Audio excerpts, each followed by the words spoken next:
The Opie and Anthony Show on XM 202, featuring Opie, Anthony, and James Norton. Ladies and gentlemen, introducing William Donahue, President of the Catholic League. We all screw up. You guys are obviously very talented fellas. I mean, you wouldn't have done so well before, and then you bounce back very quickly. So, I mean, you've got a great audience out there. So what am I going to do? Just sit around here and lambaste Opie and Anthony for the rest of my life? I don't go around holding grudges with people. You know, I move on. And, you know, I just wish you well. I just wish you well. Wish you well. Wish you well. Push the button! Can you hear me? No! Shut up! We're so excited to be back. Rabid radio retards. Wow. We're dummies. We're the only radio show that makes you want to hate us. We've been known to get our faces in the news. We're perverts. Stupid. We stink. We just love doing radio. This is a weird show. No one puts asses in the seat like Greg and Tony. Opie. I love the hitting and the fighting. Anthony. I'm a terrorist looking for other terrorists. James. I'm a speechless, worthless nothing. We all know that. I love women, but I'm a slump fat pig. And a crew of misfits. Hurricane Ben! Ben looks like a tall baby with hair like Chucky. Martini Steve! Steve is a piece of garbage. Perfectly enunciating boobs that we paint him out to be. Right. E-Rock! Hopefully he's going through a car wash with his mouth open. I bring nothing to the table. I don't care. Shut up. No. What's wrong, Aaron? My crotch is burning so bad. Sit down and put on your laughing hats. Just relax. Here comes the funny. Welcome to the Opie and Anthony. Shut up!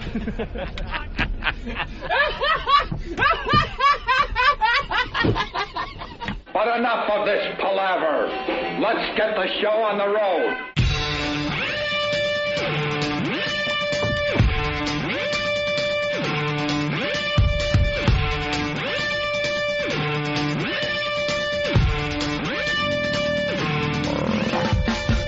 Hey, good morning and welcome to the Opie and Anthony program. The O&A virus spreading across America.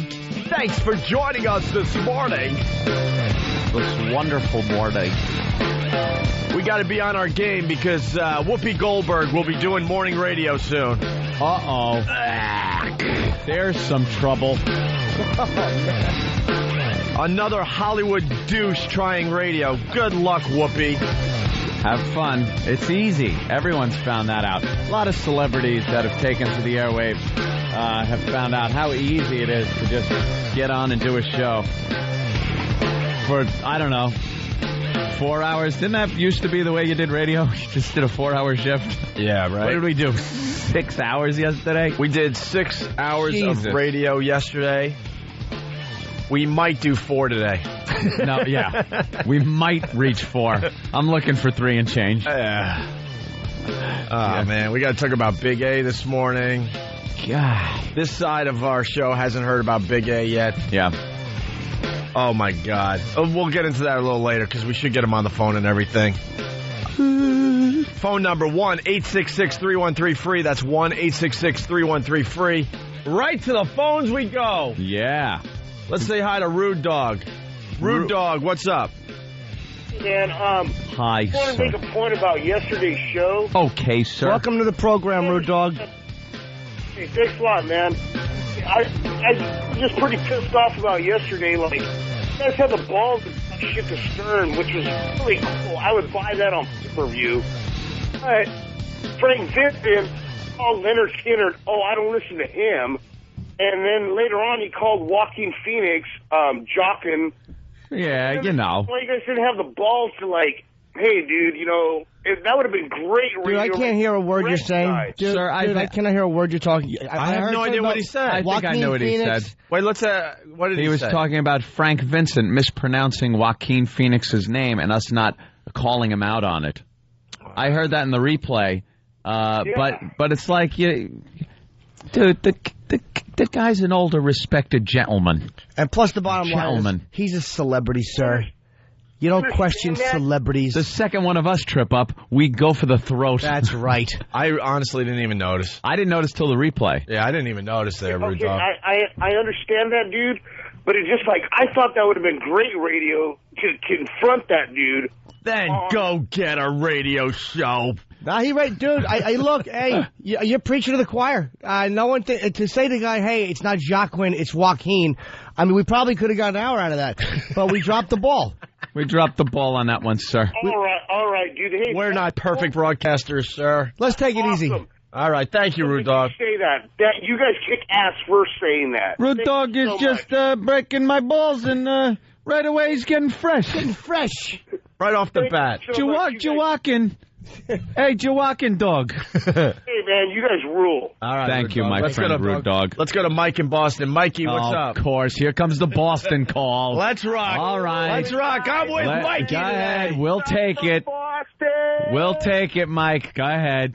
Hey, listen, hey, Norton, how did it feel to lose big time last night? It was like the Pats beat Oh, the Jets. that score wasn't two. New York, we came What? into New York. I actually and we didn't. took no prisoners. You know your team It's a is bad, but 14-3. Alex Gonzalez hits a home run off you guys. 14-3, Come a on few now. errors, and the big Come unit on now. stunk up the joint. The big unit only went 4 innings. He's a piece of garbage.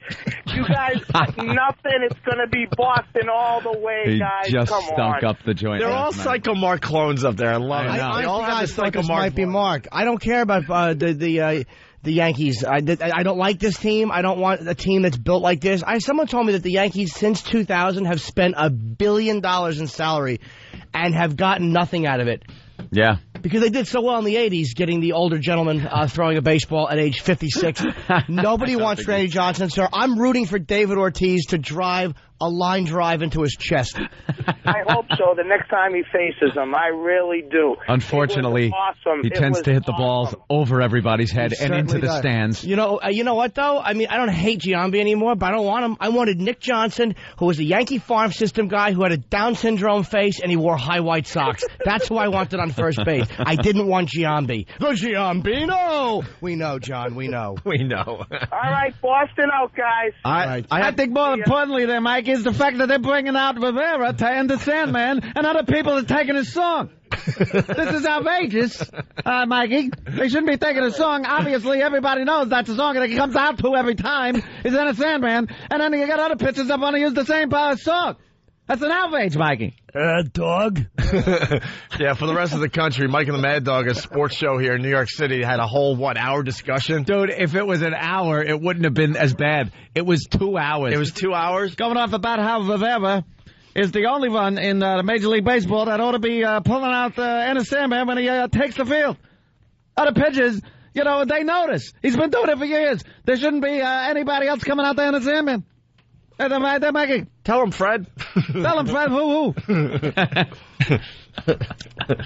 I love sports radio. They could go off for hours on the littlest thing. The littlest thing. Hours.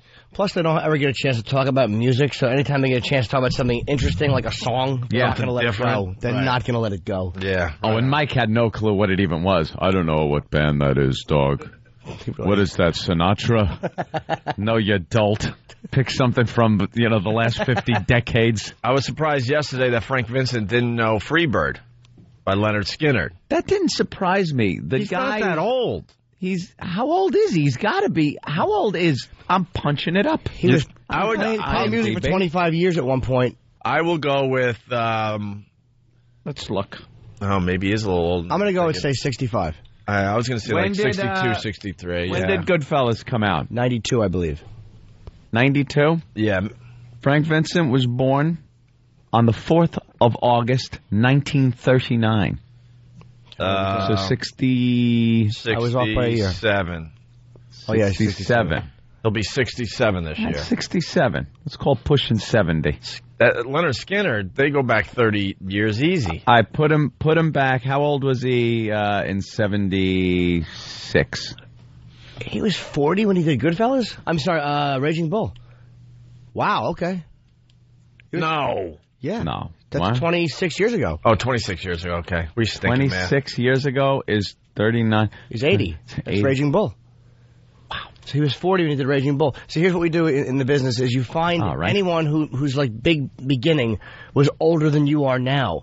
Right. And you use that to feel better? I have a couple like of years you left. still got a shot. Sure. I, too, can do classics. Yeah. Yeah, you're running out of people like that, though, every day. Yeah, usually they're 8 by the time they have their first nomination. Really fast, we got to go to Mike in Jersey. Mike, what's up? Hey, how you doing, man? Hey, Mike. Hey, it was pretty funny. If you listen to the Mike and the Mad Dog rant about Sandman, Yeah. Mike says, trying to sound like he does know what he's talking about. He says, yeah, dog. He goes, he should be the only one coming in to enter Rain Man. Enter Rain Man? Enter Rain Man. That's Mikey's music prowess. Enter Rain Man. Oh, that's very funny. Hey, you don't have any Tool tickets for me, man, do you? Yeah, we still have those Tool tickets to give away. We overestimated our ability to draw women into this studio this early in our tenure. We got to be honest. We failed miserably with our Tool ticket contest. I was hoping I could be like a random bastard, you know? You know what? You are a random bastard today, yes. You made it. Yes, you are, Mike, in New Jersey. You're going to go see Tool this weekend. No You know what? Well. Now, you know something? We should take away bonus points for cursing like that on regular radio, my What, friend. I can't say Rain Man? No. Mike in Jersey, congratulations. You have won tickets to see Tool perform live at City Center in New York on May 19th, plus a copy of their new CD, 10,000 Days. Hold on the line. Travis is going to get your info. You guys rule. All right. Thank you, Mike. How was Tool live? Never saw him live. Tool live is Really? just amazing. The Rock? Unbelievable. Yeah. Very, very, very, very strange group to see live. Because Maynard just likes to kind of like have his back to the audience. Sometimes he's way off to the left and to the back of the stage. They don't do traditional stuff like the singer has to be front and center. They sound good, though? They sound Unbelievable live, I want him Tool. to sound like the record. One of my favorite concerts of all time, Tool, a few years back at that joint near Madison Square Garden. What? Hammerstein, right. There you go. Hammerstein. Yeah, but they change the name of that place all the time, don't they? Manhattan Plaza. Manhattan Plaza, whatever. So, all right, we'll have more Tool tickets to give away. We should have some kind of contest for the Tool tickets. Yeah, please. We are pathetic, man. We were feeling so good about ourselves. We set up this great contest, and every single person that told us they were going to show up did not show up. We got amnesia. We forgot that girls, very difficult to get down to the program for a thing like Tool tickets. How about this? If you're a woman and you show up, you get to go. Ooh, see? That's a nice, easy way to... All right, let's say hi to Doug in New York City. Doug, what's up? Nothing. I just wanted to say, you two half-a-fags need to leave Howard alone. Oh, He's the okay. best. Welcome You to the program, Doug. suck. Thank you, Doug. Thank you, Doug. But why are you listening if we suck, Doug? That why never don't you makes sense. Why don't you have Sirius? Like, there's radio shows out there that I know suck and I hate them, and guess what? I just don't listen to them. Listen, I'm only calling to bust your chops. I can't stand the prick. Oh. He's busting balls. Right away, getting fresh. Right away, you're getting fresh, Doug. Yeah, while we're hugging and kissing over here. right away, he's getting fresh. You see us go right into defense mode? There you go. Yeah. The claws come out. Hey, you know what we're doing today, by the way? As people are learning about the program, you know, we do 2 shows a day. The first half of the Opie and Anthony show, part of it is heard on terrestrial radio, and then the second half is on XM satellite radio. And right after this show ends, we broadcast all the way to XM, exclusively on XM. Yes. Today, for the walk, we give out Howard Mail. We have discovered, we're still getting comfortable in our environment here. We discovered today that Howard Stern still gets mail here. And so we will be handing out Howard Mail to the fans that join us for the walk today. There's a little giveaway. Every morning around 8:50, we're right outside the studio, and we broadcast all the way to XM. And we do silly things every day. Yesterday, signs appeared for the first time. Kind of like the Today Show. Like that. Yeah, just like the Today Show. But today, we're going to be handing out Howard Mail. Ben, do we have Howard's Mail? What is in it? I think today it's... I just picture manila envelopes full of cash. Is that it? Today, we'll be giving out a few copies of Gent magazine. What is Gent? Ooh, is that a gay pornography? It's a fine porn magazine. Is it? Looks like Howie's into the big boobed women. Is that what Gent is? I think they lean toward the bigger busts, the big boobs. So we got 3 copies of Gent magazine that came to Howard Stern that we'll be handing out on the sidewalk today. All right. And also, is it the same Gent magazine or is it 3 different copies? No, it's the latest issue of Gent magazine. The biggest boobs on the planet. On the planet. So it looks like Howard loves the big boobs. Yeah. And also today, we have lots and lots of comic books. He gets comic books? He gets comic books. Previews, May 2006. Hanna-Barbera, new from McFarlane Toys. Yeah, I'm sorry about that. I know. I just know because I'm a cartoon retard. Yeah. So we got that. We got a catalog for Joe Walken. Cartoon stuff and other things. Skinnerd. So every day we'll be handing out Howard Mail. It's going to be our new bit. Yeah. It's going to take over the world. Take over the world. Hey, last night, yeah, I went and saw Poseidon. You went out? Yeah, I went out. Well, I slept like 3 hours during the day, so I was able to go check out Poseidon on the iMac. Is that the only way you can do things? Because I know I called Opie, and he was in the theater. So he was trying to be quiet for a little while. Like, hello. But I was already showered and in my jammies, and he's out on the town. Yeah, Anthony goes, where are you? I'm like, I'm at the iMac. I'm just a fag. I'm at the iMac. Poseidon's about to begin. It's about to begin. I gotta stop. Yeah, they're telling us to turn off the cell phones. And it was the big, premiere or something? Because there are celebrities there? No, it wasn't like a red carpet thing. No? No, they just had a showing of Poseidon on the iMac. But some of the people in the movie were there, huh? Yeah. That's pretty cool. I got a good story about Kurt Russell, who's one of the big stars in Poseidon, and he did an unbelievable job. You like the movie? I loved Poseidon, yeah. I thought it was great. And just like you said, with all the latest effects and stuff, they really updated the movie. Yeah, but all I've seen in the trailer is them having a good time cruising on the ship. Don't ruin it for me. I don't know what happened. You don't know what happened? I have no idea. And you know me, we've talked about this in the past. I get bored with action movies in general. The movies where it's one action scene after another, after another, after another, after another.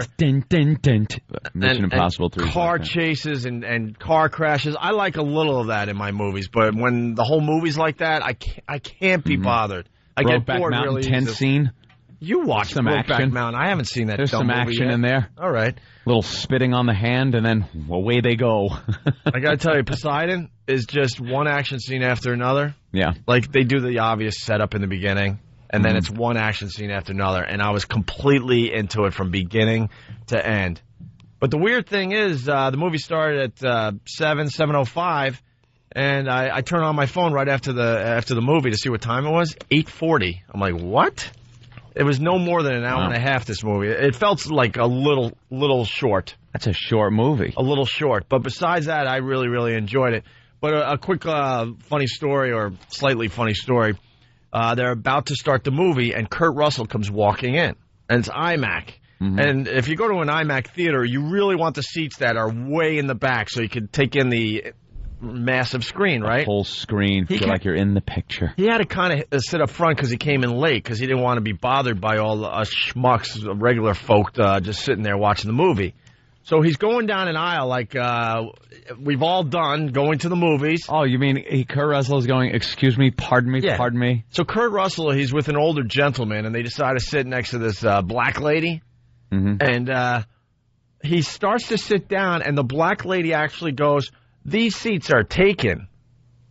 To Kurt Russell, right? And he's in the movie. So Kurt Russell very politely says, oh, I'm sorry, and continues to move to find another seat, which is even a worse seat than the one he was going to take. Why so polite? I'd have gone, hey, Rosa Parks, get your ass up off the seat. I'm in the movie, idiot. It gets better. So he moves on. Lady leans into the black lady from, behind the row behind her and goes, but that was Kurt Russell. As in, he's in the movie. We're fortunate enough to have Kurt Russell, the star of the movie, watching the movie with us. And all of a sudden, her blackness came out, and she goes, I don't care who that was. Uh-oh. All of a sudden, she became black, like blacker. Did she go into battle mode? She was like, did Kurt Russell have to leave his own movie like I did? Got to leave a movie? Look, Mike, I was being threatened. Look, Mike and Richmond, it's early, okay? It's IMAX. I know that. I said IMAC. I'm sorry. I'm trying to wake up. I stayed out late last night. Isn't that odd? You call the homeless guy Max. Yeah. Well, so all of a sudden, she goes, I don't care who that is. I couldn't believe it. If the guy's in the movie, you can't give him this. If the guy's in the movie and he wants your seat, I think you're obligated to move. Well, in the movie, did you? How about the fact that he's white? Yeah, she chose that. Give up your seat. She chose that moment to be Rosa Parks. Great. Which water fountain did she decide to use out in the lobby? That's what I want to know. And then it was really weird because the opening scene is pretty much Kurt Russell, so I'm watching Kurt Russell watch himself on a massive, massive IMAX screen. Oh, a little surreal and a little strange to me. Yeah. But then I was thinking, it doesn't matter who you are. He's a big Hollywood star. He's been in a million movies, right? Mm-hmm. He's trying to watch himself on the IMAX opening scene, and people are still getting their seats, so they're going by him and stuff. They're in his way. They're in his way, and he's trying to look around the people as they, usher by him. And I just thought that was so strange. People suck. I thought it was just really strange. That's why I just cannot bring myself to go to movies anymore. It's such a chore for me. And there are certain movies, like Poseidon, I want to see on the big screen. But Mission Impossible 3 is another one, big action movie. I'd like to see it in the movie theater, but the people just suck. There's no sense of courtesy anymore. There's just nothing. There's people yapping, cell phones are going off, and then just tall people.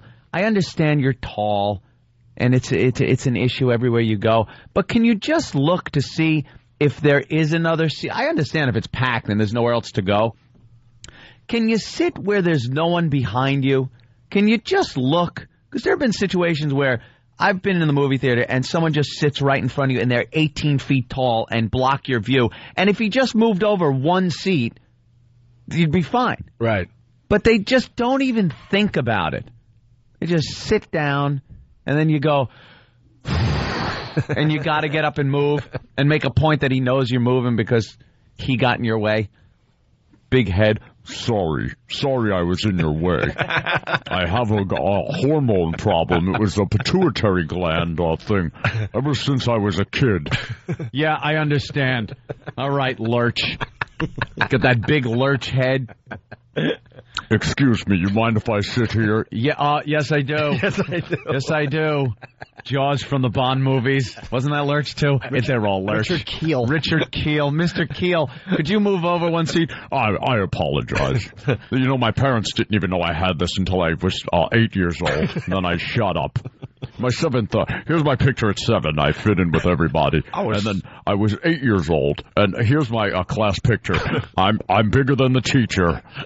I had what they call a growth spurt.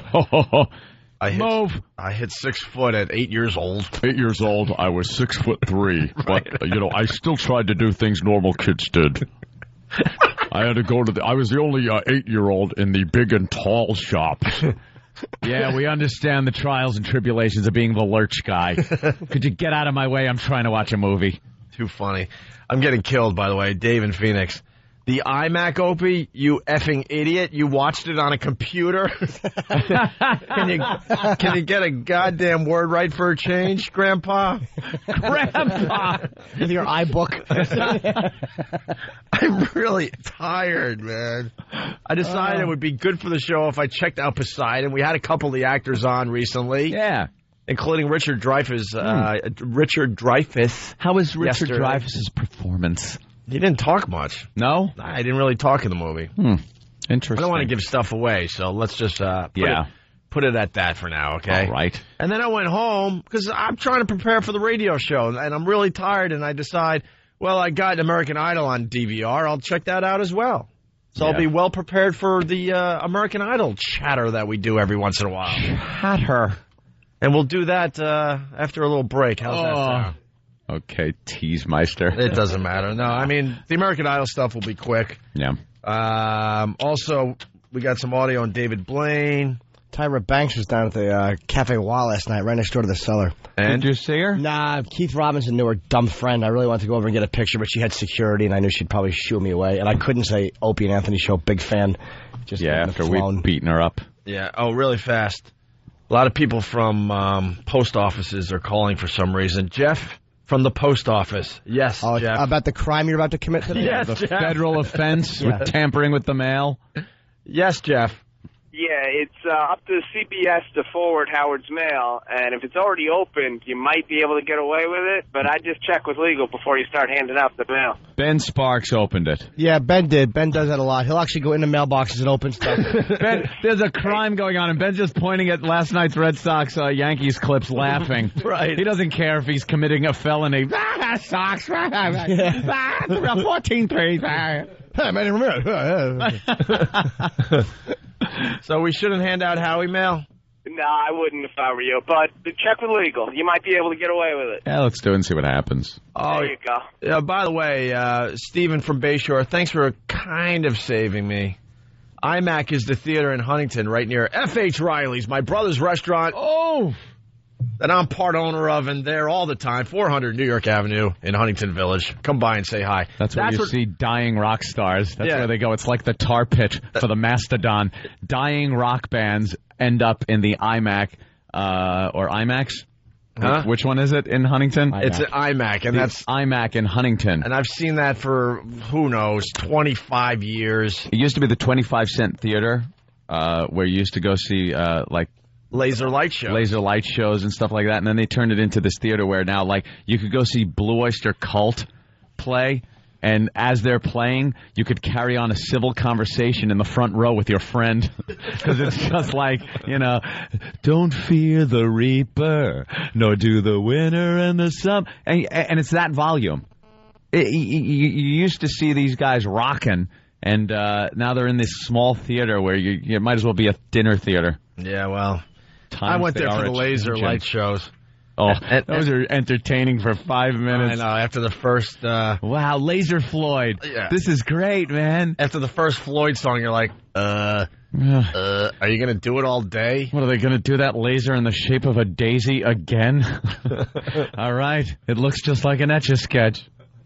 God, people are killing me because I'm mispronouncing. All right. Spirograph. That's what I meant. Damn it, I stink. Dan from New Hampshire. In parentheses, it says the gay state. Yeah, thanks to Vito. Vito's really giving New Hampshire a really bad name. New Hampshire got gay.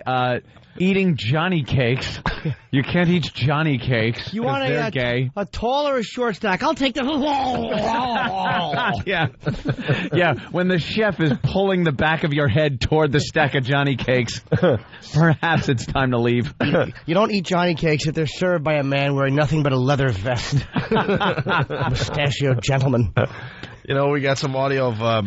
Johnny cakes. We got some audio of David Blaine. That we might play after the break. And Dan from New Hampshire, the gay state, he writes, hopefully the audio of David Blaine is just a gurgling noise.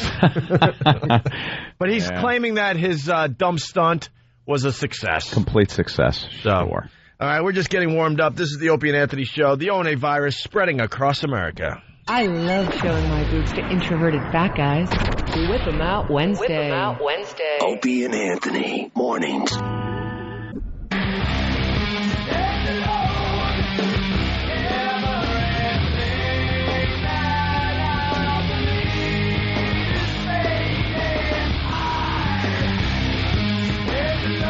You're checking out the Opie and Anthony Show. The O&A virus spreading across America. Godsmack and I Stand Alone.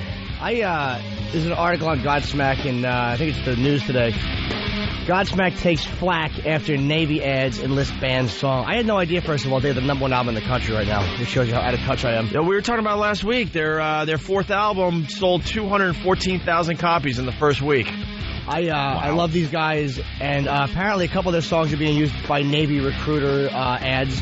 Yeah, there was a campaign going on about a year ago where they would just start playing a Godsmack song, and it was Navy. See the ships going and shooting things. And wonderful. Of course, Sully had to be confronted by this jackass editor of Billboard magazine, Jay Babcock. Jay Babcock? Yes. Okay. Jay Babcock. They certainly must have teased him in school. Yeah, well, of course. Probably just spoke the truth. And he's like, you don't think using the power of your music has an effect on people? He's like, you're proud of recruiting your fans into the military. Just another liberal douche in music. Shut your face. And, of course, Sully said something about the fact that you one of these guys that agrees that every time some kid puts a noose around his neck because Judas Priest lyrics told him to. So Jay Babcock, die in a fire. That's all I want to say. It annoys me. Jay Babcock, shame on you. Shame. Shame on you. Of course, he has to confront him. Yeah, man. By the way, it's also Whip 'em Out Wednesday today. We got to get that rolling again. Yes. The brand new WOW stickers for New Yorker, and I don't know if the other cities have their WOW stickers yet. And, of course, the XM Nation, we got the Whip 'em Out Wednesday stickers. And every day you see more and more WOW stickers on cars, on the highways and the streets all over the joint.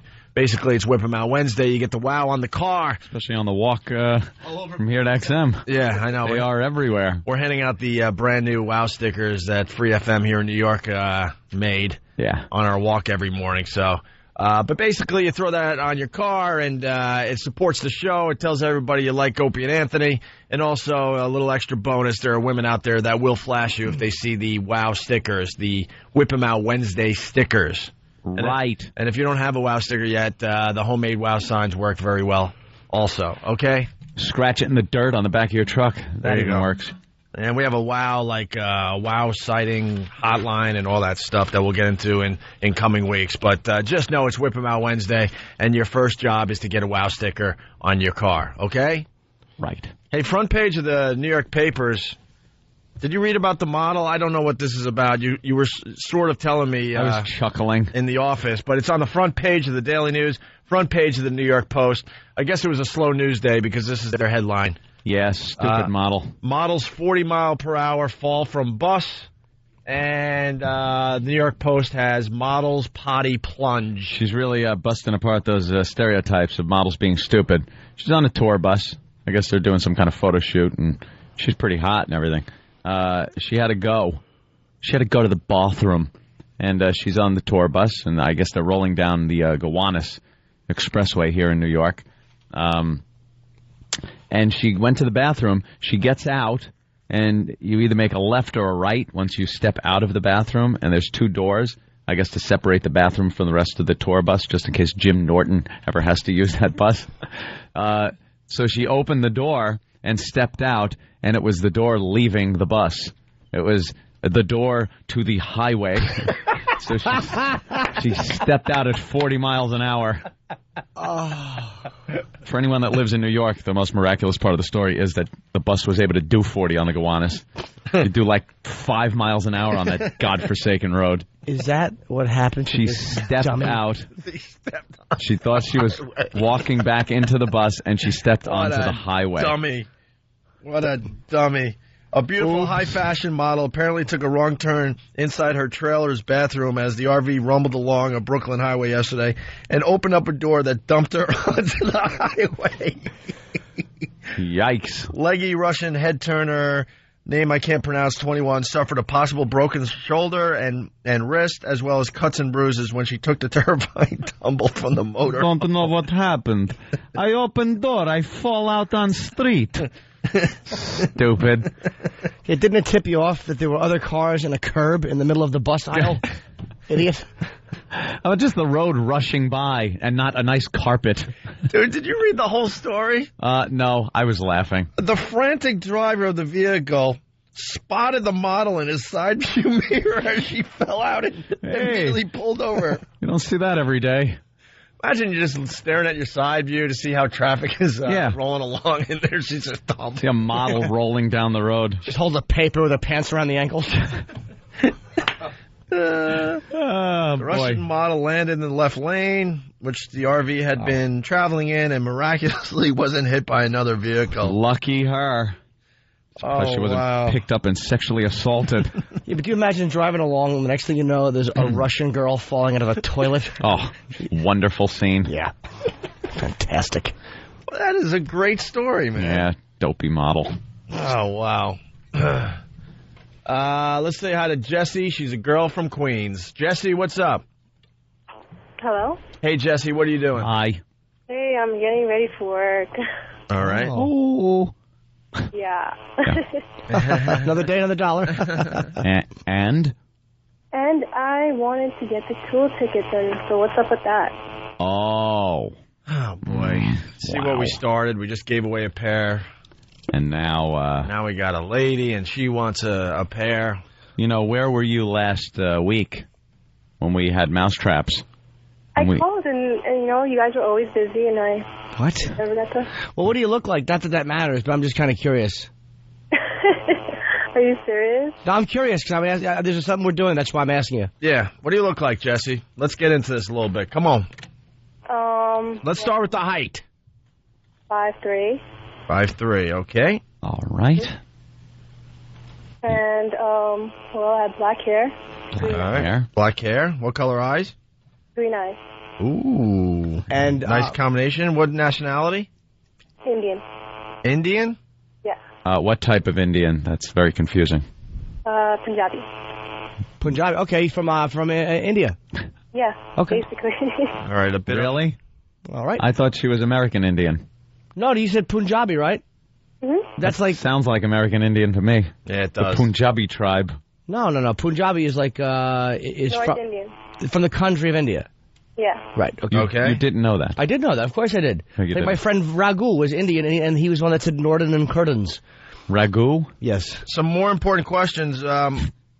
What do you have to wax on your body on a regular basis? Wax? Yeah. As an Indian woman. Wow. Mustache? No. Oh, you're lucky. You sure? Yeah, I'm not hairy. That's what you're saying. Oh, you're not? A lot of Indian women, they got a lot of hair. All right, what do you have to wax on your body? What type of wax? Mm-hmm. Wow, that's really nice. Basically wax my legs, if that's the truth. Ooh. That's about it? Yeah, not really well. All right. Got a MySpace? Yeah. You do? Yeah. Everyone does. What? How much do you weigh? 125. 125? 5'3"?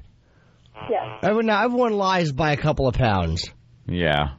So does 125 mean 130? No, it means 125. Closer to 128. Well, why don't you get ready to punch it in there? Maybe we can take a look at the MySpace. How long you been? What's the MySpace address? The MySpace address? Yeah. MySpace address. I don't even know. Hold on, let me check. Uh-oh, she's going to find a hot girl. Yeah. You don't have time to find a hot girl. Find a hot Indian girl. That's a little rough. Jesse. I don't think that's part of this search engine feature. Is Jesse, that's not really a traditional Indian name. Huh? Jesse's not a traditional Indian name. Actually, that's my nickname. Well, I figured it was. What's your real name? Jasmine. What's that? Jasmine. Jasmine. That's nice. That's beautiful. All right, so are we going to look at our MySpace? Yeah, what is it? MySpace.com/what? Hold on, I'm checking it out. Okay. I don't even know. You don't even know. Doesn't know her MySpace address? Because she doesn't have friends. Just part of her Oh, you got no friends? You don't have any friends on your MySpace. You're gonna. You're gonna. Why don't you have any friends, Jesse? I do have friends. Okay. All right, hurry up. How old is she? I'm 18. 18? You'll Oh, that's going to help. That helps bring all the numbers that Opie's writing down, helps the average. Yeah, we're doing the equation. It helps the 125, which is a little shaky. Oh. Where are you looking for this MySpace thing? Are you just looking through every MySpace account until you hit yours? Because I'll be honest, that could take some time. Get into the J's. Right. Well, my name is on the MySpace thing is Jesse, so I don't know. Well, there's probably only one Jesse on MySpace. Yeah, I'm sure. You don't know what your MySpace name is. Oh, I know the URL if that's what you wanted. Well, that's what we want. That's what we want, you dummy. Don't call her a dummy Don't yet. call me a dummy. You don't call her a dummy, yo. Until we get the name. 10 minutes with you. All right, what's the what URL? is it, stupid? There's no. Just what is it? Dope. www.myspace.com/16378468. All right, we're checking out your MySpace account. All right. Hold tight, Jess. Punch this up. All right, Anthony is checking out the MySpace page. And there she is. Go to more pics. 18, we'll go to more pics. Oh, I hate that you gotta log in. Is that you with the over-the-shoulder look there? Yeah. Cool. The over-the-shoulder look? Well, no. She's kind of standing, like, looking back. And it goes to my page, which is just wonderful. I love when that happens. Unnavigatable. The over-the-shoulder shot? Well, no. Let's see. That is used to cover up a world of hurt. No. All right. Well, there she is. Wow, you really seem to stick to your own, huh? Are there any... Do you live in India? No, I don't. I'm from Queens, man. Do you have any white friends? White friends? Yes. You do? Well, how about this? You don't get to see Tool, and you bring in a Caucasian, maybe. What do you think, Jimmy? I can't see the picture. She's cute. She's all right? Yeah. Yeah. I say... Come on, please. I say... What do you think, Jimmy? How many do we have? How many do we have, Ben? 4 pairs. 4 pairs. We gave away 1, right? And we gave away, what would you be willing to do for Tool tickets? Yeah. Oh, God. What do you want me to do? Ugh. Hey, why is your headline on there, I think I'm going to throw up? So, when I made my account, I was, like, completely drunk, so I don't know. I guess that's the first thing that came up to me, so I don't know. Oh, I was hoping you were bulimic. I like that in a girl. Is there anything interesting on our MySpace account? No, there's just all Indian people. You're 18. Are you divorced, by the way? Is that incorrect? No, it's just supposed to be a joke. Wow, that was really... Yeah. It's worth a laugh. So what am I going to have to do for the Tool tickets, man? That's a good question. We probably should have been prepared for this. We weren't, Hold on. Teresa's going to talk to Jesse. Teresa. You cannot give this girl Tool tickets. You can't. Why? I can't listen to her 5 more seconds. She sounds like a retard. Oh, boy. Oh, my God. I cannot listen to her. Please. Jesse, comment? Mm-hmm. Well, You didn't really impress us, I got to be honest with you. And you really slowed down the show drastically. Like my pressure's going up just listening to her. You're pissing everybody off. Yo, listen, first of all... Oh, come on, don't start an argument. Hang up the phone. You don't even know your MySpace address. If you don't want to listen to my voice, then just turn up the radio. Okay, go buy the Tool forcing you. Wait, Jesse, what'd you say? What was the last sentence? Huh? Well, I didn't hear what you said. What was the last thing you said? I said if she doesn't want to listen to my voice, she could just turn off the radio. Okay. No, because I want to listen to O&A, not your ass. So you're encouraging our listeners to turn off the show. That's really going to help. See, guys? And you want to give this girl Tool tickets? All right. Thank you, Teresa. Thank you. Teresa, obviously from the South Shore of Long Island. Man, you can't give her those tickets. Back. I'm from Bayshore. I think, Jesse, we're going to have to pass. Why not? Come on. Yeah, you really didn't do anything but bring the show to a screeching halt. Right. Well, what do you want me to do? I'll do anything. You will. How long have you been a Tool fan? Actually, just recently. Oh, you brand new. What do you say your 5 favorite Tool songs? Yeah, that's a good question. Okay, let me see. Sober, Anima, 42 and 6. Let me see. Jerk Off, and I need one more, right? Yeah, how about some songs that are a little more current? Yeah. Although those songs are very fine Tool songs. Very good songs. I know they're old songs. I'm not more into current songs. Oh. So you want to go see Tool as they perform all their new stuff that you don't know? Yeah. Goodbye. Thank you for nothing. Hey, really fast. Wait, thanks for nothing. No kidding, man. Boy, was she a fun killer. All right. That's funny, Jesse. Her name's Jasmine. Little short, almost fatso. Jesse, that's what they do with the customer service at Dell or any of the places that you call, and they send you to India now. And it's like, hello, my name is Robert. No, it's not. It's not. Your name is not Robert. Hello, I'm Don. How may I help you? You're not Don. You're not Stop Don. it. If I threw my hamburger at you, you'd worship it. Here we go. We got some funny audio here. Howard bitching yesterday. Yeah. Listen to this. I'm pissed that Casino Cinema's got better guests than us. All of a sudden. Yeah, I mean, that show now has Richard Dreyfuss and Kurt Russell. Awesome, and Josh Lucas on today. We can't get those people. Michael Imperioli this afternoon. Yeah. That's great. From The Sopranos? From The Sopranos, yeah. This has got good people. Bitching that he couldn't get Richard Dreyfuss. Yeah, can't get good guests. Well, we got Richard Dreyfuss. Yes, we did. Because we have many, many, many, many, many more listeners right now than good old Howie. That must suck. So he's bitching and complaining because he can't get the good guests because he's not talking to enough people to get the good guests. And he pointed out that he can't get Dreyfuss on his show. Because all of a sudden it's not about friendship or wanting to be on someone's show like he might have thought. It's all business. It's about numbers.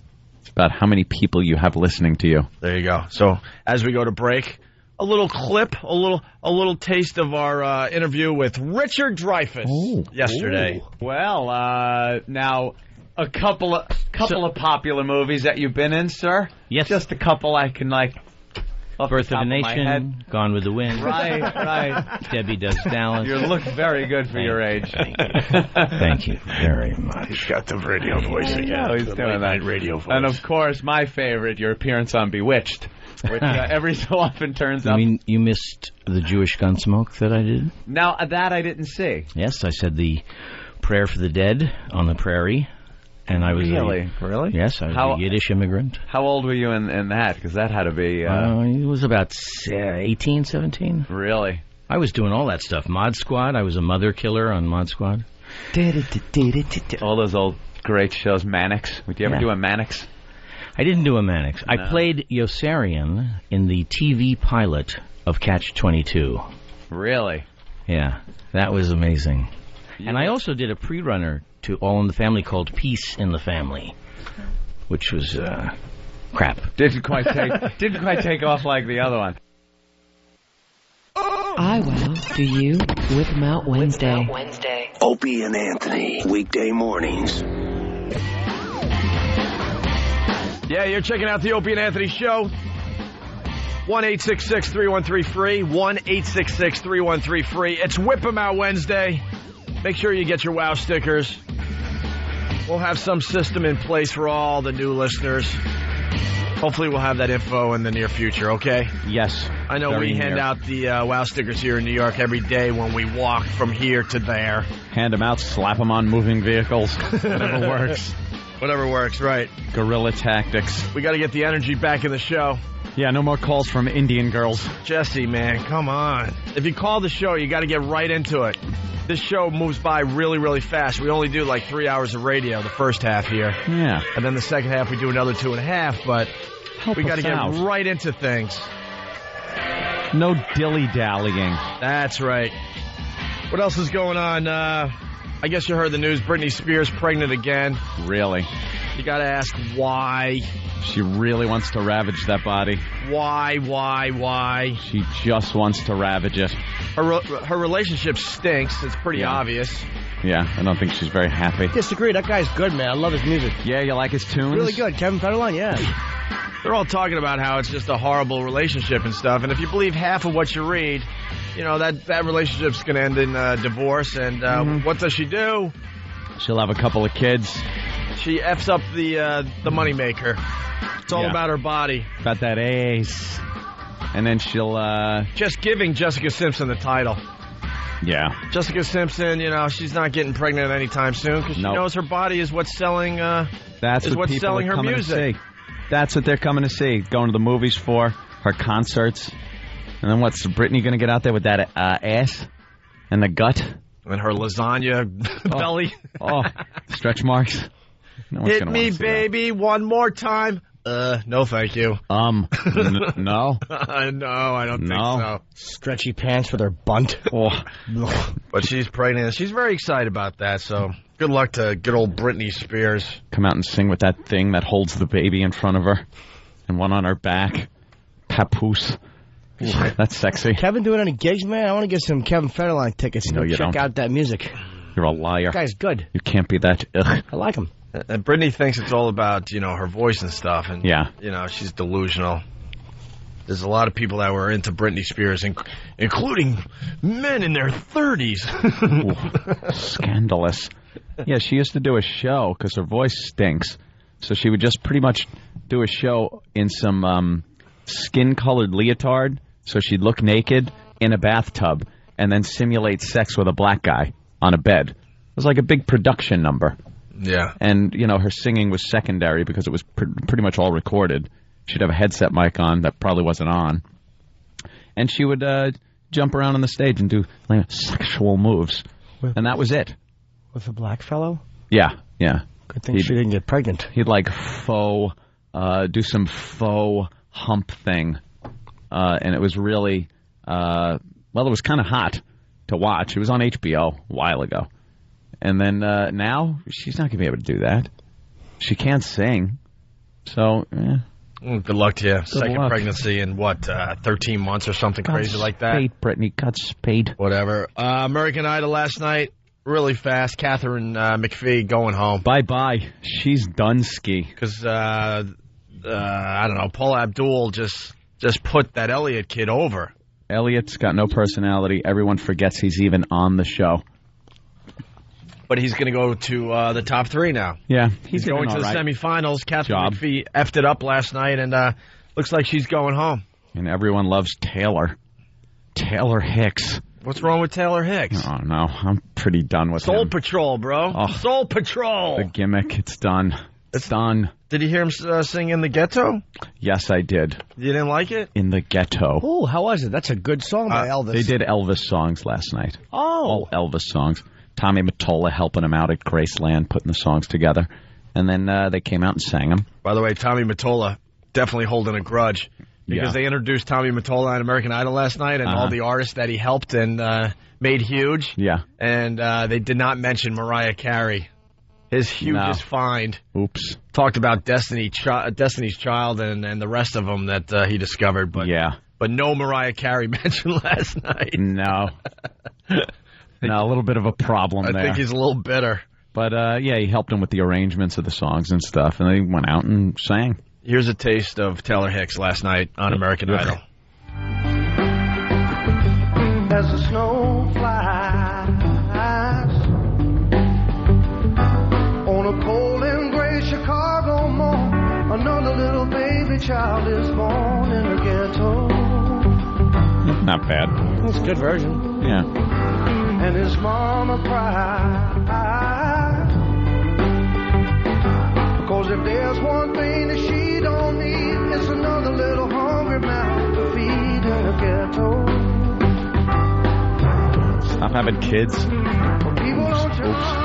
Social commentary. Child needs a help in her hand, or he'll grow to be an angry young man someday. Well, take a look at you and me. Are we too blind to see? Simply do we turn our heads and look the other way? As the world turns. Well, you get the idea.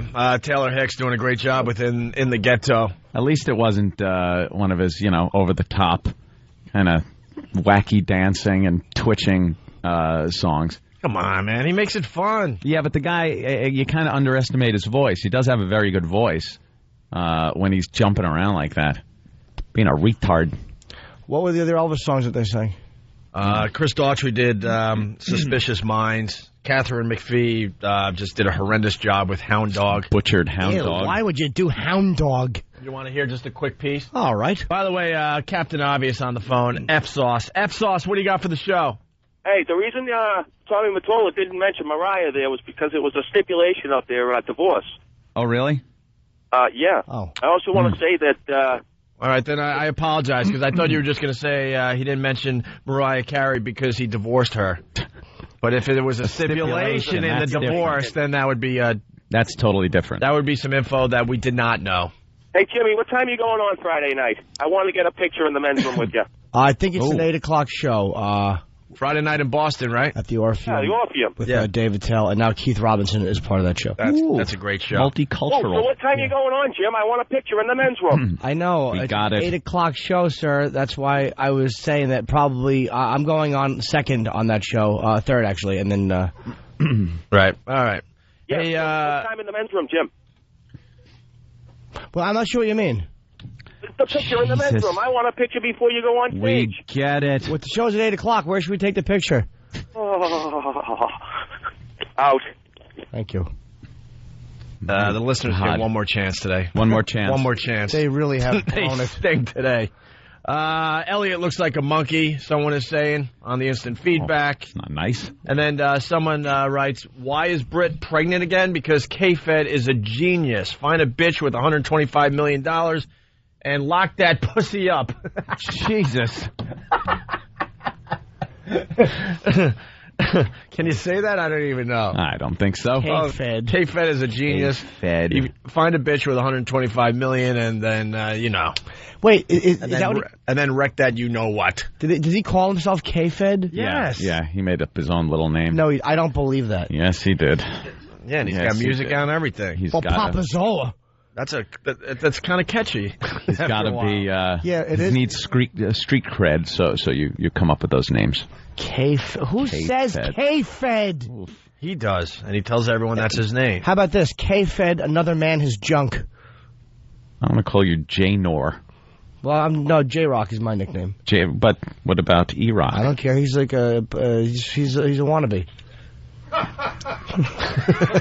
Jesus. K-Fed. Club Soda Kenny has finally laughed this morning. I guess we're doing well now. Hey, Everyone digs me, so I want to be a-hole. No? That's not cool? It kind of works. Yeah. Catherine McPhee butchering Hound Dog. Just a taste. You ain't nothing but a hound dog, crying all the time. You ain't nothing but a hound dog, crying all the time. You ain't never caught a rabbit and you ain't no friend of mine. Well, you said you was high class, that was just a lie. Yeah, you said you was high class, that was just a lie. It's like a high school musical. You ain't never caught a Feel to it, right? It sounds okay, but it's just like, who cares? She was the greatest piece of ass I've ever had, and I've had them all over the world. I'm itching like a girl on a fuzzy tree. My friends say I'm acting one of the best. Is that supposed to be sexy? Boring. It's over, Johnny. Boring. It's over, Johnny. It's over, Johnny. Boring. It's too bad because Tommy Mottola said that he was very, very impressed by her. You use your tongue prettier than a $20 whore. Tommy Mottola was just ranting and raving about Catherine McPhee, and I couldn't help but think he just wants to do her. Of course. He just wants to do her. Then again, he's Tommy Mottola. I mean, all he probably does is bang hot chicks. Yeah. When you have the rest all the time. All right. I mean, you know how many dumb strippers he has to deal with? I sing too. Really, do you? Sing into the microphone, honey. And just jiggle those while you sing. Atta girl. And finally, just a taste of Chris Daughtry doing Suspicious Minds. Yes. I don't know this song. The guy that's going to win the whole thing, by the way. We've known that he's going to win this thing for, what, months now? Yeah. Months. Obvious. No one is beating this kid.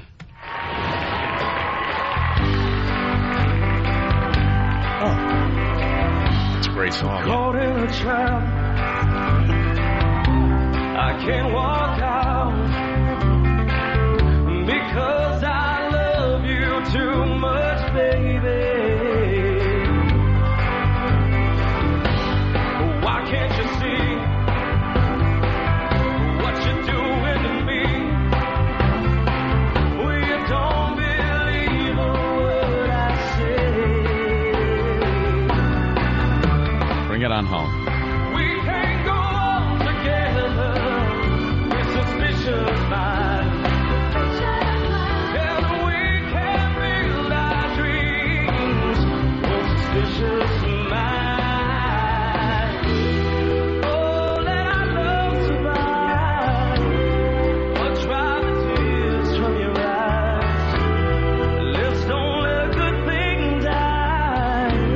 'Cause honey, you know I never lied to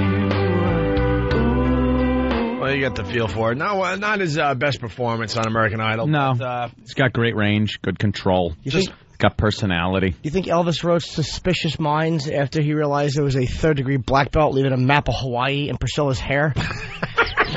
Oh, By the way, what's going on with Priscilla? A little too much plastic surgery. Botox. A little too much. Yeah, the Botox. Yeah, she got the duckbill lips going. Her face is kind of frozen in time. It's a little swollen and frozen, yeah.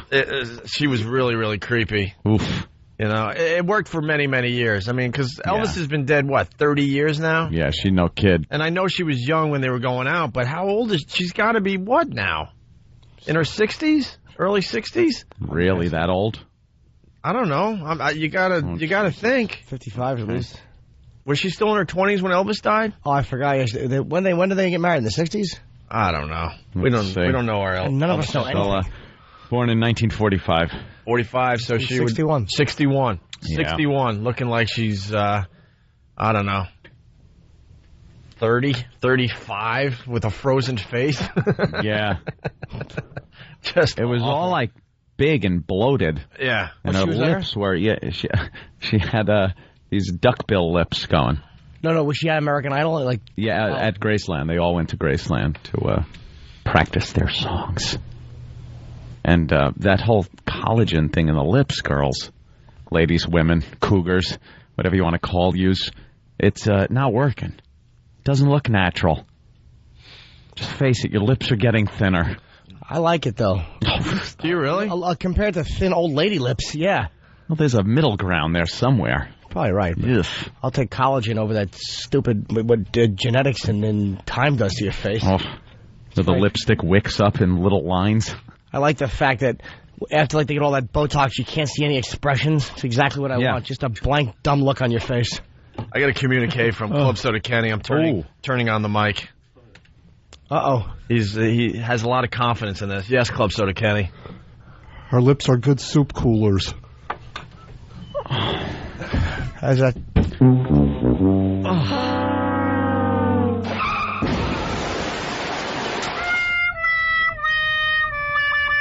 Horrid. And you know what's even more revolting than his delivery on that was the fact that like a zoo crew jack-off, I went, uh-oh. Yeah. Like when he's walking over, like, here comes some trouble, folks. Watch out.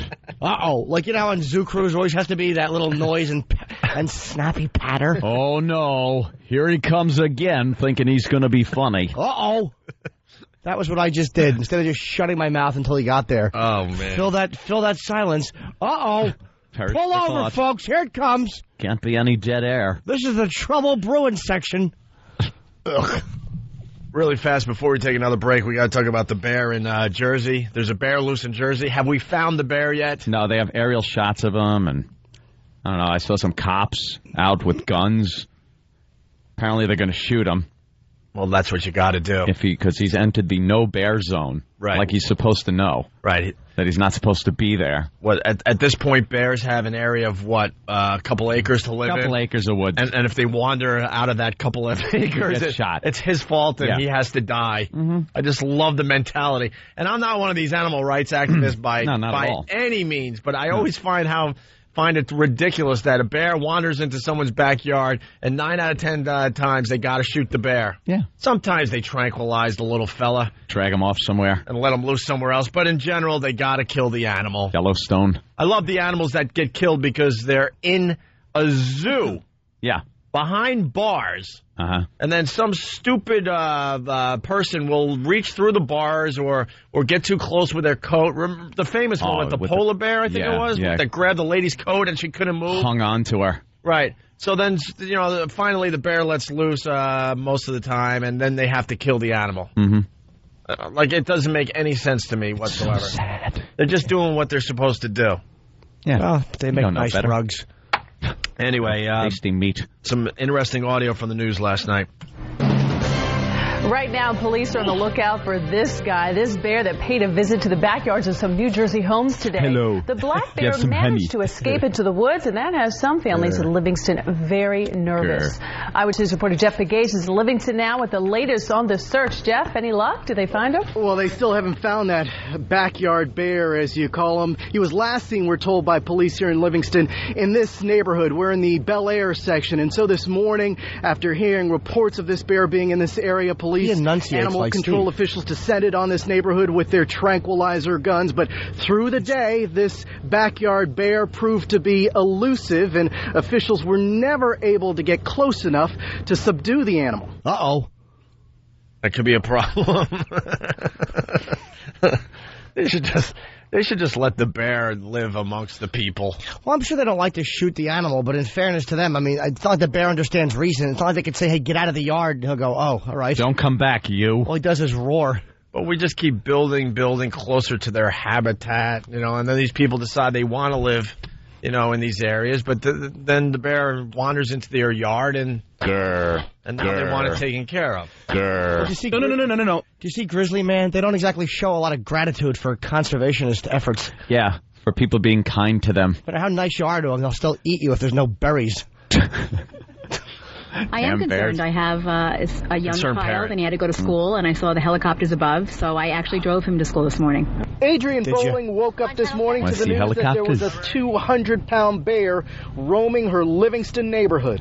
Police weren't far behind as they tracked the 4-foot animal as he wound his way from home to home, rumbling through backyards. I never thought they would come in our yard. Baron Castellano says the bear tore down this fence on his property, leaving behind a paw print in the dirt and a small clump of hair in the fence. This guy was really trying to get from here to there. A visit and he from went the bear. right through our fence. I told my wife, I said, all he had to do is just lift the latch up and walk in. Residents first spotted the bear at around 5:30 this morning. No one just knows pressing the alarm code and he's in my house. The path he took brought him dangerously close to Livingston's business district and the high school. Kids are getting a little antsy. There's like emergency around.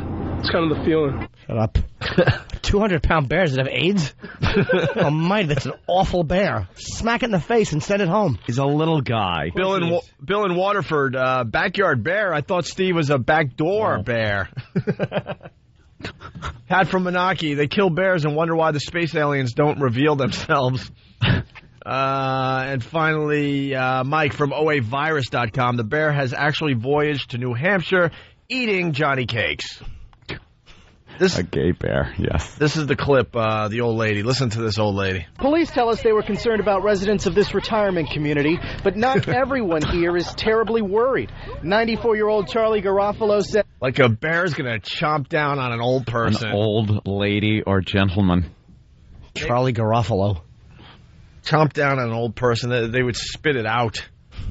They're too gristly. Yeah. Police tell us they were concerned about residents of this retirement community, but not everyone here is terribly worried. 94-year-old Charlie Garofalo says if she comes face-to-face with the bear, she'll... Pat his little bear. Pat is what? Bear. A lot of folks here taking this situation in stride. Bear ass? What'd she say? I'll have to pat his bare ass. Ugh, why'd they beep it? I don't know. Is the news beeping it? She's an old broad. Unless she said something else that's hard to see. Right. She's a little desperate in that home. What are you gonna do if the bear comes after you? Well, you gotta throw your diapers at it. A lot of folks here taking this situation in stride. In fact, police tell us they don't really believe that this backyard bear poses any serious threat to the residents who live in these areas. What they're hoping for, police, is that someone will see the bear, stay away, and call the professionals in. What they think happened is that the bear slipped into the woods and is heading now toward West Orange. Of You're course, taking we'll keep you breaths? posted. Yes. Shouldn't you fix that as a reporter? And the bear is, the bear is... She's very excited. Slow down, stupid. Let's say hi to Maria in Rockland County. Maria, what's up? Hi, how you doing? Good. Hi. What's going on? Nothing. I'm a first-time caller. I love the show. Thank you. I live up in Rockland County, and last Sunday night, about 11 o'clock, there was a huge bear in my front yard, and I called the police, and they told me that they come to the house and they look with lights and they try and divert him into going across the street and going up the mountain where he's supposed to be. They didn't say anything about shooting the bear with the tranquilizer gun. Well, of course. Well, did you feel like your life was in danger?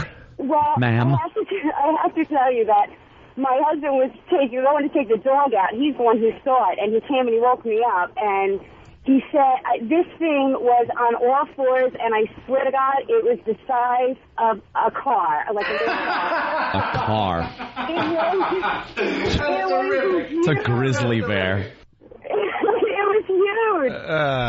That's terrific. That's kind of crazy, though. I've never seen anything like that outside my window. Neither did I. Okay, terrific. Thank you. I was scared. Yeah, I bet you were. I bet Scared you were for her really life. scared for your life.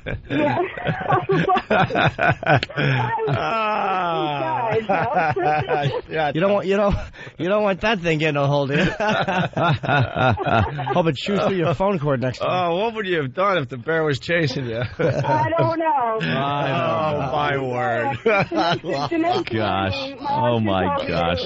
Next time you see him, put honey on your vocal cords. Oh, my God. Don't laugh. There's the guy that lives next We won't. to me. Don't laugh. We haven't yet. Not even a threat of that ever happening with your Wait, phone call, man. I'm sorry, hon.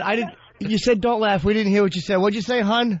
The guy that lives next door to me owns a honey farm. No! I swear to God. The- I swear to God. What is the irony is so thick you could cut it with a knife. Isn't it? Do you have bees all over the place buzzing? No, well, actually, you can see like the bees in the. Oh, that woman got a mouth like an outboard motor all the time. Put, put, put, put, put, put, put, put, put, put, put, put. So are there always bees kind of buzzing around in the yard there? Well, no, there can change into a little area. Oh, my God. Oh, you got to be careful. Watch out for those bears. With calls like this, we'll be number one in no time. Uh-oh. Die! Well, thank you, guys. Shut up! Shut up. Oh, my God, that was very funny. Oh, man, it's got to be the best call we've taken so far. Yeah, you don't meet a lot of people that ran into bears. I'm not even Grr. kidding. This bear was so big. I've never seen a bear before. Oh, my God. She's still going. How big was the bear, would you say? Arthur, enough about the bear. You must have hated that bear. Okay, I get it. It was a black bear? Shut up! Shut up! Shut up! I bring nothing to the table. Well, was it a grizzly, miss? I don't know. Stupid! You're so stupid! Nutty as a fruitcake. Oh, my God. Uh-oh. Go ahead, go and leave out with you. Now she's listening. Well, of course she is. All right, Maria, thank you. Thanks for the call. We will never take another call from Rockland County. Andrew from Virginia Awful. Beach. Hope she's mauled. Yeah. Yeah. We said one more chance for the listeners, for the callers today. Yeah. That was it. I'm afraid I'm going to need half of my subscription for back today. Yeah, turn off the phones. We don't need them anymore today. Yeah. All right. We'll do the heavy lifting ourselves. You know, when the phones broke earlier, remember they just kind of crapped out? Yeah. We should have left them that way. Exactly. Yeah. It was Arbitron trying to help us. I hope a bear chews through our phone lines because they stink today. I said that before. No, you didn't. I did. Oh, the replay's going to be so embarrassing. No. That's cool. I said before that I hope the next time the bear chews through your phone lines. Oh, But you I said changed it. our phone lines, That's so different. it's different. Yeah. You ever see Joaquin Phoenix? He's No. a great actor. I have not seen that. Hey, Justin from New York. Hey guys, how's it going, man? What's up, Justin? Not much, man. Listen, I was listening to you guys this morning. I listen to you guys every day on the way to work, and I listened to this Indian girl who asked for Tool tickets. She didn't even know the right name of the song. Yeah. I'm saying to myself, I try to get my girlfriend to come down to the studio and bra and panties and freaking crawl some freaking mousetraps. Yeah. She disappointed me, wouldn't do it. Yeah. I was so pissed. Yeah. All right. So what do you want to do? I mean, I was asking you guys. I'm saying to myself, I tried to get to this, tickets to the city center to see the show, and it didn't happen. And I said to myself, let them give me any kind of Tool trivia they want, because man, I'm dying for the tickets. All right, you want Tool tickets, and you want us to give you a tough Tool question. Tool trivia. Tool trivia. Tool trivia Wednesday. Do it. All right, let's come up with a question for Justin here for the Tool tickets. Why do you sound like one when you call a radio show? Next thing you I'm driving a 10-wheel dump truck. I work for a paving company up in Somers. Oh, great. One of those guys that just fling rocks into your windshield when you drive behind them. No, I always put the tarp back for you guys. I'm always covering it up. Yeah, and you leave all the line of rocks by the bottom where you load the stuff in. And it flies off, bounces on the street, and cracks my windshield. She was a bad caller, too. I'm listening to her. I'm saying to myself, well, how long is this call going to go? You know what I mean? No, when she called, like, I'm saying to myself, like, is this going to end, or is she going to keep talking? And then when I'm looking at her picture, I'm saying to myself, she's just not that good looking. And, listen, guys, come on. I'm just asking. All right, let's give this guy a question. Yeah, if he gets it right, we'll give him the Tool ticket. Hey, listen, I'm listening to him right now. I'm saying to myself, this guy definitely wants to go see Tool. Man, you have no idea. In the worst way, I've been a fan since they've been around since the early 90s, man. No, I'm listening to you. I'm saying to myself, I can tell this guy's a real a fan. All right, let's see. Jimmy, I saw you at Bananas a couple weeks ago, man. You rock. I got to tell you. All right, let's make it easy for Justin. Justin, what is the name of the latest Tool CD? Oh, you had to give him the question before you bail on him. Oh, the poor guy. And he'll tell the story later and go, I'm on the phone, I'm on hold, I'm saying to myself, I had it. I knew the answer.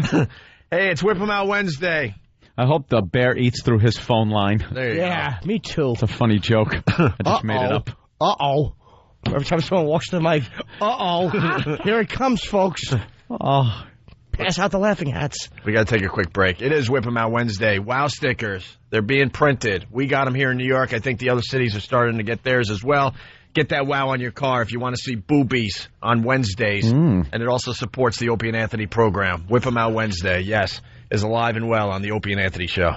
I came up with something years ago. Basically, it says Whip 'em Out Wednesday. Big, luscious, juicy ones. Wow. The swinging tribute to unrestrained female anatomy. It's Whip 'em Out Wednesday. The Opie and Anthony show. Opie and Anthony, mornings 6 to 9. We got to go right back to the phones. 1-866-313-FREE. It's the Opie and Anthony show. And it's Denise from Queens. Denise, what's going on today? I'm so upset about the bad situation with those idiots in New Jersey. Why are you upset? Why? It's a baby bear. What would these idiots do if they were living in Vermont when the bears are sitting on the porch with them? They're probably going to wind up killing it.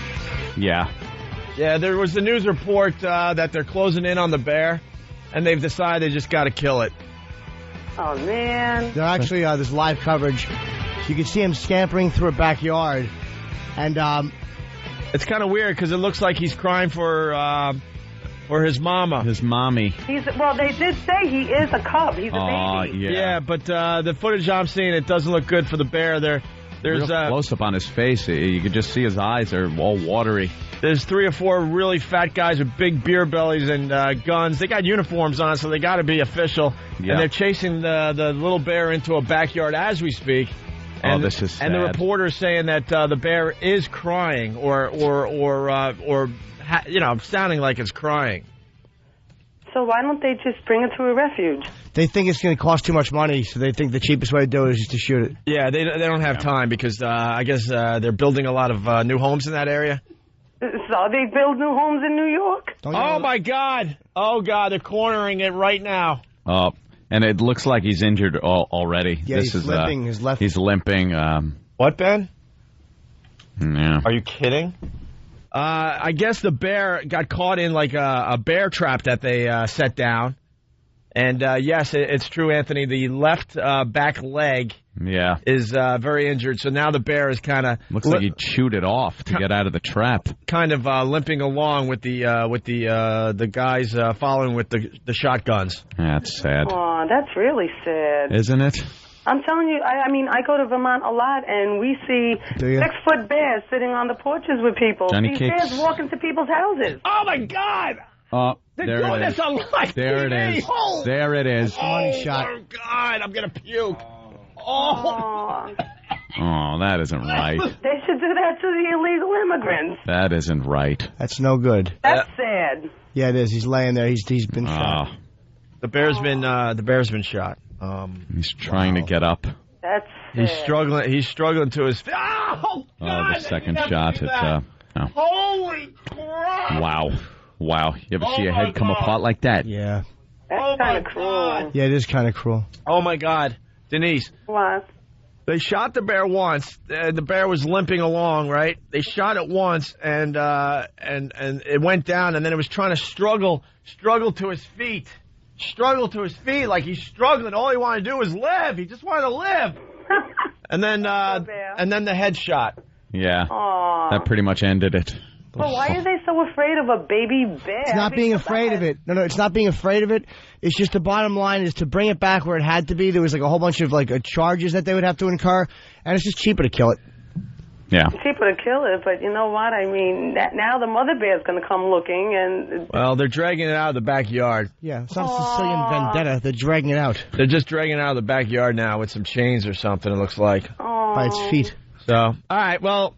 So much for the bear in Jersey. It's over. Not here. Whatever. All right, guys. Thanks a lot. All right, good. Sorry, well, but it's so weird that you called just as they are showing this on live TV, you know? It's so sad. Now they're going to need a knife because his, what do they call that? His paw?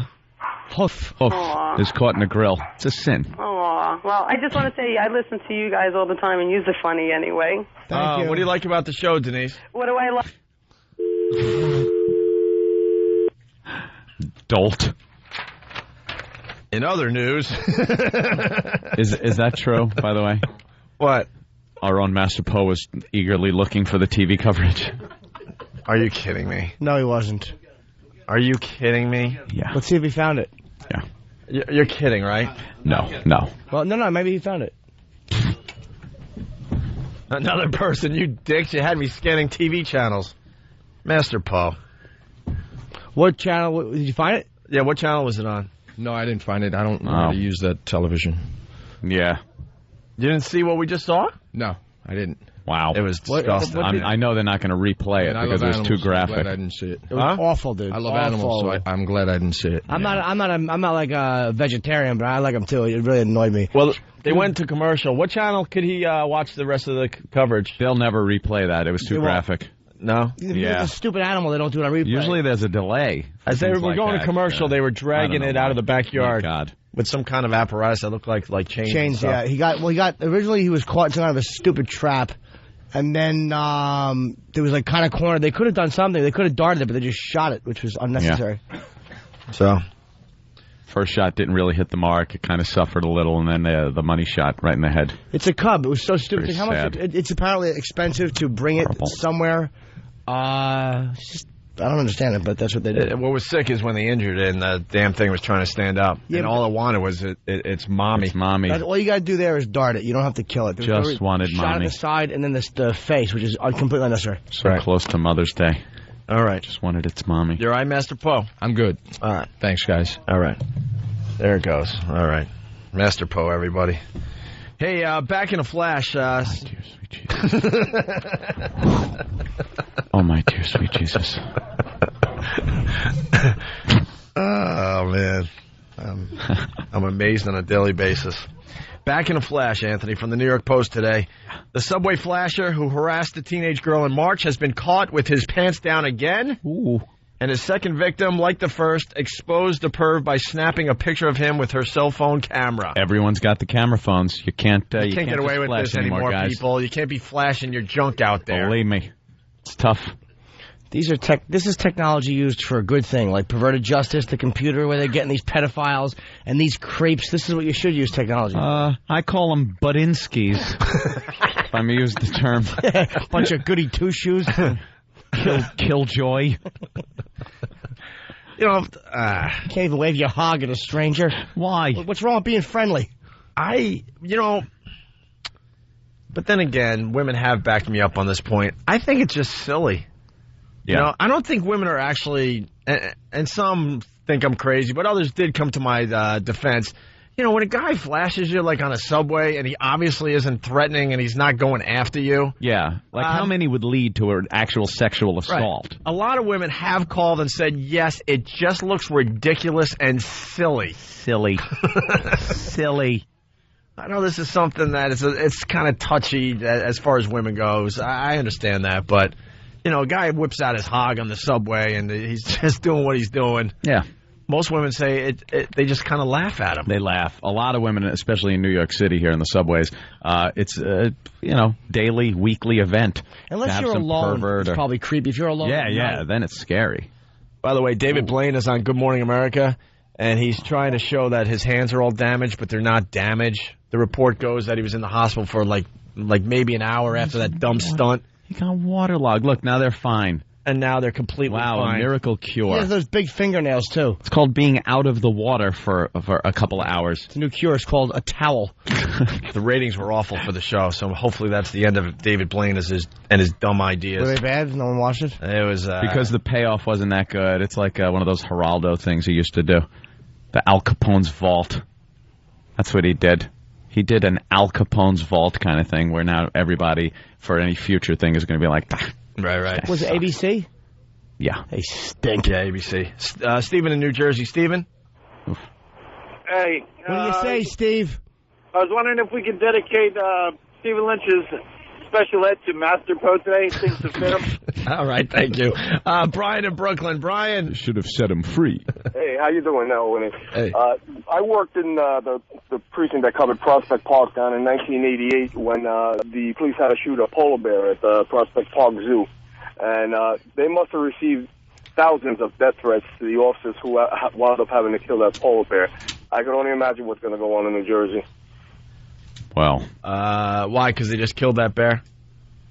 Well, I know they didn't kill him. Oh, all right. I wasn't polar sure. bear. But government, they have to kill that bear. I was like, do we have another sucker on the line to have fun another with? one on the line. And a polar bear is actually a brutal bear, though. I mean, polar bears are vicious. All right, Brian. So pretty. They are. They're white. That's why. Pretty and white. They're white and well-behaved. Friendly. All right, back to the flash on the subway. Police believe that the Hispanic 30-something man is targeting young Asian women. Oh. Both of his victims have reacted quickly and fought back, providing cops with snapshots of the 5'9", 170-pound perv.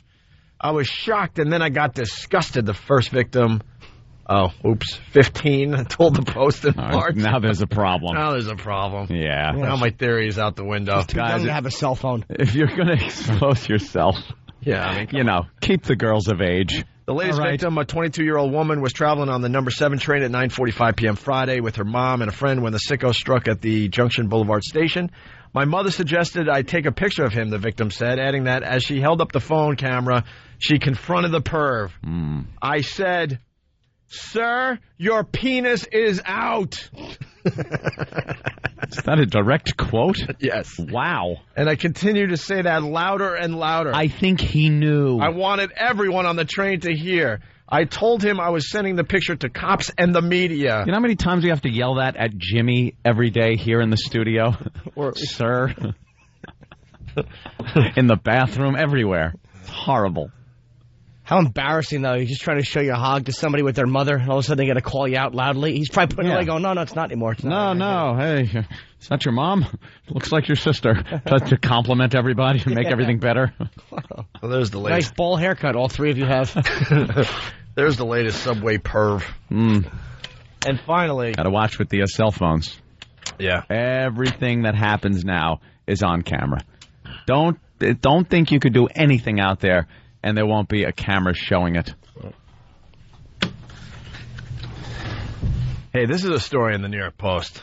I hope I can read this. Probably. Sex on the rise for young adults.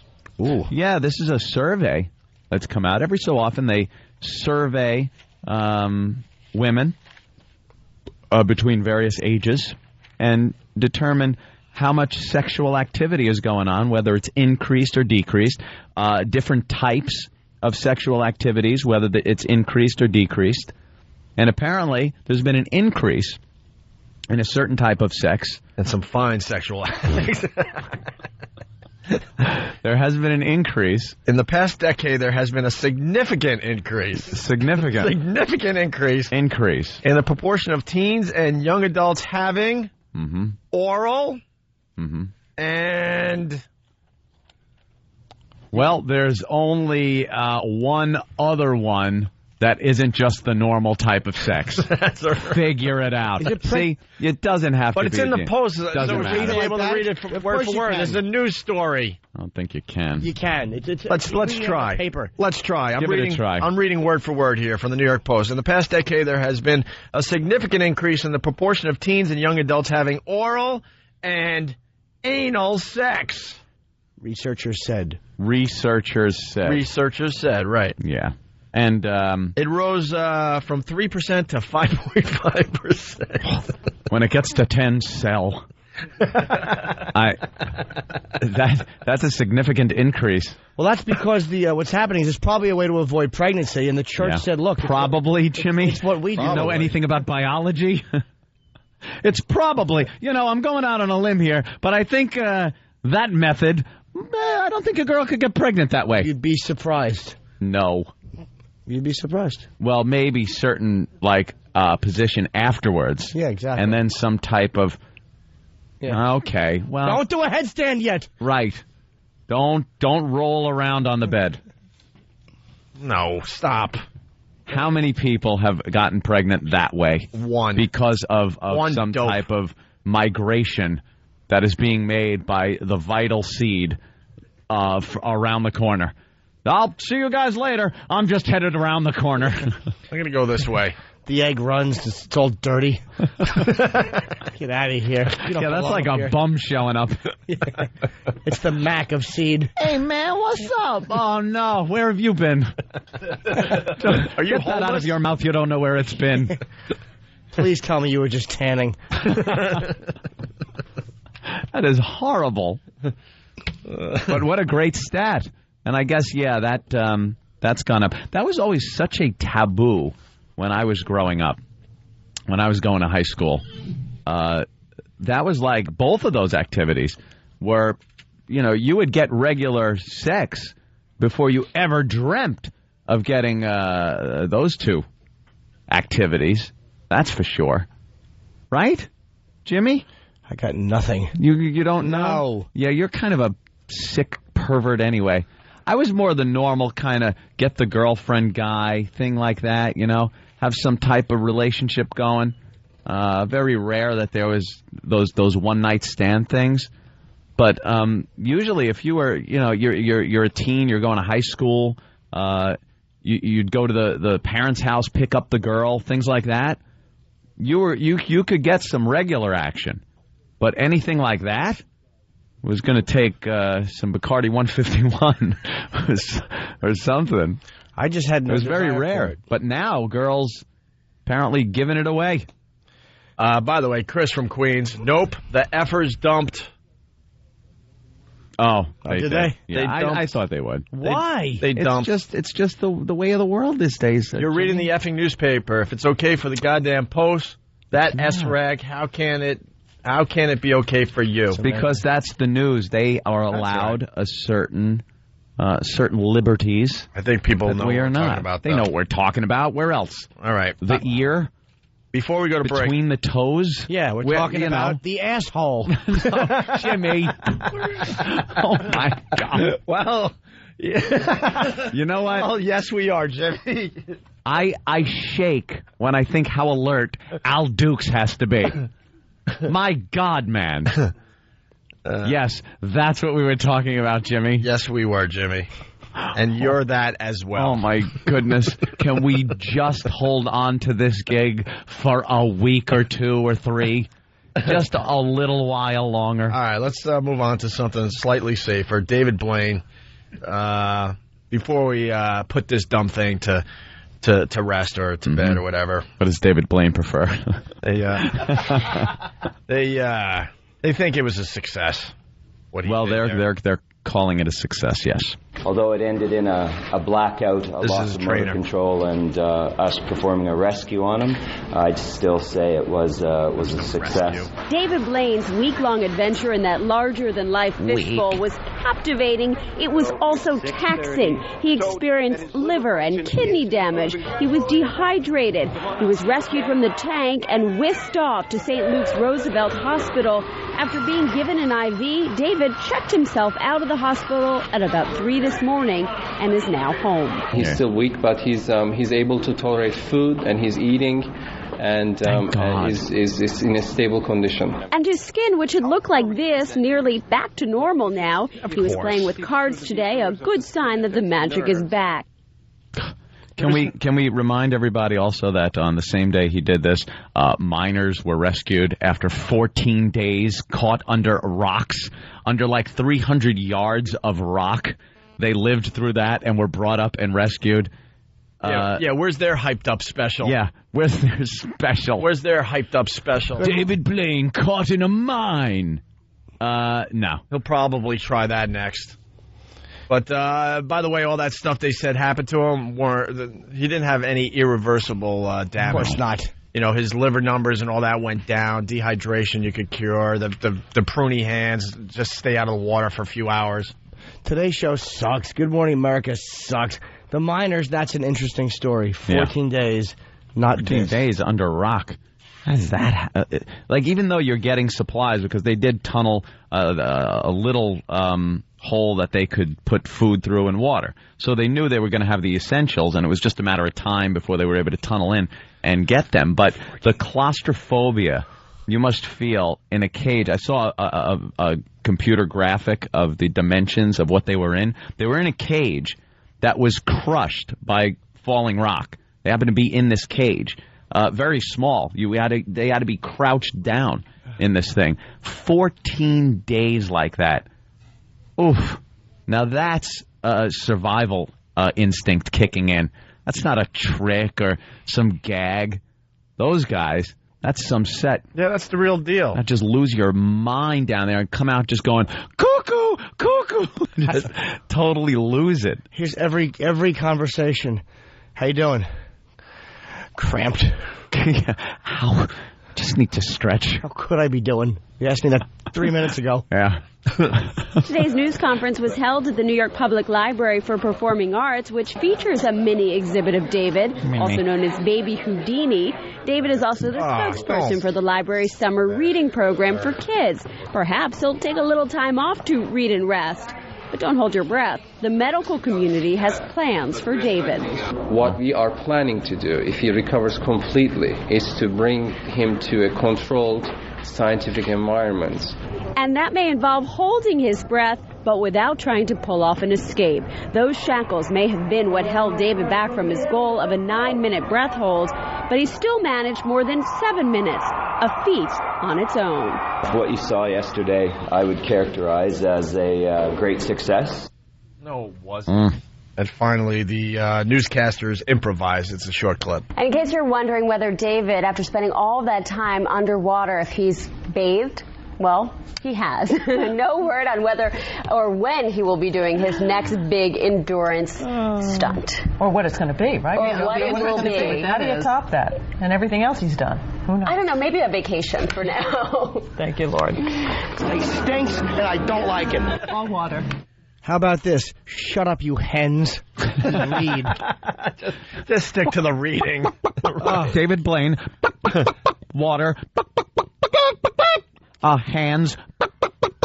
He's so dreamy. Just no personality on any of them. He took his bath. I see. Hey, they dumped out of both words, by the way. Oh, wow, yeah. Of course. Yeah, the survey's saying that sex acts among teens, way up. Yeah. It's just figure out which two. There are 3 possibilities. Right. One is the normal way. That's right. Do some math. The other 2 are way up. Way up statistically. All right, we'll take a break. It's the Opie and Anthony Show. The O&A virus spreading across America. Prepare to be wowed. Knockers. Rip 'em out Wednesday. Okay, fine. Wow. Opie and Anthony. Mornings. Looks like dopey Howard Stern got himself in trouble. What happened? He's really pissed off that we made this deal, because this is the deal to do. do both terrestrial radio and satellite radio. So then he said something like, if those guys don't behave, I'm going to go back on terrestrial just to kick their ass. And we said, bring it on, because we know you're full of S. Come on. So then the dumb media picks up on it and says, is Howard going back to terrestrial radio? Because he was hinting about that on a show. Well, Sirius stock just dropped drastically, because that would be really bad for that company. Because they put all their eggs in one basket with Howard Stern. And they don't like when people change their minds really quickly. And Mel has just recently come out with a statement saying that he's not looking to license any of his talent out to anybody else. Right, so the Post wrote about it yesterday. Will Howard be making a return to terrestrial radio? Blah, blah, blah. He's hinting at it. Blah, blah, blah. And then all the media picked up on it. We got a quick clip here. Well, satellite, the next generation for radio, but Howard Stern may well be coming back to Earth. The shock jock saying he's offered a major deal to go back to terrestrial radio and at the same time stay on satellite. Our insiders now on whether it's a serious possibility for Mr. Stern, Mike Boyle, senior editor and rock editor at Billboard Radio, and Steve Strick, rock editor at Radio and Records. Stephen, why do you believe there's any credibility to this? Why is Howard just talking? Well, I think there is some credibility to it. I don't think it's the first time this offer has come in. I think it was probably there on the table when he was moving from broadcast to satellite radio. But his relationship toward the end of his career at CBS was so strained with the management there that I don't think a deal like that could have been made at that time. I think it's different now. I think he's seeing like the Opie and Anthony deal that just got struck between XM and CBS, so that it's become, Opie and Anthony become sort of an advertisement. Their radio show in the morning on CBS becomes an advertisement for their XM show. It also offers them a lot more of an audience. Right. This is the way to do the deal. Dummy. So now we're hearing Howard had to go on his dumb show and say that he's not going back to terrestrial radio because it affected the Sirius stock, and Mel's not happy over there. That's what it looked like, anyway. In my humble opinion. Well, yeah. It kind of looked like, anyway, Wall Street never likes when CEOs kind of flip-flop. Right. It makes them look weak. And we got... when they cry at their daughter's wedding when the feds pull up, they look weak. We got people all over the joint, and everyone's saying, no one has offered him a major deal to come back to terrestrial radio. Just lying through his teeth once again. It's driving him nuts that we're doing it, and he's not. All right. I want us to be on in England. England? Why England? I like England. How early we'd have to get up? No, they would just play us later there. What? It's a 6-hour difference. They would just play us whenever. Yes. Hey, we should get Nathaniel in here. Than, they call him. Yeah, Nathaniel. To the new listeners. Nathaniel, you would think it would be Nathan, Nate, Nat. Well, Nathaniel. But his parents, in their infinite wisdom, have decided Than is better. And he is not even near an Asian gentleman. And what annoys me is when he first started saying that people called him Than, I swore I would never, because it's atrocious as a nickname. It is. And there I am, right along with the rest of us. Not even thinking about it. Just, hey, Than. He's Than to me. He talked us into it. Are you open? Are you open to a new nickname?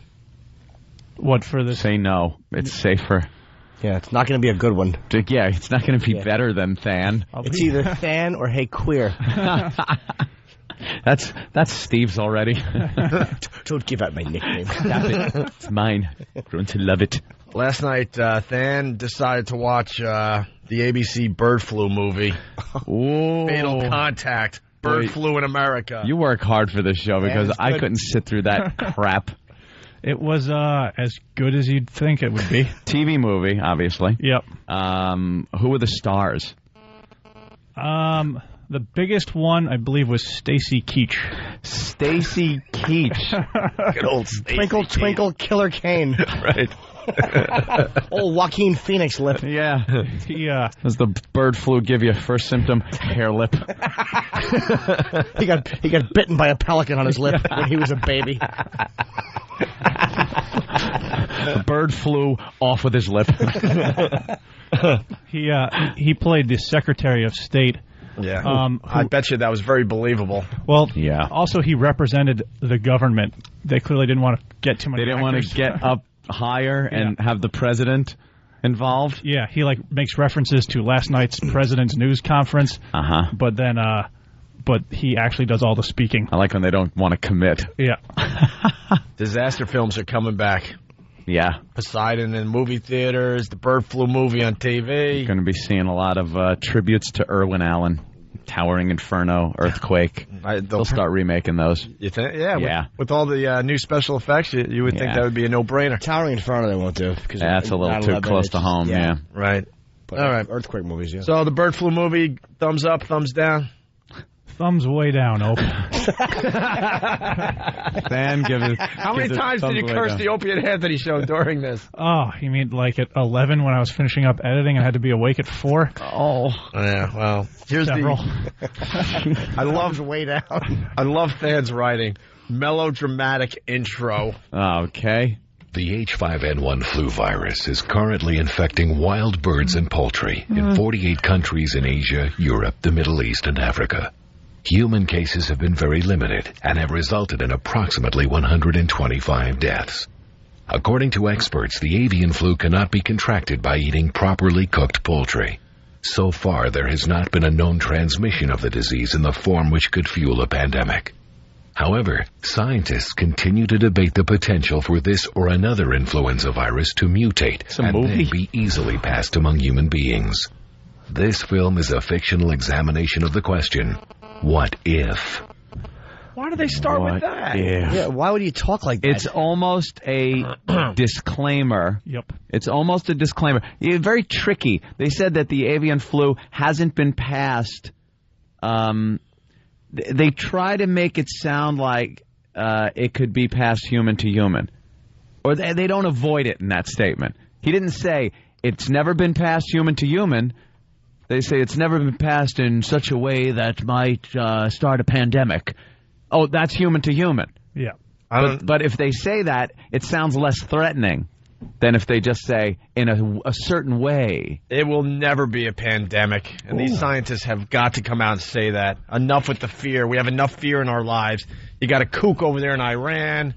Yeah, we got all sorts of crazy. Just one? Yeah, the one. Just one kook over there. Well, it only takes one. The leader. Building atom bombs. The leader's a kook, yes. Yeah. I say there's one kook in Iran. There's enough fear in this world. We don't need disaster movies about the bird flu getting us. The bird flu. The only way to really get it is to share a needle with a bird. How many times do you do that? All right, here we go. What is the next track? The spread sound effect? What's that? Oh, so first of all, this American guy goes over to do business in Hong Kong or something and picks up this new airborne bird flu, which doesn't exist, and comes back. And then they do this cheesy thing where they zoom in with CG to show that germs on his napkin or whatever being spread to different things. And then they show him, I think they ran out of CG budget because then they, just every time he kisses his wife or shakes somebody's hand, they just have this sort of string swell. Oh, like a certain sound that tells that it's being transmitted? Yeah. All right, let's hear that now. That sounds familiar. Mr. Hanalei can fix everything. I did nothing wrong. Where are the children, Mr. Hanalei? But I did nothing wrong. We heard you. Is that what plays when it... Well, that's another virus being spread. Bobby! One that's killing a lot more people. Bobby, could you get my robe and broth? What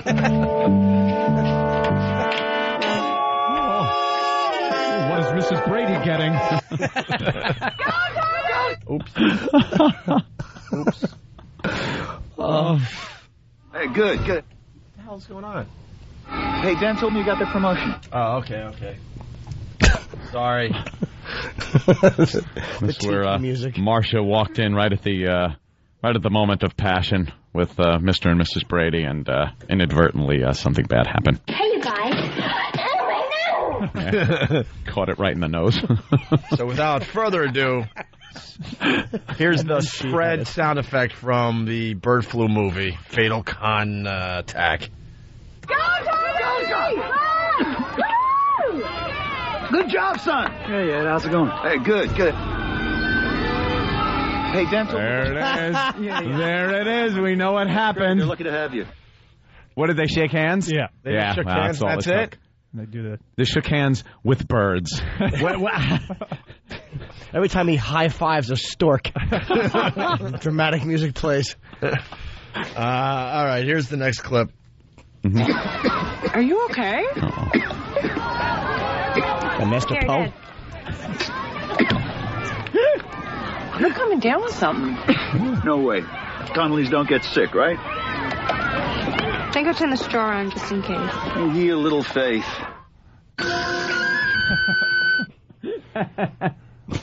Of course, the Connollys never get sick. Guess what happens to the Connollys? The Connollys dead. Yes. All of them from the bird flu. Any father that refers to his family by their last name, like as a team, deserves to die of The Connollys. Team Connolly. T-shirts that say the Connolly. Team Connolly. Exactly. 5 minutes later, he's passing on the floor with blood issuing out of his nose. Because that happens with the bird flu? I guess so. I guess that's the part where you grow a beak and it starts coming out. It's not like American Werewolf in London. The Connollys never fly around and defecate on your car windshield. What happened to the Ebola virus? That was the one that was very supposed to kill us scary all. for a while. And they had their movies about the Ebola. Yeah. Ebola is, I think, so fast that it's easier to control because it ruins you so quickly. Ebola's a rough one. 10 days. Yeah, but they didn't tell us that at the time. It can't really leave Africa. Like, that's where it's really contained, because the second it spreads and someone gets it, they run 20 yards and they're gone. Yeah. You know, it spreads pretty quickly. You sneeze and your intestines are in your socks. And it's not like... Thank God for airport security. Thank God for airport security, because you're waiting online to get on a plane from Africa to the United States, and you're just, you know... Apparently you don't even make it to the airport. Right, you're just I hear melting their in front mass of transit everybody. really stinks over there. Yeah. All right. Your elephant's late. You gotta cancel your flight. What is track 4 all about? Oh, just to make sure that people are sufficiently scared, they have to use the analogy. It's like they have to bring Hurricane Katrina into the analogy of Oh, well, of course. the damage What? the flu would do. We believe that the ultimate global loss of lives could reach as high as 150 or 350 million. And what if we close our borders now, today? Shut down all the airports, seal ourselves off? Like the way I'm afraid it's too late for that. Well, since 9/11 and Hurricane Katrina, we've upgraded our emergency response plans. This is much worse than Katrina. This is like a Hurricane Katrina hitting every city and every state at the same time. Oh, Yeah, tell please. it to every convenience store owner in Houston. It's like a Hurricane Katrina hitting every city at the same time. What? What? Who sponsored this movie? Am I getting a flu or is my basement flooding? This movie stinks. All right, we got to take a quick break here. We'll continue with ABC bird flu movie, Fatal Contact, Bird Flu in America. Polly want a lozenge? It's, hey, where did E-Rock go? Where is... He pushes the button. When Greg wore the tiki, he got AIDS from his father. He wiped out surfing. Oh, E-Rock was in the bathroom. He's trying his hands. Ew, that must have been a rough one, man. You couldn't wait a minute? Ew, what happened? Did you have to guillotine it? That's never a pleasure. You have to penguin walk out to hit the button. What happened? I had to go. I've been holding it in since 5:30. Have you really? Why didn't you on the last break, nervous belly? God, he's really wiping down and his he's hands. wiping his hands What the down. hell You know he do? didn't wash good enough. Believe me, he's got to go right back. As soon as he hits the button, please. he's going to duck walk back in there and finish up. You think he panicked and had a... Oh, he did. Absolutely. He had to use those muscles you never want to use. About 30% left. Right about now, he's playing a game of bingo in his underpants. B6. Well, all right. It's the Opie and Anthony Show. Now, we all know that Opie and Anthony Wow stickers are your tickets to seeing some beautiful bosoms. Well, yeah. Did you know that Wow stickers have many other uses? I built my entire house out of Wow stickers and 2x4s. Solid as a rock. Oh, crap. I'm not insured. Get your official Opie and Anthony Wow stickers at opieandanthony.com. Opie and Anthony. Mornings, 6 to 9. It's Whip 'em Out Wednesday on the Opie and Anthony Show. I wonder what Zagman wants to talk about. Zagman. What's up, Zagman? How are you guys? We're doing good. Make it fast. That's right. Actually, I just wanted to give a plug out. S.H. Riley, Park Avenue. It figures his phone would suck. Went for the cheap plug and his phone stinks. Zagman, your phone stinks. Of course, he's talking about my restaurant with my brothers in Huntington. F.H. Riley's, 400 New York Avenue. Where's your mic, Jimmy? There it is, thank God. In Huntington Village. And this is what I'm going to do, Anthony. I'm going to be there this weekend. I'm going to bring a bunch of swag from Free FM here in New York. Swag. I'm going to bring by the brand new WOW stickers. You can stop by there and get your WOW stickers. Hopefully I'll have some T-shirts. I'll throw it behind the bar. If you show up and say hi, they'll have a little something for you. And money. Opie's giving away money. Well, when I'm there, I do buy a lot of people a lot of drinks, so I do that for the people that support the restaurant. Billy, the drinks are on the house. I know they're going to make me start paying for commercials, so once again, F.H. Riley's, 400 New York Avenue in Huntington Village. Stop by and say hi, okay? And don't get fresh. Don't get fresh.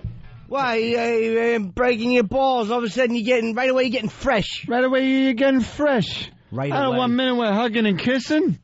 Are we going to get all that sound? Hopefully, yeah. Oh, yeah. I was right, emailed some last night and just had a riot with it. I had to call Jimmy up and just put the speaker by the phone and just play it over and over again. I was giggling. I get a call. I see his number come up on the ID. And I'm like, hello? Right away, you're getting fresh. I was just giggling. And every time I heard it, I giggled more. It didn't get old. Let's go to Joe in Massachusetts. Joe, what's up? Hey, what's going on, guys? Hey. Hello, Joe. Welcome to the program, Joe. Thank you very much, little Jimmy. I just want to say, news tease last night after the show, they said the avian flu. Could it come to Boston on May 12th at the Orpheum? Oh, that was a damn good one. Do we need to even plug that show? You guys are just about sold out, right? No, we're doing good. We're totally sold out. We've been sold out in Atlantic City. But that's what the listeners are saying. See you Friday totally night, Jimmy. sold out. Jim Norton playing Boston this Friday night with David Tell and Keith Robinson. That's a great show. Yeah. And I just got word from Ben that Chachi from WBCN, hopefully we'll have the brand new WOW stickers printed and ready to go, and they're going to try to hand them out at your show, Jimmy. Cool. Well, I'll put like 10,000 in my pocket. They're the same size as the New York ones. Yeah. Are they going to be put on microfilm? All right, we're running out of time as far as the first half of the Opie and Anthony Show. We'll continue on XM Satellite Radio in just a bit here. Of course. We'll be outside the building, and we'll do the walk like we do every day and broadcast that on XM. It's a lot of fun every day. But back to the bird flu. Yes. The bird flu movie. We got a few more clips to get to before we get out of here for today. I'm scared. It's frightening me, the bird flu. We'll just play this next clip, and we'll go from there. Well, whether or not Ed Conley is our patient zero here in America, I mean, you can just bet that he's one of many we'll see in the next few days. The president wants to beat the press and address the nation. He needs to do it quickly. The avian flu is in America. His SQ waves up. Cue that mic. How dramatic. How overly dramatic drivel. The Connollys don't surf. Team Connolly. Dead. The Connolly's dead. The whole family. What did they have? How many kids? Actually, only the dad died. See, they didn't even commit. No, guess what happened? What? The little boy got sick. Yeah. But he got better. They cured because it's gotta work that way. Make the commitment. Who cured him? House? On an all-new house. The avian flu hits House. House takes on the world. He thought it was a case of the sniffles when she was brought in, but she started convulsing in the ER. Turned out to be avian flu. How will House cure it? Oh, I don't know, but he will. He will by the end of the hour. He'll figure out a way. He'll watch something. He'll look at his toaster and figure out, that's how I can fix it. He's the MacGyver of the ER. He is. He stinks. House. It's always, last night I'm watching something, American Idol, and of course the House promo comes on, and it's about some woman, and she's convulsing, of course. And then she has a baby, and the baby disappears. What? I don't know. The baby disappeared on an all-new house. By the way, here's how you cure the avian flu. Get an immune system, faggot. Hudson from South Carolina. Doc? Hudson, Yes. you got to get in fast. Let's go. Hudson. Yeah, y'all also have audio of someone dying from the bird flu. Got audio of someone dying on the phone. Oh, sorry about that. That's It's all right. okay, you're sleepy. Here's a great idea. That would be Ben Sparks snoring also. Yeah, he's trying to make a Ben Sparks snoring Ben bird flu Sparks reference. snoring joke. And I was pointing out. Can we find Ben Sparks snoring for me, please? I was pointing out to Anthony that Ben has his T-shirt tucked in, which Yeah. is the first true sign of complete mental illness. Yeah. When you're in a morning radio show and you tuck your T-shirt in. He's tucked in his T-shirt. You know what that is? That's an attempt at straightening things out. That's like, today is going to be a fresh, different start. Tuck in my shirt. Yeah, that to him is a good start. Yeah. I tucked in my shirt. I'm getting organized. He turned over a new leaf. Unfortunately, there was a bag of white stuff under it. Let's get back to the bird flu movie from last night. Fatal Contact, bird flu in America. Allergies. This next clip, what happens to body? Yeah, they're doing the autopsy on Team Connolly. Oh, wow. Okay. Team Connolly. Team Connolly needs a new quarterback. Mommy better get working. Look, Mommy's introducing a black friend to Team Connolly. Oh, God. Mommy the Cougar better find a new quarterback. Yeah, Mom's a cougar out there hunting. My husband died of the bird flu. Where are you going? Not all patients with H5 get ARDS, but for those that do, at least 40 to 60% of them will die. An hour prior to his death, he complained of body aches so intense he thought his bones were breaking. Oh, I think I got Up that. so violently that he tore apart his abdominal muscles and his rib cartilage. Basically, he drowned in his own blood. What kind of... Is that the woman doing the autopsy or a doctor or something? Why does she sound so... She has the most wooden delivery for the entire movie. She's Dr. Melfi with a scalpel. I love the squishy sound effects in the background. And he ripped apart his abdominal... He ripped apart his abdominal muscles. And he drowned in his own blood. And then he threw me out of the car. He said I had the sniffles. I said I didn't. Karen, where's the medicine? They were going to find it, Henry. They weren't. We need that Robitussin for the bird flu. They were going to find it. Never not a moment for a Goodfellas reference. It's always, here's the rule of thumb for Goodfellas references, always appropriate. Every single time. The next clip here. It mutates. Dramatic drum hit. What's this about? Just every time something happens, they do dun dun dun dun with the tom-toms. And now the flu mutates. The flu mutates. Warrants. And because now it makes it that much harder to cure. Yes. Yes. All right. She's in Angola, following up on some rumors. What rumors? That the virus may have mutated again. Evidently, several remote villages have been entirely wiped out. Has she got anything? She's just emailed me. She says the body count is staggering. Like nothing she's ever seen before.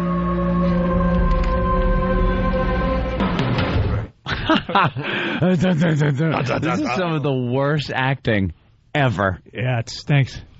Gosh. The writing's good, though. Yeah. I mean, we've barely started to get distribution lines back up. The entire economy is on the brink of falling apart. In 1918, when the Spanish flu hit, there was a relatively mild first wave in the spring. Boring. Now, in the fall, the devastating second wave came, which resulted in masses of casualties. We have gone from 7 million dead to nearly 20 million in just the past few weeks. You're telling me that's mild?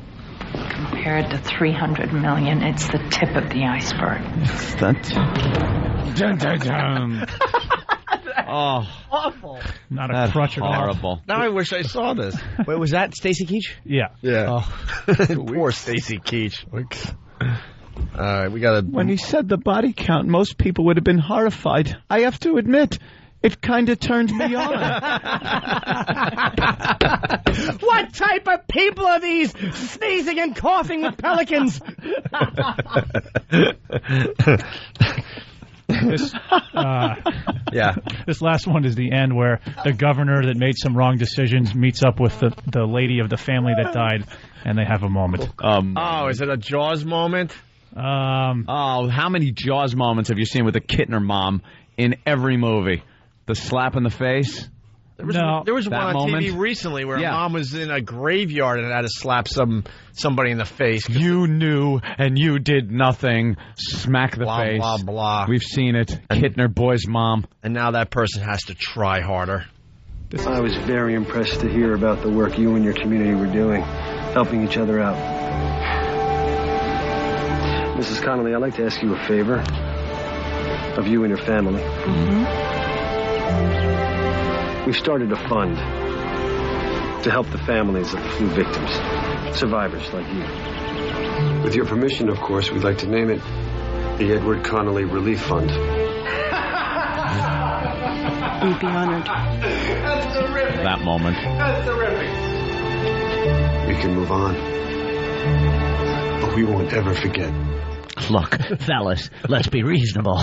This is not the time or place to perform some kind of a half-assed autopsy on the Connolly family. And I, for one, won't stand here while you cut him open and watch his bleeding liver poured out all over the dock. This is the peak season. We're not closing that nest. 4th of July, those nests will stay open. I want those birds hung up by their beaks. And by the way, we'll never forget, I already forgot his name. The Connolly man. Oh, yeah. He's just a Connolly man. All right, we got two really fast clips, and then we got to get the hell out of here to start the second half of the show on XM. Huh? Just quickly, so this is right before the end. Yeah. And they spend 5 minutes showing everybody that you've met, like, being happy. The couples dancing, people watching TV. And then they go to Africa where this new mutation is happening. Oh. So we think that everything's cool? Yes. And fine, but then new mutation. Kind of like Jaws. Was it Jaws 2?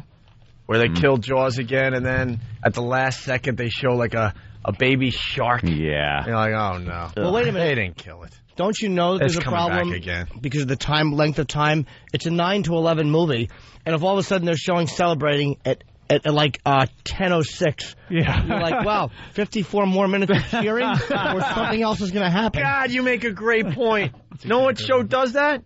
It's stupid Deal or No Deal. The guy's got the $1 million still on the board, and it's 8:58. And I'm like, he's got to take the deal. It's obvious. They got to end the freaking show. That's what I hate about watching poker also. You got to cover up the clock sometimes when you watch TV. You know if there's 5 minutes left and one guy's got this huge stack and the other guy is pretty much broke, you know who's winning. Right. So you got to DVR it and then play it at some wacky time. I'm starting this show at 8:43. That's when you start it. And then you have no clue. There you go. All right, 2 more clips and then we got to get out of here really fast. It's not possible, is it? All of them dead? It's not only possible. It's already out there. They're here. Birds flying, and this sort of death count at the bottom of the screen. Yeah. 25 million, skyrocketing up. Janice Rossi has the bird flu! Janice Rossi has the bird flu in your apartment! There's a pigeon living in your building!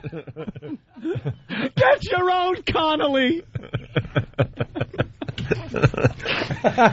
And then after that... The movie ends, yes. Go ahead. After that terrifying ending with the skyrocketing head count, or death count, they have one of the actors, out of character. Steps out of character. Oh, wow. I love when they do this. Tears down the fifth wall. Hi. I'm this idiot. Who is it? Big Bird from Sesame Street. To date, there have been no cases of the H5N1 virus in the United States, nor has there been a human transmission of the disease in a form that could fuel a pandemic. Nor has there been a good movie made about it. Experts around the world are monitoring the avian flu situation closely and are preparing for the possibility that the virus could begin to spread from person to person. For more information on the virus, log on to pandemicflu.gov. Oh, stop it. Okay, terrific. The piano music. I was just going to say, do you know whose hands I want to sever? It's whoever's playing that piano. All right. Well, thanks for checking out the Opie and Anthony show today. Yes, as we continue over on XM. Yeah, we got to get out of here and make the walk over to XM. We greatly appreciate the early support. Love it. On the program. Thank you. See you tomorrow. And we'll see you tomorrow, yes. We're out of here. Pack up.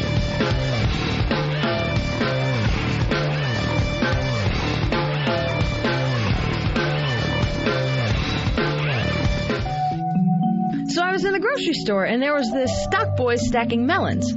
So I figured, hey, I'll show him some real melons. Well, when I flashed him, he lost his balance, and the entire stack of melons came crashing down on him. He was suffocated under 2 tons of melons, but my melons are still juicy and perky. Please, wow responsibly. A public service announcement of the Opie and Anthony Show. Opie and Anthony, weekday mornings. Are we on the radio? We're on. Try not to trip me up with those big feet of yours. We have started the walk. I want to thank all the fans for showing up today for the walk, all 2 of you. Thank you. I guess when the weather gets a little cold, they stay home. Fair-weathered Opie and Anthony fans. And that was the fucking gayest announcement I've ever heard. Was that Reed he did for that, to meet Opie and Anthony on Friday? Yeah, we're going to be at, that RCS place? Yeah, RCS. You ever notice, why don't we start walking before we start broadcasting? We stand there and wait until we're live. We could be halfway down the block. Exactly. By the way, I want to thank all the girls that showed up for Whip 'em Out Wednesday. Someone had the great idea of having hot women walk with us every Wednesday. Yeah. And I see by the turnout that we got none. I disagree. I think we should get fat chicks. Fucking hot chicks irritate me. Well, if it wasn't freezing out, nasty, the hell date is it? Isn't it May 10th or something? Jesus Christ, warm up already. We're getting ripped off of a spring. Well, you're only wearing your Free FM jersey. I walked out of the house without my jacket this morning. Why? Since I have a connected garage, everything is heated. Oh, are you supposed to hit this guy? Who is this guy? Oh, where's our stickers today? Where are the stickers? Did anyone bring stickers? Oh, my God, no one brought stickers. You showed up for the WOW stickers, and we don't have the WOW stickers. Are you kidding me? None of us have WOW stickers? Wait, let me see what I got in my bag, Kenny. Give an umbrella. Did we take them out this morning? Cereal. Give me your Cheerios. Give me your Cheerios. Give me your blueberries. No, I need my Cheerios. Jesus, what a big box. Give me your microphone. I'll say. Her name is Sally. Oh, wait, there you go. You got him? Wow, 1 sticker. That's great. We stink. We totally stink. You guys could share the sticker. That's right. That's all we got. We are the worst. What happened to the motivation? Yesterday we had a bunch of people following us with the WOW stickers. Today we have nobody. Well, we had Frank Vincent yesterday too, big Hollywood star, you know. And today it's just us. Laszlo's joining the second half of the Opie and Anthony show today. Yes. Drop something. That works every time. Fuck. He looks like exactly like the guy from the painting in the middle. Yeah. Hey guys, iMac is over there. Of course he is. Let's not talk to Mac. Exactly. I've had enough of this dirty jig. No. Oh, Jesus. We crossed this way today. Yeah, let's wait and cross this way and avoid him. I wish there was another bum we could hand money to and make him jealous. There's one on 56 we could check out. He's there every day. Every day. There's nobody to talk to today. No. It's this lady. When the weather warms up, there'll be people. Don't stop that. Get the mic away from her asshole. It's not going to talk. Excuse me, miss. We're doing an interview for XM Satellite Radio. Do you want to... We're talking about the weather and how it's a little colder today than you're supposed to be. Don't you miss spring? Shouldn't it be? She waves and walks. Oh, you fucking cocktease. Hey, what are you listening to on your iPod? Oh, like to bite her calves. Jesus. God, is she sexy. There's a tall drink of water. Yeah. Ha, ha, ha. Yeah, there is nothing going on in the street today. Nope. Miserable people walking on a miserable day. Ugh. She was really pretty. Oh, great. We're going to be greeted. So we got to trip somebody. We're going to be greeted by Pat from Moonachie when we get over there, too. His van is there, full of stickers. He was waving. All right, let's cross. All right. Don't wake up Mac. Look, he's sleeping. Everybody walk right by him. Just walk right by him. Don't wake him. Oh. Oh. He looks comfortable. All right. Hey, Mac. Good to see you, Mac. How are you? No money for you today. We'll talk to you tomorrow. Fuck off. It's too cold. Get a job. Yeah. Cocksucker, fix your leg. I'm tired of looking at it. Gravy train's over. Either make fucking a purse out of your legs or stop sitting there. You're an eyesore. There's Pat. Pat from Moonachie. Ready to greet us. Only a fucking fat guy can wear shorts in this weather. I know. It's cold. I think he might have something for us. Wet. He just ran back to the van. A gun? Make fun of me. I'll shoot you. You guys need stickers? Everyone needs stickers, and we have none today. How did we do that? Do we have stickers upstairs? Why do we have no stickers? Well, someone run upstairs and get the stickers. I think they want the free FM ones, though. There's one at the corner. Oh, hey, stickers. How's it going? Thank you, Jimmy. Hi, guys. Thank you, Jimmy. Thank you. No stickers. Thought I I'm was very upset. palming on I stopped for the stickers. I want to put them on my van. Yeah, you don't have enough. For the stickers. You need a few more. I could get more of those truck stickers. I could fit 10 of them on a Sirius unit. Pat, I see your van is loaded with the thing. Why aren't you delivering? Who is this man? Actually, I'm on my way to a delivery.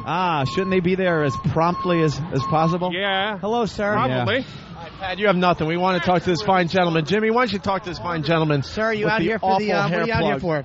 Out here to see you guys. I'm a big fan. All right. From where? I'm from Houston, Texas. Oh, cool. Anything you want to plug? No, got no plug. That's not true. Oh my God. Hello, how are He you? did a spit take. Oh my God. Who is this? Is that your wife? Oh my Oh, God. nice. What's that? I said he's a huge fan. Oh, cool. This is Jimmy Norton. Hi, Jimmy. Are you enjoying your trip up from Houston? Very much. Having a great night. Do you have a portable unit? No. No, you just plug it in? Yeah. Yeah. That's easy. Yeah, the boombox is a big seller. What's I your know. name? Tom Parrott. Julie Perry. Tom and Julie. Well, thank you guys for What are you coming just visiting the area? Oh my Is that it? Are they visiting or what's that? 5 nights? What? 5 days. We're up here for 5 days. 5 days. And what do you plan on doing here in New York? Trying to get mugged. Well, coming from Houston, I think you have a better chance at that with those Hurricane Katrina evacuees. We're cleaning that up. Oh, you're cleaning that up? Yeah. Well, you just better make sure your house is secured. Did you do that before you came here? We got bars and alarms, the whole thing. Yeah. Everything plugged up where nobody's going to be coming in. Nobody can come in, and we can get out, though. You enjoying your time up here? That's good. Very good. Cool. Thanks for coming, Harry. Appreciate it. Enjoy. Nice meeting you. Have fun. Enjoy our fair city.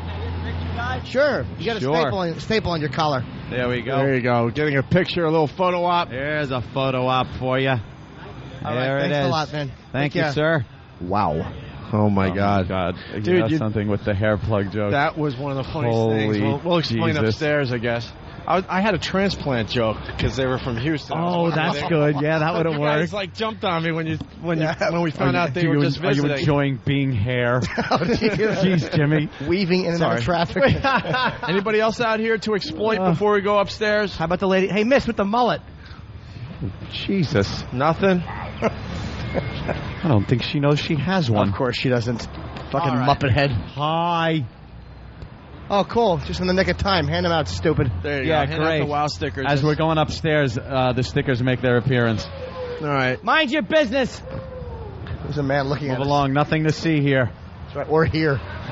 Oh, this guy could be a problem. What do we right got? here. What guy? Who's that? Well, he's wandering around looking.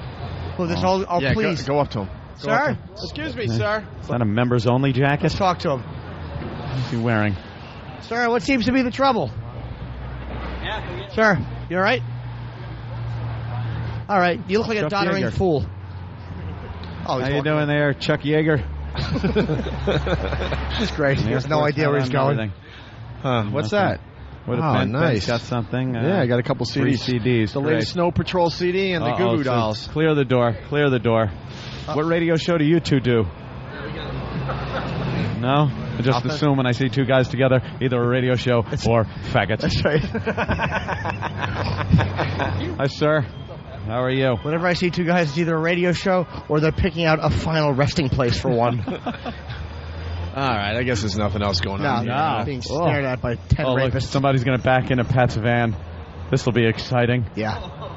Can Pat get between the two vehicles, please? All right. This big fat head. It's like a boat bumper. Oh, go ahead, miss. I'm sorry. Go ahead. There you go, miss. Good luck with the radio show. Yeah. Good luck. Were you guys doing a gig? It's a whoopee joke. Got a gig? You know. No? All right, well. All right, look at us trying to make... I thought it was trying to make something out of nothing. Yeah. Right. What would... All right. Oh, here's... let's do the Rocky theme. There's a guy running. Nice mustache, bro. Hey, Tom Skerritt. Tom Skerritt. That's good. He had the short shorts on, too. Yeah, he really did. Yeah, we're just improvising out here. There you go. I would just taking lemons and making rotting fruit out of it. All right, I guess there's nothing there's else. really nothing going on. Wow, you got to wait for the sunny days, Sorry. right? It's still too cold, right? Oh, Right or wrong? Why? Are we all of a sudden going to have improv skills on a sunnier day? Yes. Dude, I spit water. Yeah. I haven't done that in a long time. When you ask that guy if he had anything to plug, he's got the worst plugs ever. Head full of They're hair awful. plugs. There's actually a midget with a jackhammer fucking standing on his shoulders. That was great. Those are really bad plugs. Old Barbie head. They look like reeds. You know those reeds that grow? Wowee. Didn't we talk to her in the elevator? She's a fan or something? We've seen a few of these people in the elevator Is that before. her with the shirt? Yeah. All right, Pat, anything to add? We're going upstairs. I had another line for that for the bird flu movie. All right. I'm not gonna do some half-assed autopsy and have those feathers spill all over the dock. Oh, my God. I'm going to have to remind me to hit the car crash when I get upstairs. I don't have it down here. All right, well, that's how All we right, that's how well, we end the street This segment. has been a real riff fest. Wow. You know what, though? The guy with the bad hair plugs was worth the really price of was. admission today, Yeah. man. We'll see you guys upstairs. Opie and Anthony, XM 202. Where the fuck am I? The fuck is this shit? Disgusting. Sexual. Parents say it is not for kids. Pornography in the workplace being played on TV screens, drawings. They ransacked and took off with the family car. People making nasty comments about women. Virus is spreading in our area. Find out where. Racial language and racist attacks. Push the button! I'm a black ninja, fuckface! All right, we remember. Shut up. We smoke pot with Snoop Doggy Dogg on a daily basis. You're talking out your ass. There's going to be some action today. I'm going to crap myself. Oh, what a log you're going to have. Holy shit. The Opie and Anthony Show. Holy shit, Yahoo, indeed. Oh. With Opie. I have psychosis. Anthony. I'm a xenophobic asshole. Jim Norton. I don't have the chops to do this. And a bunch of zeros. Good old Ben. Steve really is love. Perfectly enunciating boob. Sorry, Steve. E-Rock! I bring nothing to the table. They love when Hawk fucks up. Shut up. But more importantly, we see Derek's balls. You just relax. Here comes the funny. Problem, Hawk? My crotch is burning so bad. Shut up! But enough of this palaver. Let's get the show on the road.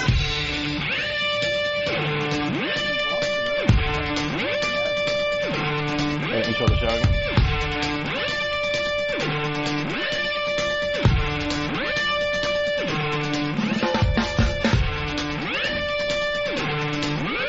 And welcome back to the Opie and Anthony Show.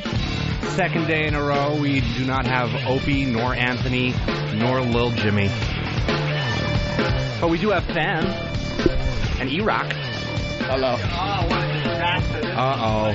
Show's over, boys. Now they're going to come in to ruin it. Damn it!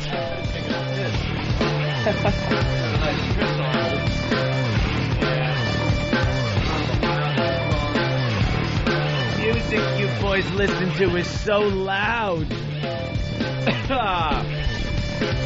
Well, O&A Mark II. Starting up. Start the engines. Get everything going here. All right. Oh my God, that's right. We got part 2 of the Big A phone sex video, pal talk. Hold on. Sex thing. There you go. That was Pat's last line. That was god awful. Wasn't going to let him get away with that. I think I was. Wow, I really thought I would have gotten dumped today. I was a little iffy on something that came out of my mouth. I'm so glad the whole Iraq shit discussion made it.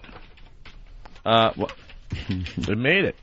Wow. I was a little worried about that. Yeah, I was a little worried about that. I said something earlier in the show that I thought was going to get dumped, but apparently it didn't. What was it? I don't remember now. Oh. But it was, it was, I thought it was going to get dumped. Food order?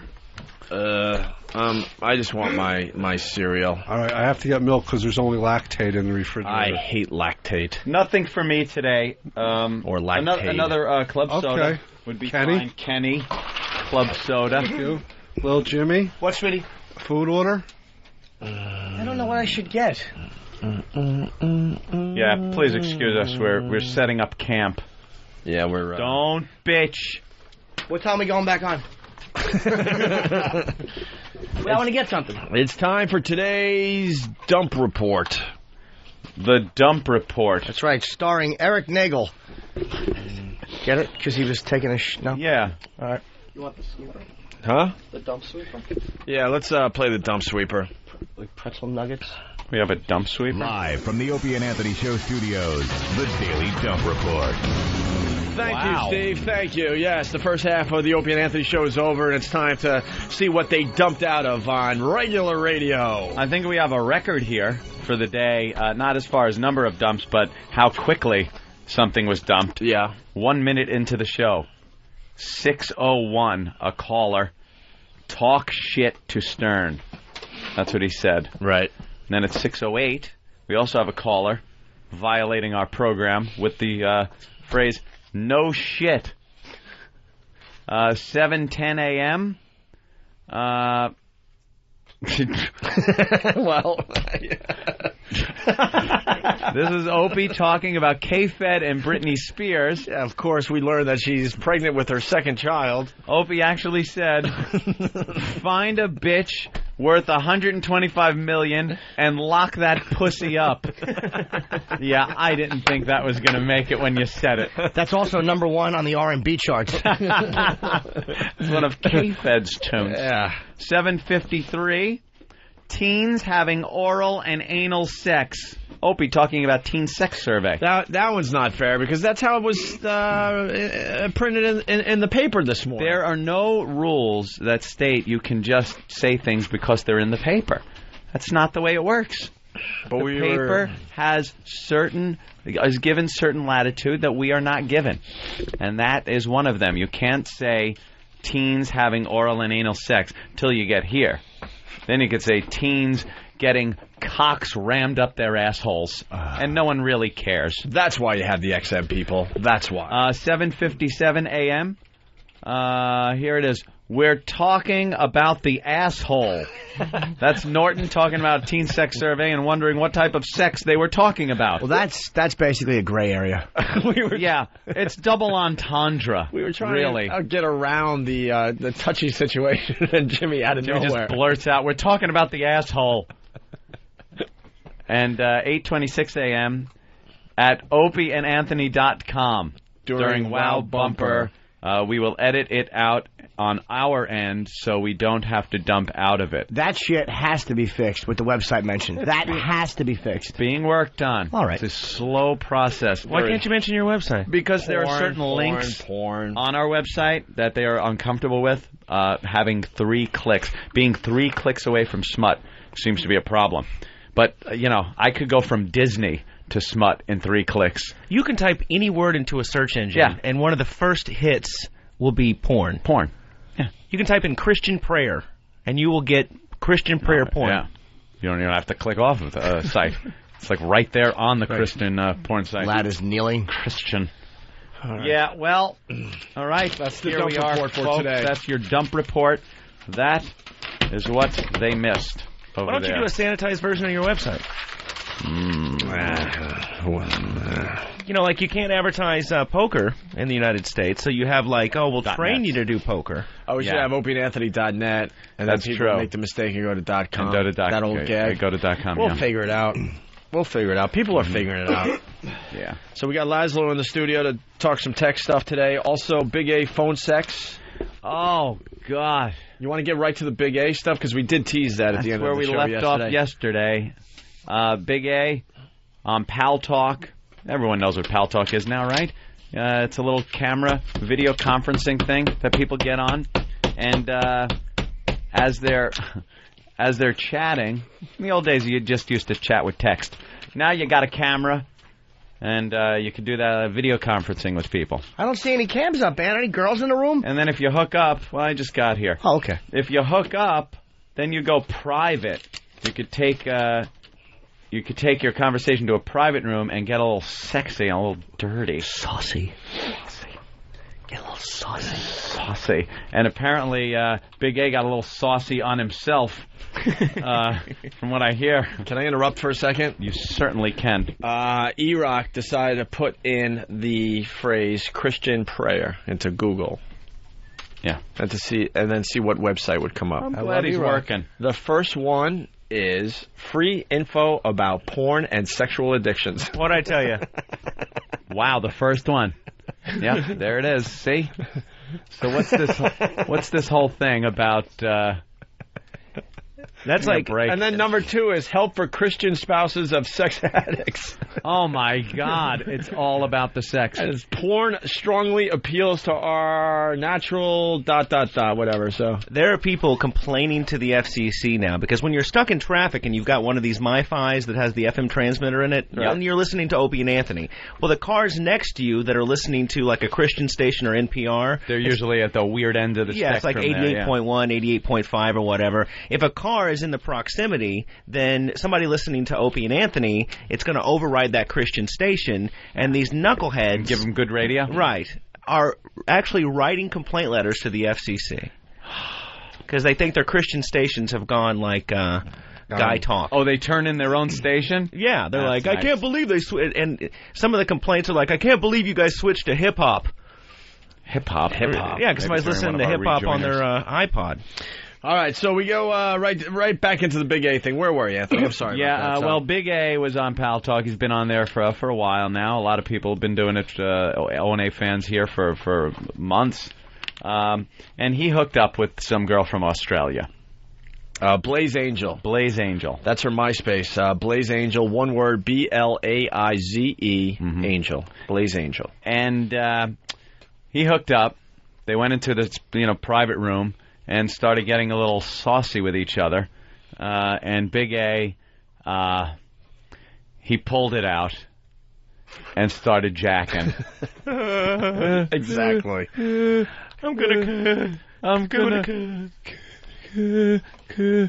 And he started jacking, and she's talking dirty to him, and he's trying to talk dirty to her, which is just hysterical. What did he say at one point? Here, my hot cum. Yeah, when my hot cum on you. Does her accent add anything to it? Because chicks with British and Australian accents always sound hotter than they are. Yeah, she sounds pretty hot. She doesn't have that heavy an accent, though, right? Which is a little odd. But. And Steve has seen the video. Now, you have the video. Yeah. Can we play it in here? Can we play it in here? We all want to see the video at the same time. No one has seen the actual video in this room, right? No. Because I want to get the natural reaction when we see Big A whacking it for the first time. I think what I can do is put it on a thing. Upload it somewhere, and then give us the secret URL. Oh, there it is. Stupid volume up. Yeah, I think I'll put it somewhere and just give Eric where it is. That'll work. Then, you can actually see it myspace.com/Jim Norton. No, Jimmy. You can't. You can. It's all Big A jerk-off material. Whoring ass. No, I wouldn't lie. All right, here. What you do? So here we go. We got to play just the first part of the first clip because it's one of the funniest moments in Opie and Anthony history. Yeah. I don't know if it'll do it justice to hear it for the second time, but just listen to this. This is when we discover that Big A is about to have phone/video pal talk sex with a girl from Australia. Boy. So you want to play dirty with here in the room with me?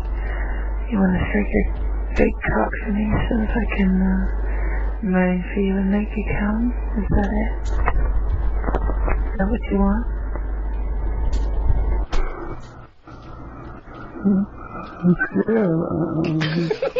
That's okay with you.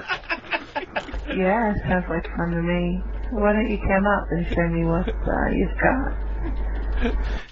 It's like when you first started making international phone calls, or is it like that long delay? Yeah. Yeah, that's okay with you. It's like he's jerking off in the field in northern Iraq. I want to come on your face. Over.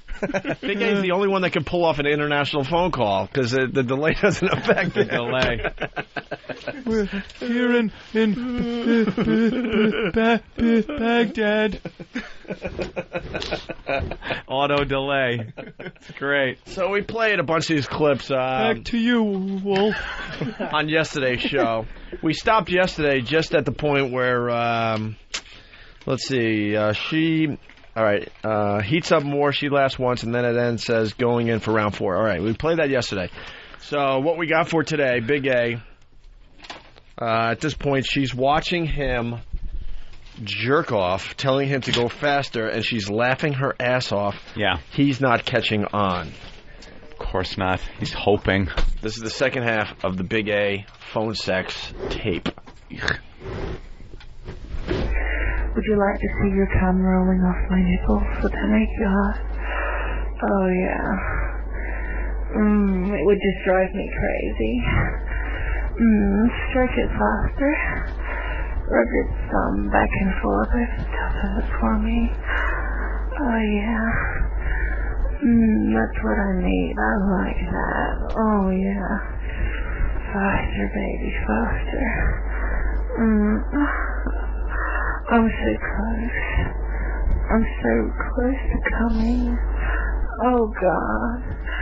Say something sexy to me. Oh, God. She can't even hold it. Yeah, I'll grab your hips. And put my heart into your pussy. And fuck you. And fuck yourself on. And you come all with my heart talk. Oh, I would like that so much. I'm just really close. I'm gonna come. I need to come so bad. Oh, do you want me to come for you? Do you want to hear me come?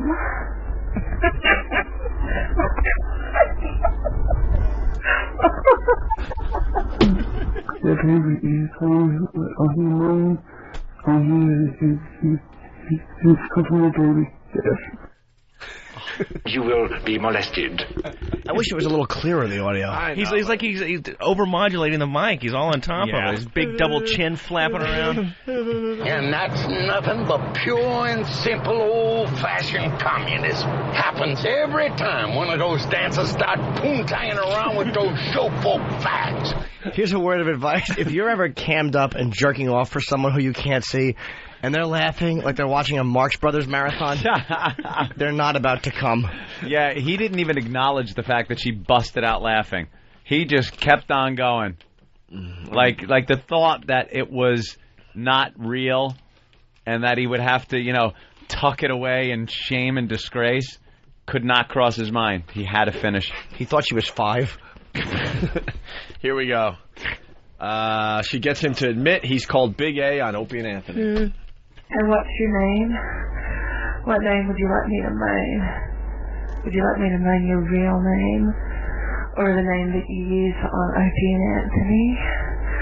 What name would you like me to moan?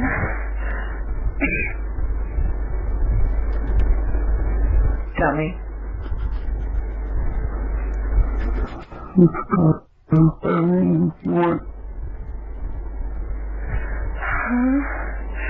So what name do they call you on Opie and Anthony? Because that's the thing that really turns me on, that you were on the show. I wanted to do somebody famous. What name do they call you on the show?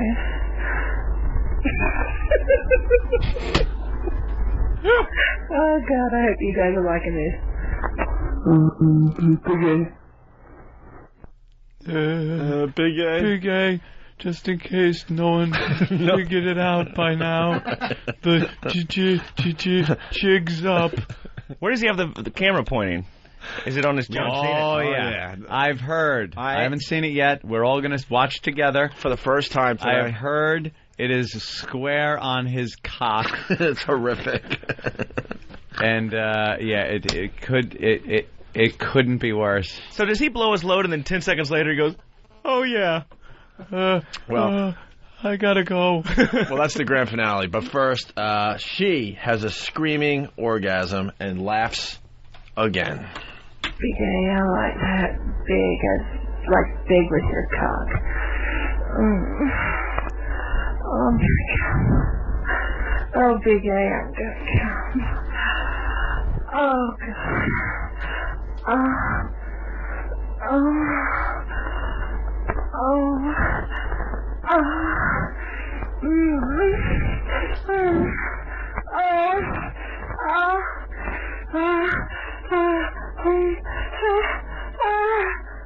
Oh, God, I love Opie and Anthony. Oh, God, Big A.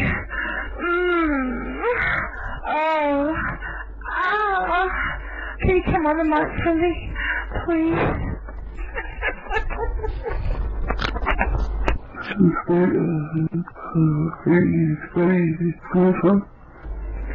Oh, yeah.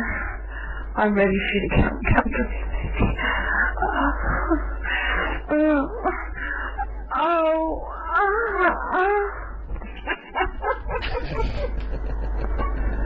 Moan for me. I'm right. Oh, my God. So Big A obviously asked her if she's ready for him to come. Are you ready?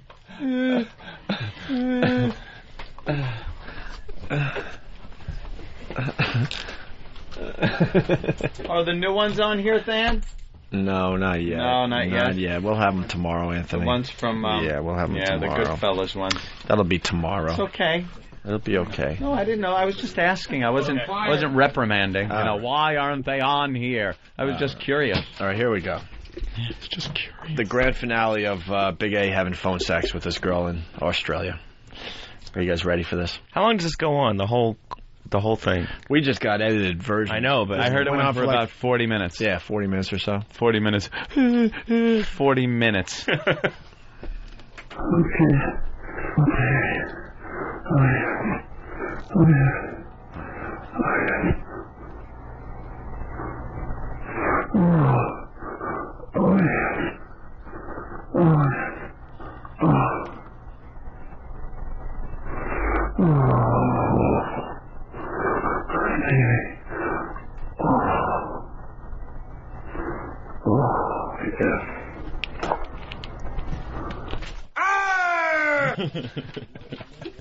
That was him. That was money shot, huh? That's the Big A money shot. That's the Big A money shot. I want to play it again for an obvious reason.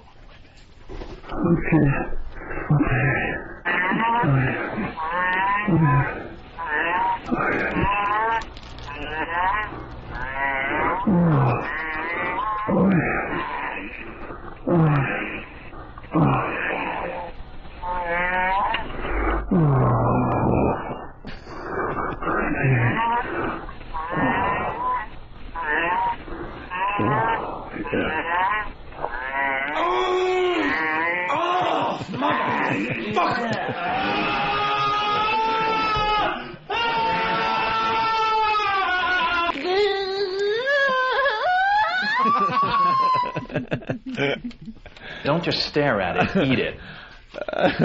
Don't just don't just look at it. Look at it longingly. So is there any kind of like post-coital conversation from him, or? Yeah, we had him on yesterday. Yeah, we got to get him on again today. He was none too really none too happy, but realized there wasn't much you could do about it. Are we punching up the video? We're trying. Is that what we're trying? We're attempting to get the actual video. Is the computer video. refusing to show it? Is the monitor actually going blank? Why is it on No? Oh, Danny's got a solution. You want to... How about we go to a break? Danny's like MacGyver. Yeah, I got to take a leak. Yeah, we haven't leaked yet. So why don't we take a break? Hopefully when we get back... Wow, there's Britney Spears with the baby bump. It's called baby bumps now in Hollywood. Oh, baby bump. Isn't that cute? Baby Yeah. bump. Well, Target. That's it. What do they call it when it's on the kitchen floor? All right, when we get back, we'll watch the video for the first time. Big A.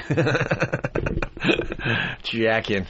All right, my mom always tells me, when bad things happen, I need to find a happy place. Like when my Uncle Henry crawls in bed with me and kisses my neck and licks my ear. I think of Opie and Anthony. That's my most happy place. Anthony!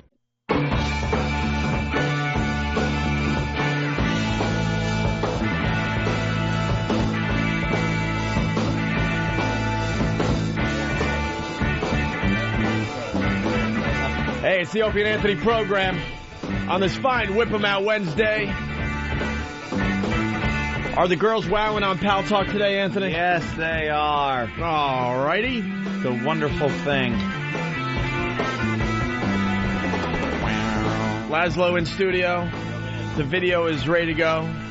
Waiting for Jimmy. How long is this video, Hawk? What, Hawk? 5 minutes long. Oh. Get my dick out. That's an eternity. Put it away. Laszlo, go over there so you can see. We're going to turn the screen around. We'll try to make this work for the radio, but basically we're going to watch Big A jerk off. This is the first time we're seeing this video from his fine encounter with the Australian babe. God. Let's go. All right, where is it? Turn around. I can't even make out what that is. It's the size of a postage and I'm horrified. Is he tugging on a flesh-colored new WOW sticker? Oh, no. Oh, my God. Oh, there it is. Oh, no. There it is. Oh, my God. Zoom in, Hawk. Big A. Big A, little C. Little soldier. Oh, my God. That is a goddamn disgrace. Looks like he shaved recently to make it look bigger. Oh, my God. That's all he's packing? Oh, that is really sad. Such a big, hulking guy. And he's got that. That is... We're going to be arrested for kiddie porn. I think it's called, infantilism or something. When you have the junk of an infant, it never grows. Get him on the phone. Someone call his. Are you on, Andrew? Big A? Yo. Yes. Hi. How are you today? Fucking great. How are you guys doing? Don't worry, it will be over soon, Big A. Yeah. Well, hang in there. Don't go off all half-cocked. We're kind of we're kind of reviewing your latest video. Is that a special pinky ring you're wearing while you're jacking?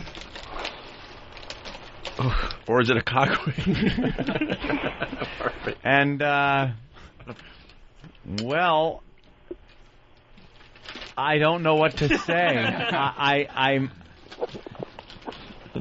Hey, Big A. Yes. Did you think that maybe someone might videotape you doing this? No. No. Do you use a different screen name or something? No, I don't. And you hooked up initially with this girl in an Opie and Anthony fan room? Yes. Couldn't you possibly have thought for a second that you might be being set up?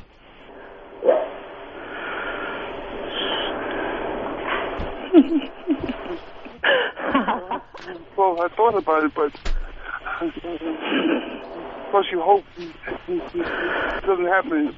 Well, you hope it doesn't happen to you. Well, Andrew, what you keep.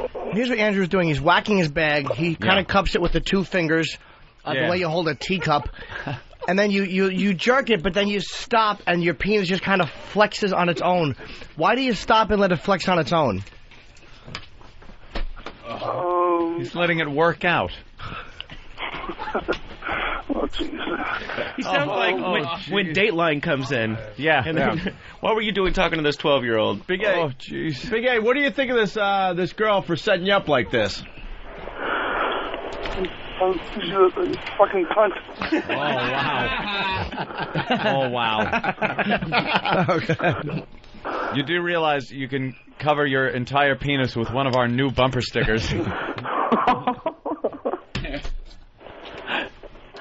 We got Blaze Angel on the phone, Big A.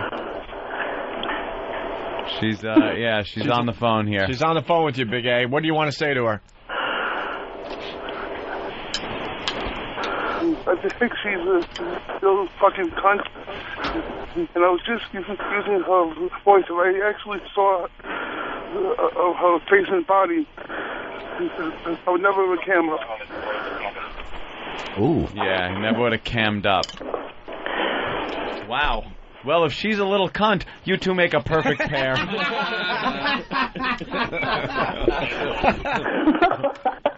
Blaze Angel, you want to defend yourself there? Oh, Blaze, the worst. You always want to look at your you always want to look your best. And wow. Hey, Blaze Angel. Yes. You want to comment and defend yourself here? Look at the finger moving. His finger is moving like when he puts it by his thigh and his cock, like the finger moves like when we talk. When he goes, and moves his fingers. Yeah. Do you want to comment? He's a bloody sex pest. He gets in your PM after knowing you for 2 minutes and says, "Hey, baby, do you have sex toys?" Wants to know about your favourite sexual positions and shit like that. He got what he fucking deserved. I was trying to be nice and put him off. It's all about the sex, huh? When he's on. Yeah, he didn't even want to know if I had a decent brain. He just wanted to know about my body. Nobody does. Well, you don't care if you've been lobotomized. Well, fuck you as you're laying there with an X mark on your head. Want to hear about injuries? By the way, you have a very good phone sex voice. You're really good. Oh, thank you. That was like my first time. It was really good. I don't blame him for good whacking his delivery. bag. Oh, she was fantastic. What were you thinking while you were watching him stroke his mule? I was pretty grossed out, and I was really surprised. I heard that American guys were packing a bit more of a package. But If you use this guy as a representative of all Americans, we will come down there and have war with Australia. That's right. Don't make us pull out our cocks. Yeah. This is Asia. Oh. Promises. We have huge American cocks here. Listen, get your screen cap ready. I'm Jim Norton when I'm on there, and I'll definitely give my bag a good whack for you. No way. I'll try and work up a decent moan if I can. Hey, Cindy, how'd you find out about the Opie and Anthony show? You listen online, obviously. I met a fellow chatter called Pristine Sneakers. He used to come into our friendly chat room and mix it up a bit. Invited me into the Opie and Anthony's Irish room, and they just started talking about you guys and playing bits of your parts and stuff like that. Oh, God, I can't. Again, they're running the video again. Big A. It's on a loop. Did he come? We're going to call your dick Michael J. Fox. It's little and twitches. He stops, and then the dick just kind of moves on its own. Yeah, and then it like twitches and jumps on its own. Like a puggle. Like he's flexing his pelvic muscle. His penis has the stammer as well. And it's growing out of a triad of fat. It's like your lap is a big triangle. Hold on, Cindy, for a second, okay? Okay. What time is it in Australia? It is 10 minutes to 12. 10 minutes to 12? What day? Nighttime. Is it nighttime? Is it almost Thursday? So it's almost what day? Tell us what kind of weather we're going to have for Thursday. It's almost Thursday? Yeah. Fuck the weather. What's the lottery numbers for tonight? Because it's only Wednesday here. Yeah, how does that work? I don't get it. I don't know. It's just a weird thing that happens. It's friggin' cold here at the moment. Freeze the nuts off a brass monkey. Oh, It's cold here, too. No, they're heading into winter in Australia. Right, they're below Yes. the equator. Yes. Hey, your toilet, clockwise or counterclockwise rotation? Clockwise. Clockwise. Actually, I think so. I don't usually look down the toilet when it flushes. Oh, you gotta look. Hey, you want high on the list. You want to give the Opie and Anthony audience a little orgasm today? You were good. You were really good. Thank you. No, I can't do that live. My pal mates are already. Oh man, you're such a slut already. Yeah. All right. Hold on for I'm 1 trying second. to fluff up here. Hold on for a second. Let's say hi to BCH from Whackbag. BCH. Hey, how's it going, guys? Hey, man. I'm just calling to put my vote in for gay.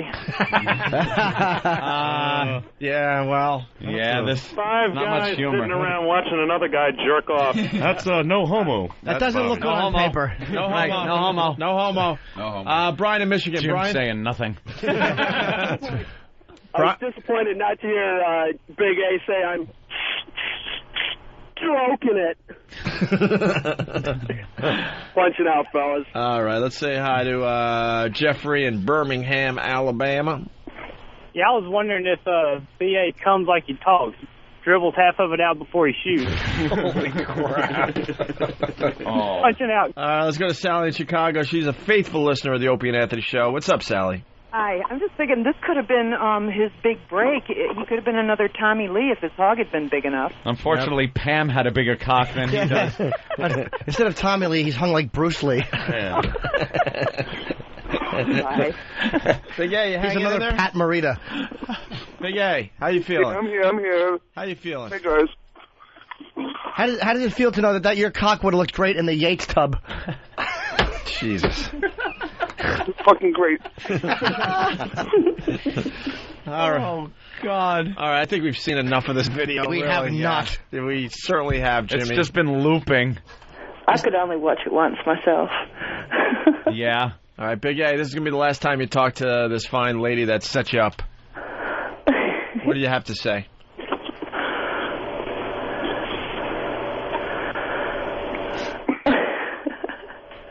Big A? Big A? Anything? Actually, I have nothing to say. I mean, she knows what she is and what she did, and nothing else to say. Are your feelings hurt, Big A? I guess I think I need a tender sentiment. He needs a tender sentiment. All right. Let me get and Big A a tender sentiment. All right. Oh, you guys are totally Yeah, sick. a tender sentiment for Big A. Big A. It says. Oh, this is kind of ironic. It says. Okay. Whatever you can conceive and believe, you can achieve. Oh, yeah. Except a hard-on bigger than an inch. Well, it's odd they say conceive. Right, it's going to be difficult to conceive with that little guy. Oh, he can shoot past the lips.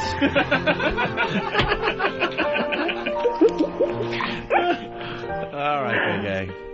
All right, Big A, we've all seen it. That's right. Just walk away, Big A. Just walk away. By the way, does it hurt when birds swoop down and try to grab your cock and bring it back to the nest?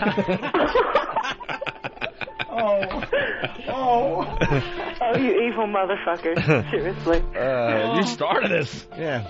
Yeah, but I didn't think there was too many people out there who were as sick and fucked up as I. There's only 2 countries listening to this. Ooh, sorry. All right, Blaze Angel, BLAIZE Angel on MySpace, right? Hey, by the way, Blaze Angel, I heard you and Kara from MySpace got into it. Somebody said there was like a yelling thing in the room. Yeah, she got totally bent out of shape. And I said to her, if you guys wanted a chat program that was all kissy, smoochy, and cuddly, go back to fucking Yahoo. You know what I mean? Yeah. All right. Yes. Thank you, Blaze Angel. Thank you. We'll hear from you again, okay? No worries. All right. Bye. There she goes. No Big worries. A. Bye. Big A. Yes. You're right. You're not going to do anything stupid, right? You're not going to try to smother us with a pillow or anything. I mean, do that again. Just really stupid. You're not going to take Opie's Cheerios and fuck them all without breaking them, are you? No, not at all. Let's say hi to Chad. When you were with a girl, did she ever try to thread your dick? Oh, my God. Big A, I was trying to help you, but now the phones have caught up to us, so now we got to take a few calls. They weren't really ringing, and now they're ringing off the hook. And you could have got out of this. Chad the trucker. Chad? Hey, guys. Hey. Hey, I think you guys should change Big A's name to Little A. Well. By the way, Chad, what are you hauling? I'm hauling stairs. Wow. Stairs? You know those pull-down attic stairs? Yeah. Who needs that? Got a whole load of pull-down attic stairs. Wow. The trucks are just, you don't know what they're hauling. You were hoping for the nuclear waste, weren't you? Something exciting. Something exciting. Yeah. Instead, you get one pull-down stairs. Be a suicide jockey or something, and what are you hauling? Pull-down attic stairs. That's a nothing exciting going on here. All right, thank you. Those springs can snap and hurt somebody. They certainly can. And what else would you use a slinky on if it weren't for them? Let's go to Kay in Louisiana. Kay, what's up? Hey, you shouldn't make fun of Big A. Don't you know it's not the size of the ship, it's the motion of the ocean? Yeah, but... Miss, when you're in the ocean with a life raft... all of a sudden size becomes a little more important. It certainly does. The Titanic is sinking, and he's got two fucking fat women sitting on his, floating in the... Well, it's kind of ran out there. Right. I realized I was waiting for the fat girl on a door joke. I just didn't need a fat girl in there. I just threw it in because I was running out of steam on it. All right, let's go to Scotty in Pennsylvania. Scotty. That happens. Morning, guys. Hey, if Big A and Patty would have had sex on their date, would Patty still have remained a virgin? Holy Good question. That's right. Good question. Leave old Acorn Dick alone. Let's say hi to John in Utah. John? Yeah, is this going to be the first on-air suicide? Yeah, you're not going to, feel so bad that you do anything to yourself there, Big A, right? No, not at all. No, I won't drive my car off a cliff or nothing like that. No, you still love yourself, right? I guess. Yeah. Don't put your dick in an electrical socket. Were you fully erect in that video? I mean, at least defend yourself. Well, Laszlo wants to know. Laszlo's popping a little shit. Yeah. Well, we got tender sentiments coming in for... some tender sentiments. Let's go to Dave in Tennessee. Wait, hold on, Dave. Hold on. All right, Dave. Go ahead. Yeah, I had a tender sentiment for Big A. All right. It's the little things you do that mean the most. Well, that's tender.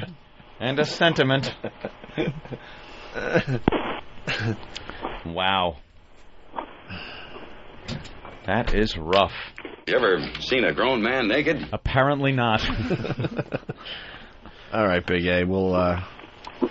We should let you go. Yeah. Maybe you could put a green wig on your dick and let it work in Willy Wonka's factory. Let's go to Bill in New York. See, there was another chance we could have let him go. Bill. Hey, what's up? Hey, Bill. Hey, yeah, it's not the size of the ship, it's the motion of the ocean, but I'll tell you what, it'd take a long time to get to England in a fucking rowboat. Oh, my God. Mike from Pennsylvania. Hey, is Big A the thumb wrestle champion of the Opie Anthony show? Thumb wrestling. It kind of looked like he was thumb wrestling with himself, yes. All right. All right. I'm out, thanks. All right. That was really, let's see, really we got a guy named Steve. Steve from... Where's he from? Well, hold on a minute. I'm trying to improvise, and I'm doing a horrific job. Hold on, because I got to get a sound effect ready. Let's see. We're going to go to the phones, but first... We interrupt this program to bring you the ozone midget sighting of the day. No. Wow, who saw this coming? Jim, yes, you got a midget sighting? Yeah, I'm looking at Big A's cock. Meanwhile, back at the show. Ow. Oompa Loompa. I thought you were doing Steve from Yellowstone. I got all messed up. He goes, yeah, we're going to Steve. Hey, Jim. No, I finally said that. Yeah, but, no, it wasn't a Steve call. yeah, I came out of it a little bit. Oh my God, Barely. I don't know. What would Steve have to say to him? All right, Big A. Here's someone talking to Big A on Earth 2. This is a giant cock. Ramon, bring me a cock that smells like Similac. I might have a little audio of Big A, actually, Anthony. Having an orgasm. All right. All right.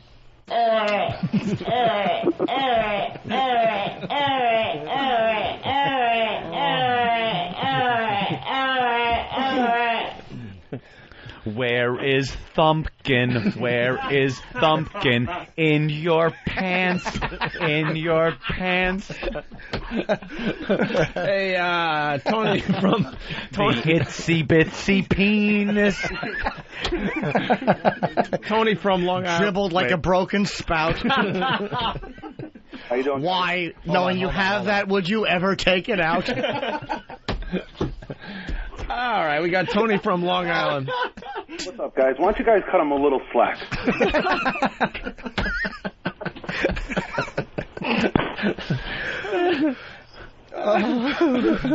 We were on Pal Talk, and he pulled out a tiny penis. He said it was a penis. I wanted to put Clearasil on it. They wouldn't have found it. They were going to find it, Henry. They were looking in his underwear.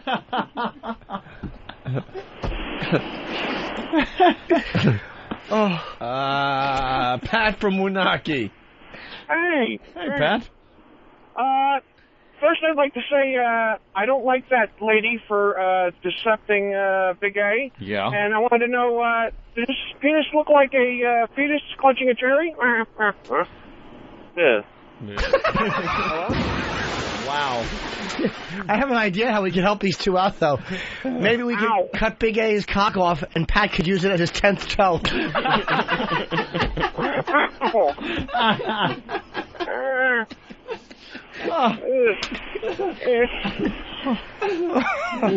You're being cruel and insensitive towards me. Here's the first girl Big A was with. When takes for nothing!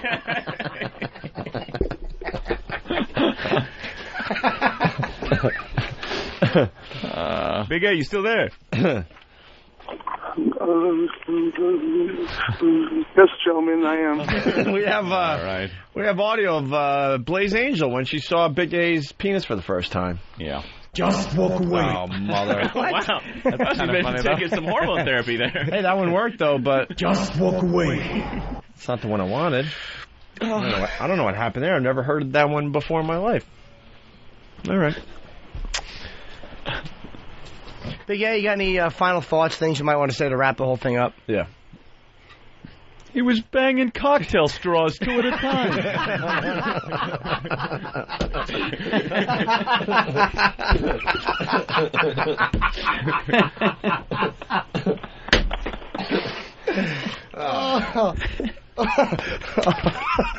Look how God massacred my boy.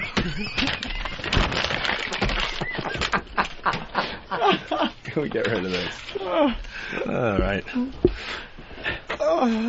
All right, Big A. I think we're done. Yeah, Big A. Wow, that was pretty good. I wouldn't recommend doing it again. Yeah, I think you've learned an important lesson about whipping your cock out in front of everybody. At least find girls in other rooms that have nothing to do with O&A and get a new screen name. And don't talk. Okay. Yeah. All right, Big A. I hope we don't find out that you killed yourself. I'd hate to hear that they found you hung.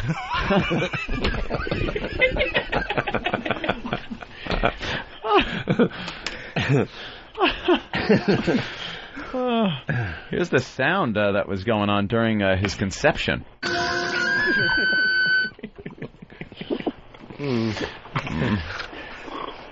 All right. Well, Big A, thank you for, I don't know. I have no idea what to say anymore. Being a good sport. Yeah. Making us all feel better about ourselves.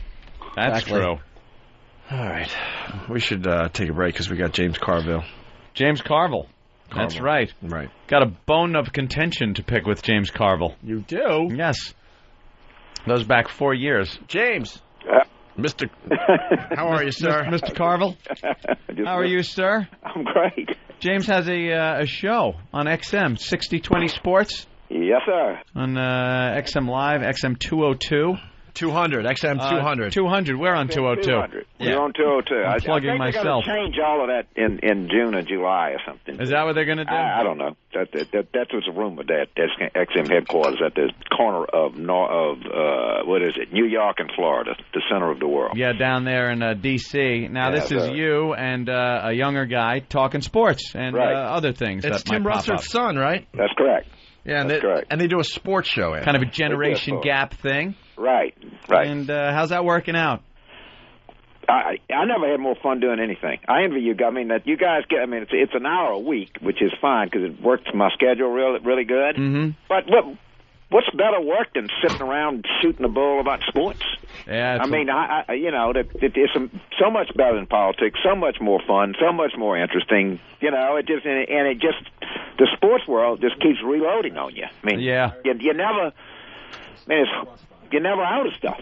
It's always something new every game. But do you guys ever get into other subject matter every so often? Kind of. We'll link on it a little bit because we'll be like talking about the, Billy Payne and Augusta and should women be in there, and we talk about steroids, drugs, that kind of stuff. But it's all.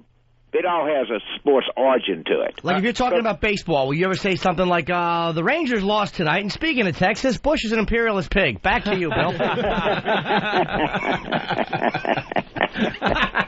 Yeah, it could happen. Yeah, it could. Dallas and San Antonio playing, and, the whole, IQ of the two teams, is, 5 million. Or something. Yeah, it could happen. What is Luke's political affiliation? You have to ask him. You don't even know? I don't. It's never. Never talked. It's just all about sport. Never brought up. Yeah, it doesn't. We don't. What's your take? I mean, you wouldn't know what my political affiliation was if you listened to the sports show. Right. No, we probably would. You would because you knew going in. Yeah. I'm sure you don't want Barry Bonds breaking Babe Ruth's record. I have a little bone to pick with you. About 4 years ago or so, or was it 5? I don't even remember. The Opie and Anthony show was removed from the airwaves for a little incident at St. Patrick's Cathedral. Yeah. I watched a program. I watched a lot of programs, a lot of anchors and stuff. People doing commentary, talking about how we will never do radio again, blackballed forever. How this was an awful, horrible thing, which we did kind of agree to that part of it. But you kept calling us Opie and Andy, and it bugged the crap out of me. All you kept saying was, "This is a horrible thing that Opie and Andy are doing. Horrible thing. These two shouldn't be on the air anymore. I don't think they should be given a job to Opie and Andy." And I'm sitting there going, he's not only lambasting us, saying we should be blackballed, but he's not even getting my name right. You sounded like a dope. Sound like you're wearing blackface. Well, the truth of the matter is, I'm dyslexic and learning disabled and everything else. I wouldn't feel too bad. I don't think yours is the first name I ever butchered in my life. Yeah, that's true. You killed a few. You killed us. Being from the South, and Opie and Andy is a kind of natural thing to say. Yeah. 5 years ago, you can killed us, though. You let it go 5 years. You killed us on CNN. You killed us. You got it, Andy. You became an instant expert on talk radio all of a sudden. Shock jocks. Guess what? You in the end you won because you're still on the air and Crossfire's not. There you go. Victory and survival. 5 years, we should let it go. So in 2 more years, are you going to say let the war go? Can it? That is I wouldn't quite say if saying Opie and Anthony is the equivalent of the war, then okay. more bloodshed in here, I think, especially lately. What are the just a quick question, politics? What are the Democrats doing? Why are they seem like such horrible candidates? Like, why does John Kerry? Because Bush was so beatable and such a blunderer, it seemed, and yet Kerry just couldn't do it. What's wrong with this guy? I think Will wrote a whole book about it. So if you got a week, I'll be glad to sit down. You're right. Democrats we've not done politics very well at the presidential level in some times, and I think that what we tend to do is say too many things and not go go more for try to go to people's heads and not their guts, and more appropriately not try to rip their hearts out. And what happened to poor Kerry, he's sitting up there trying to have a positive convention in Boston, and they swift boating him to death and going at him from every way you can, and that's what happens. And these guys, one could hope that they were 1/10 as good in governing as they are at politics, but unfortunately they're not. But we got to get better at politics. We got pretty tough guys out there now. We got Rahm Emanuel at the Congressional Committee. We got Chuck Schumer. You guys know him in New York. Yeah, Hillary. But do you think Hillary Clinton? A lot of people are saying she's going to be get a nomination or be a viable candidate. Do you really think that she can beat? Obviously McCain or anyone else? Yeah. I can't imagine that she wouldn't carry a state that Kerry did. So it puts them one shot. So, you kind of start out at 260, and you got to get to 269. I don't know. And I think there's a whole bunch of states out there that she could carry. And you know what? When she came, who would have thought that she'd become like the most popular politician in the history of New York State?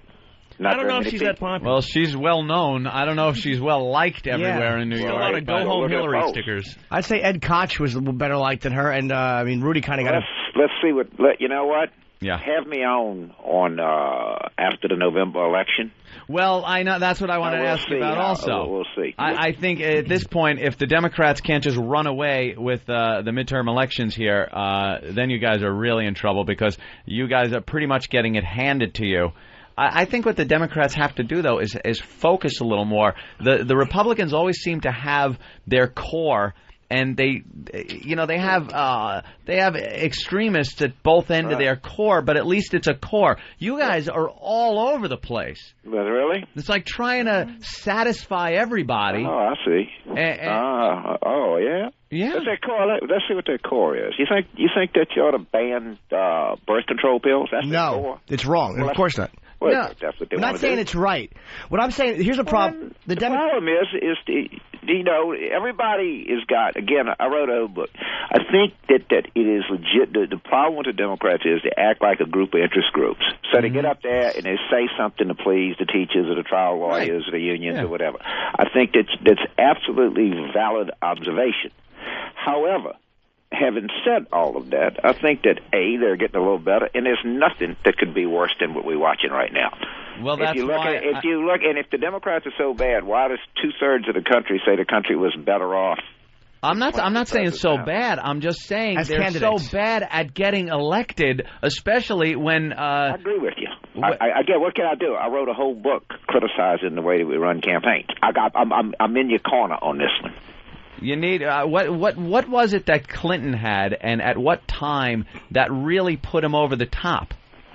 That we just can't. I think he liked politics. A lot of these guys don't. They want to govern without having they want to have kids without having sex. All right.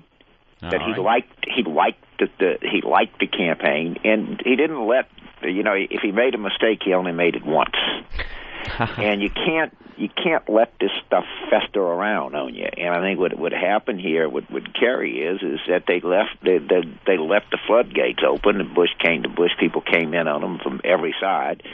By the time it came in, it was too late. Do you think Clinton ran a great campaign, or is it that Bush Sr. just ran an awful campaign? Because he seemed like he was in a pretty electable position at that point.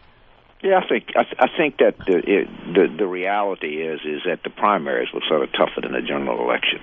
But you know what? If he's the only Democrat that's been elected since 1976, and we're coming up on 2008. So, well, I think we're looking at an American public now that kind of wants to see the pendulum swing the other way, just to balance things out. Whether you're a Democrat or a Republican, you're kind of looking like we need to balance this out again. And I think the Democrats will do good unless they completely screw the pooch again. I think you guys are going to do very well in the midterms. I'm less I think that it's possible we could really screw the pooch together, and I think that they're going to fight pretty hard before they give up power. Yeah, Bush's approval rating today is down to 31%. By the way. Yeah, I saw that in the paper, but wait till you see all the stuff that's going to happen between now and election day. I mean, these guys are not going to give up power easily, and we'll see. I'm cautiously optimistic, but I'm I've been around too long to get overly optimistic. Bro, the country is really in a sour mood, and can you blame them? I mean, just look around. Giuliani, do you think he's going to run for anything? I mean, he's a really, obviously, I think a very well-liked guy, well-respected. I don't see how he has to change his position on abortion and gays to have any chance in the Republican Party. Wait, he's pretty moderate. Yeah, that's what I'm saying. With the country, though, they may be. The country doesn't seem like they'd mind a moderate Republican. Yeah, but the Republicans don't. You got to get the Republicans to vote for you before you can get to the country. Right. It might be do fine if you could get to the country without the Republicans. But that's true. So what? A few abortion clinic bombings, and then he kind of eases off. Yeah, who knows? But I think what you guys say. Unfortunately, I agree with most of the things that you say. Yeah.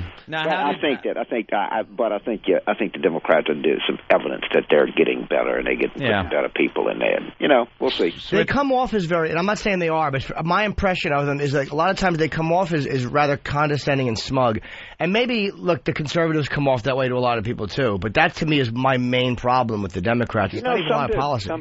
Some particularly in some parts of the country, it's like, you stupid people, you don't know what's good for you. Do what we tell you to do, or they don't. I think again, not of all Democrats, not of most Democrats, but I think it's fair to say that there's some Democrats that come across as condescending know-it-alls. I think again, but I don't. I mean, I know most of them here, and I don't think that's. I mean, that certainly was not in any way, shape, or form the way that Clinton was.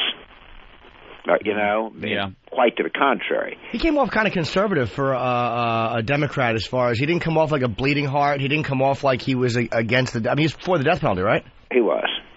Yeah, he probably was on some things. He was fairly moderate, but I don't think the country is like out there screaming for a liberal Democrat either. But do you think they would elect? And again, I know this is the old. Will a woman ever be elected? But I always felt if they were going to elect a woman, you'd have to get both sides kind of going on it, and I felt it would have to be a Republican woman if you're going to get a woman elected. Or the first woman elected. Or the first minority elected. Because you want to get conservative votes if she has conservative policy. And there are a lot of liberals that would go over and do it just because they see the bigger picture or they see it as an important thing to do, to elect a woman or to elect a black person. I see your point. I'm not sure I agree with it. Okay. But I see your point. I actually think that for a lot of reasons, I think he would be pretty electable. But it would have to, because you remember you have an intervening campaign. And she's a hell of a smart person, and she's a hell of a good campaigner. And so you just can't take it. The political events are not static. You don't look at them where they are today. You try to figure where they're going to be. Mm-hmm. And if she goes through and beats 7, 8 people in the primaries, Kerry came out the primaries. He was in pretty good shape. Just what he let happen to him over the summer that croaked him. Yeah. Well, more important. There was no. I'm sorry. Go ahead. I was going to say, I didn't mean to interrupt you. I was going to say, but more importantly, why does Randy Johnson suck so badly in a Yankee uniform? There you go. Why is Mike Messina pitching so well? The Yankees lost a game last night. What are you, 1 game out of first place? I'm a Randy Johnson disliker. They got slaughtered last night. Well, I know, but I mean, look, the great thing about baseball is, I went to some game in Yankee Stadium during the Republican convention, and Cleveland won 23-0 or something. I mean, the great thing about football, big loss wipes you out. Right. And baseball, next night, you get good starting pitching and you're back. You come back and win. I mean, Yankee fans, you ought to try. How about being the Washington Nationals?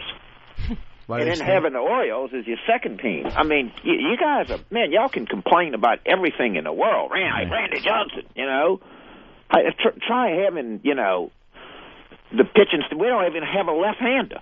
We'll take anything. I'll take you. Are you left-handed? What? Jim's no lefty. No. left-handed.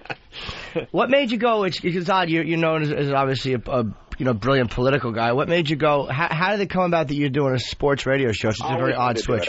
All of my life, I've always wanted to do sports radio. So I get a car and it has this XM radio, and I said, "This is the best thing I've ever heard. It's like not even close to anything else." And I started thinking, and Tim and I are friends, and Luke and I at the game, I was thinking, you know what?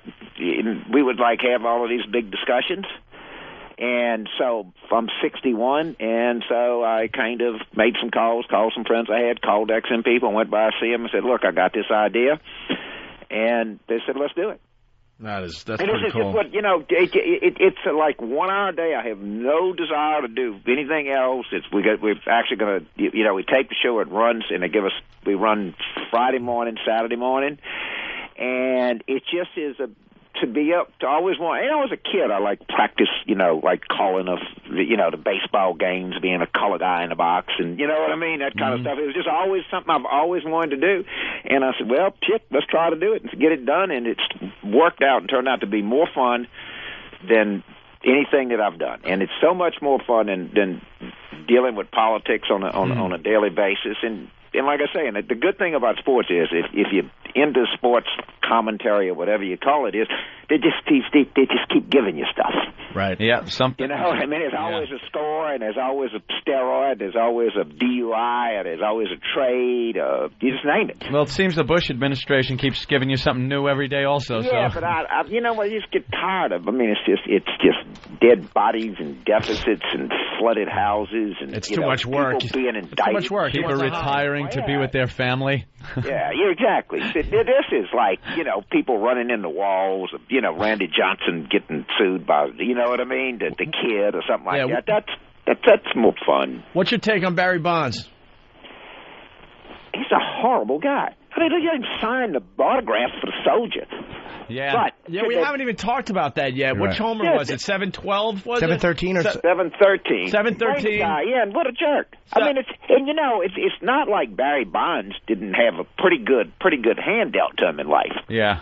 And the guy was on track. If Barry Bonds would have never heard of a steroid, he'd probably been one of the 10 best baseball players in history. Mm-hmm. All right? Now it's all tainted. And now it's all, but I'm not for the asterisk. Just everybody knows, all right? Put it in there, and people know what went on. They're not stupid. Don't need an asterisk to tell them that. Yeah, that's going to follow. You don't put an asterisk. He'll never get away from it. Because you never know what was going on. Look, every era in baseball has problems, whether it's that blacks didn't play or that. Yeah, Babe Ruth didn't have to hit, Hispanic or black pitchers. Right. Black pitchers have never really made a tremendous impact, but Hispanic pitchers have. Yeah. But black pitchers might get in the past. They made an incredible. She go, try Juan Miller, Hispanic, Bob Gibson, Fergie Jenkins. I agree. But I'm just saying it. Yeah. And he didn't play night ball. Right. Something, he was a little busy at night. With little booze and women. It doesn't. You don't need. When they moved the mound up, you didn't put an asterisk. That made a huge. I mean, they moved it down. But when that made a huge difference. Remember Carl Yastrzemski won the American League batting title with 301 batting average. 301. That's the year of the pitcher, right? Right. Well, what happened is right after that they dropped the mound. Mm. And that made a huge difference. Well, you don't have an asterisk that says he hit this many home runs with the mound at so many feet, and then he hit this many home runs with the mound at less feet. But it made a difference. I think that and I agree with you, although the argument for that would be, yeah, but that was something that was equal for everybody in the league, and there was nothing illegal or against league policy being done. I agree, and but also if you put the asterisk about Barry Bonds, how do you know we don't know what pitchers would take steroids? Everybody knows Barry Bonds took steroids. You don't need an asterisk because then you get into an argument about this asterisk or that asterisk. And I just think you just just put the record out there. Let the public digest it, and they have digested. It's not a lack of knowledge about what's going on. Do you think anybody out there doesn't know he took steroids? Of course. Right. Now, you could put a footnote in the record book to say that the period from 1998 to 2005 is known by many with considerable justification as a steroid era, and numbers posted during, that should be taken into account when the reader observes numbers during this period in baseball.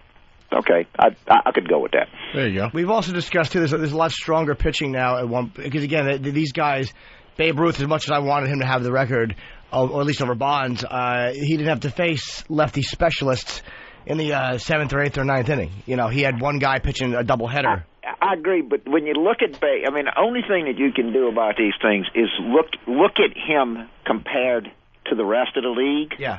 All right, you look at him like in 23, he had more home runs than like 4 other teams in the league. Yeah, that's just amazing. I mean, if you're right, you could take these things and you could parse them out and you could do this, but you know, I always like to look at league ERA versus the guy's ERA. Because that way you can see where, obviously, a pitcher in 1965 is going to have a better ERA than a pitcher in 1931.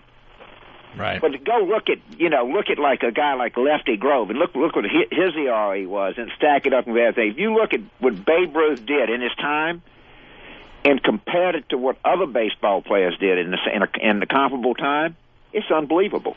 Hey, unbelievable. I mean, I think he's the best baseball player ever. Plus he could pitch. Barry Bonds, we forget how good a baseball player Barry Bonds was before he ever saw steroids.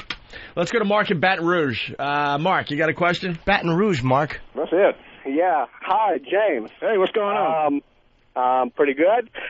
Even though I lean to the right a little bit, I'm a fan of yours because I'm a fellow LSU graduate. All right. But I got a question. I'm going to hang up and listen. You're talking about the asterisks and about Barry Bonds, and everybody knows he did steroids. What about Patrick Kennedy? Everybody knows he knew what he was doing. He got drunk, he got doped up, and all this stuff, but yet he says he doesn't remember anything. So I just kind of want to get your comments on that. I mean, I don't know why we got from that. I don't know. How does that tie in? No. And I was thinking about Barry Bonds, and the first thing that came to my mind was Patrick. You know, the guy freaked out when he started talking to you. It said on the screen that he wanted to ask you if there should be asterisks in politics, too. I guess. We could have a little fun with that, but then he went somewhere else on us. Kennedy went into the Breed to Mayo Clinic. Okay, I'll buy that. Mr. Carville, good luck with the show. All right, man. With Luke Russert, Tim Russert's son, of course. You do the sports show on XM 200. Fridays from 8 a.m. to 9 a.m. and then it encores all morning Friday and all morning Saturday. Channel 200, right? Channel 200, that's exactly right. You guys have a blast. I envy you every day. Y'all have this kind of fun and get paid for it is something remarkable. Thank you, James. Take care, guys. Take care. Appreciate it. Opie and Andy or Anthony? Anthony. All right, James Carvel. Bye, Mr. Cavallai. I like that Fudgy the Whale, huh? Yeah. I got a leak, man. Ooh, I'll say you do. Take a leak. It is a natural impulse to grab and squeeze the breasts. No shit. It's real soft. Almost like pudding. Yes. A hot piece of ass. Quite a handful. Yeah. The nipples are so sensitive that a mere tweak between finger and thumb will give a perfectly good result. The Opie and Anthony Show. In case you didn't know.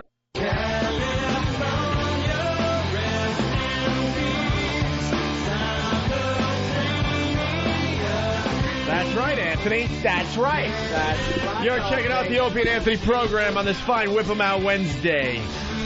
If you don't have a WOW sticker yet, go to opieandanthony.com. I don't know. Are we getting more WOW stickers in? I think we are finally, right? So you can start sending your self-addressed stamped envelopes to us here in New York City, and we'll send out the WOW stickers, okay? So you can participate in Whip 'em Out Wednesday. I couldn't stand the censorship. All right, here we go. Asshole. We were talking about this on the first half of the Opie and Anthony show today. Stern babbling about how he had an offer to go back to terrestrial radio. Our spies all over the business said to us that this is just not true whatsoever. Bullshit. It's complete bullshit. We did the move, and all of a sudden he comes up and said, can you people please use your head and see through this transparent douchebag? We make the move. It's a smart move. All the trade magazines in the business have been saying this is a smart move. Yeah, and he has to then come out after the fact, of course, and say, "Oh, I already was offered the same deal. I had a major deal offer. You didn't. You did not." So now that you're not going to terrestrial radio, why don't you tell us about the deal? Yeah, who was it with? We would. We would. We almost blew this deal talking about the deal. That's right. That's how stupid we are, my friend. He can't stand the fact that we're getting so much attention right now. It's driving him nuts. And so I guess he figured he would piggyback our little story and get his, his name in print and his face on the news. It isn't even just this story. It's other things that you notice. Slowly, things turn, and he notices because he's in the business. We notice, but the people start noticing after a while. There was a little blurb in the paper about a bit we were talking about, the fear-mongering that the news does with their news teases. And just us discussing it made the paper.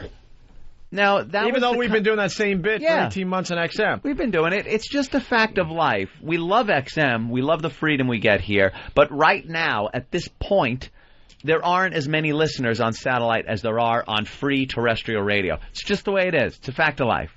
So we broadcast to more people. And the industry people are still so, radio-centric, broadcast radio, that's what they listen to. We talk about stuff. It gets printed in the paper. A lot more people are paying attention because we went back to terrestrial radio. Right. We went back. It was a huge radio story. Right. They're still debating it on websites and trade papers and magazines. They want to do interviews with us. And Howard, in the meantime, is talking about how he can't get guests like Richard Dreyfuss on his show. The reason is Richard Dreyfuss was never a friend. Arnold Schwarzenegger, never a friend. These people came to his show because he had an audience. Now that he doesn't have that audience, they are not coming to his show like they were. He's getting pissed no matter what he says. He's getting jealous. The fact that we're sitting in his old studio doing a show to a majority of his old audience has got to annoy you. Hey, it would annoy the shit out of me. Stop. One of our fans pointed out something that was pretty interesting. I think it was on one of the message boards. I do read them, even though I'm pissed off at you guys. One of the guys mentioned that how weird is it that Opie and Anthony were playing audio of Howard Stern talking about how he put a gag order on them. And they were playing the audio from Howard's old seat. Yeah. and from the studio where he had the gag order. Where he used to broadcast from and from where he made that gag order. I got to tell you, it was very strange yesterday to play that audio as we were sitting in his studio. It is in his seat. Sweet victory. But I hear it was Citadel. It wasn't fucking Citadel. No. It wasn't fucking Citadel. You're buying the hype. You're buying the hype machine. You're buying the speculation that these news people come up with. They look at everything else, and through process of elimination, they say, well, it couldn't be this, it couldn't be this one, it couldn't be this. There were so many major companies that it couldn't be. Right. That they had to pick a company that didn't have some kind of major problem. And meanwhile, Fareed does have a major problem with Howard. It's the reason he left Infinity. Right. Oh, where did I hear this? Did I read it in the paper? Did I hear a gossip? I heard it from Fareed's mouth. The guy couldn't stand Howard. Howard was bad-mouthing him and calling it bad-mouthing his children. Right. To the point where he was getting upset that they might be threatened. That's the kind of shit Howard would pull, and that's why Fareed said, fuck this. And Fareed was talking to us just a couple days ago. He wants to throw us on one, maybe more of his stations in the very near future. So, Howard's just full of shit once again. A little request to the O&A Pest, just a little mission. Could you please blast Howard with phone calls, email? You guys know what to do. A couple of cruise missiles. You know the websites, the Stern Fan Network, all that shit. And just ask, honestly, well, Howard, if you had this huge deal with some radio company out there, now that you're not going to take the deal, could you at least tell us who it was with? What was it? Who is it? What's there to lose at this point? He said Tuesday he had been offered, quote, a major deal. Yeah, let me read this for everybody. What the hell is that? This just hit the AP, and we're all over this story. Stern says no to terrestrial radio is the headline. And the reason why he had to say no, see, he was fucking around, and he's trying to keep his name in the papers, and God bless him for that. He's really good at that, okay? Yep. But he was teasing the fact that he had a major deal to go back to terrestrial radio. Everyone that has Sirius stock went, what? What the fuck? The stock is almost at a 52-week low. Paying you $500 million, and you're going to go to terrestrial? Right. So the stock got all shaky, and then what's the term? Thanks, Anthony. Shaky. Volatile. Volatile. Thank you. Unsteady. Unstable and all that. Moving back and forthly. Broke its hip. So we know that we know how Mel works. Mel sat Howard down and said, "What the fuck are you doing? You go on your fucking radio show," and this is how Mel talks, by the way. He goes, he asks you a question first. Right. He asks the Mel question. It's the same question that the guy at the bridge gives you in order to cross, and if you don't answer it, you're flung into the chasm. To the abyss. Yeah, into the abyss.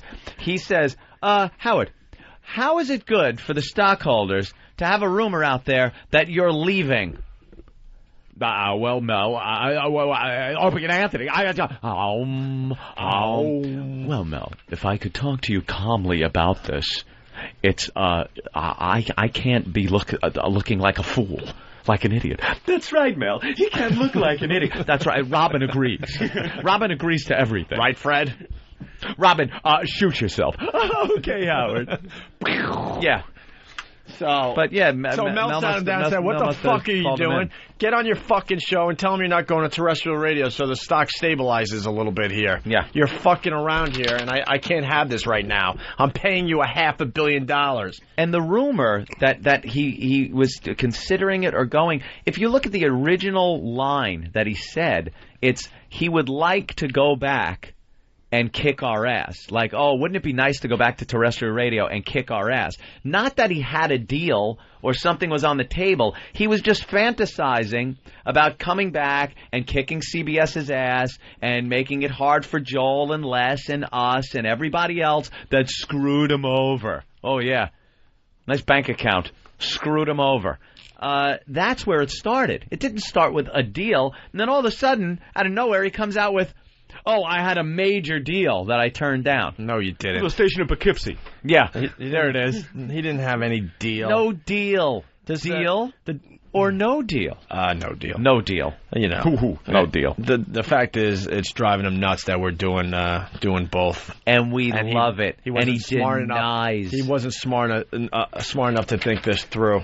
The one line. Figure it out. All right, here, let me read it, because then we can comment, because there's a lot of lines in here, Jimmy. Stern says no to terrestrial radio, so, you know, he had to do this, and I guarantee Mel told him to do this. New York, forget the various rumors and rumblings. Howard Stern made it clear, by the way. That is such a Mel thing. Oh, You go on, and not only you say you're not going, you make it clear. Howard Stern made it clear Wednesday morning he's staying put on satellite radio.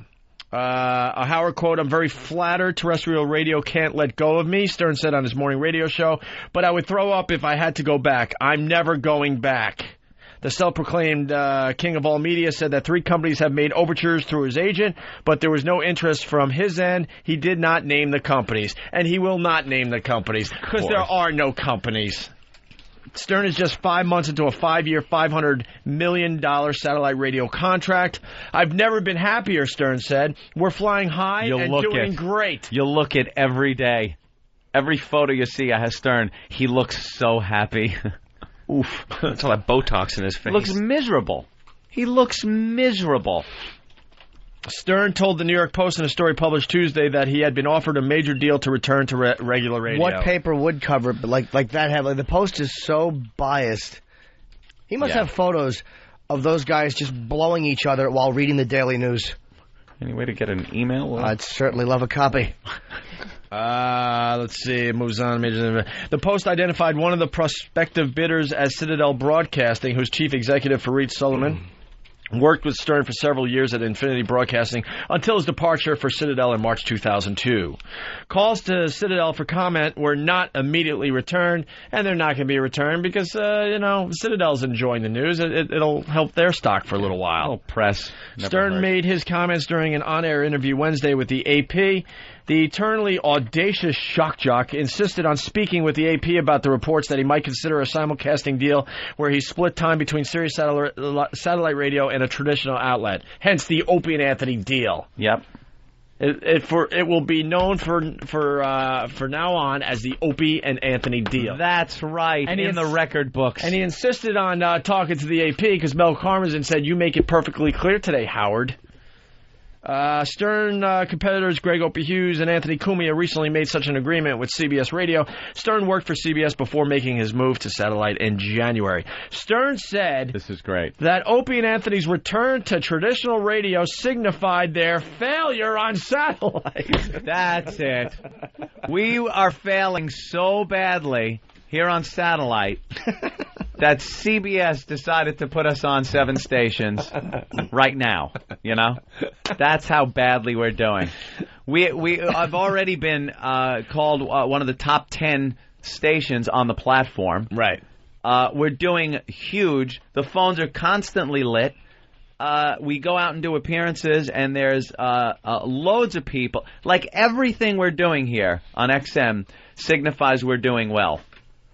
I don't know how much of it we can get into, but we have a contract, obviously. We signed a contract, and that contract was recently extended. Extended.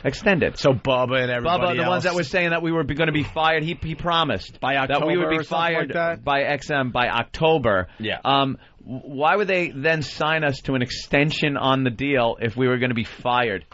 You fat Howard Kiss ass. Here it is. The story is, I wouldn't do it, terrestrial radio, for any reason, Stern said, not for money. I left because I couldn't stand the censorship. I couldn't stand the FCC. But see, you know what? We've been on regular radio for, almost 2 weeks now? We're having a lot of fun, and we're getting a lot of laughs out there. Because we know how to do it. We have this outlet, too, when we're done. Right. There are things that we would like to do on terrestrial that, because of the circumstances in FCC, you just can't do them. It's not the battle to go in and try to fight for. But then you come here, and we can do whatever we want. Pretty much. But most of what we want to do, and this is what XM guys have to understand, is like it's not like we have 4 hours of filth being put into 2 hours. A lot of what we would have done the same on commercial anyway. Yeah. Except maybe it's a little less dragged out there because we have a commercial break. So instead of a 45-minute Edmund Fitzgerald thing, we do, 18 minutes. We still got a lot of things to figure out, but what I like about the new deal, the first half of the Opie and Anthony show, we're getting right to things. I like that. I like the pace and the rhythm. We get in and get out of things, which is something that, strangely enough, some of the same people that are bitching were praising about our old show on NEW, and that was the problem they had with the satellite show. Right. Remember that? Right. Oh, they don't get to things fast enough. They used to do this, that, and then they get used to the satellite show and then get mad at the other show. It's just a matter of wait, enjoy, and relax. Scott, Louisiana, what's up? Hey, guys, how y'all? Hey, man. Y'all are such failures. DirecTV had to put y'all back on, right? Yeah.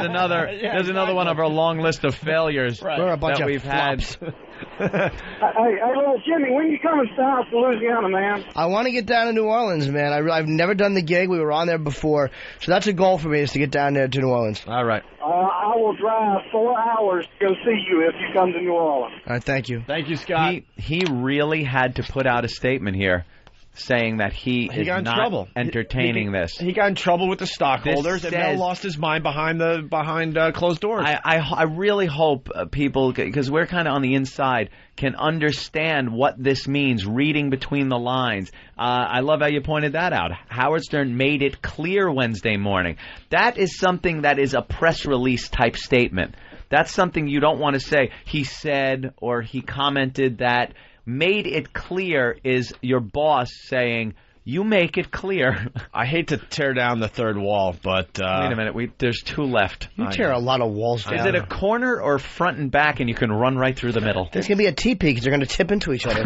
Lean-to. I teared down the 5th wall earlier. Now I'm tearing down the 3rd wall. So, when you're in this position like we are, and all of a sudden there's rumors out there, you play with it a little bit. Because you get as much press as you can. It gets people chatting, and then it gets people talking, and then you get a few articles in the paper, and they're calling you like crazy, and you just don't answer your phone that day. Milk it. You milk it and let a few articles come out, and then at the last possible moment, then guess what? Bam, you tell everybody the truth. But Howard would have loved to milk this a lot longer. He couldn't because Mel Karmazin told him to shut the fuck up. You're getting the shareholders nervous. You're fucking with the shareholders and the stock price. You go on the air Wednesday morning, and this is what you're going to do. We've had these conversations with Mel Karmazin. That's what happened. It is so obvious if you read this stupid article. Did you see the Sirius prospectus that came out? Who reads those things? I had to open it up. It's a prospectus. Because I have some shares of the stuff, and who doesn't? Well, it's funny just when you get the thing to vote against Mel Karmazin, when you get the little proxy voting thing and send it in. You get the proxy vote? Yeah, I haven't got one of those yet. Just I don't think I own enough. No to Mel, and then you mail it in. Stern said it ends here with Stern said he wanted to reiterate his commitment to satellite. Yeah. Because of the growing number of reports that it could go back to terrestrial radio. He's not being a good guy here. He's doing what he was told. You know what the word reiterate is used in a lot?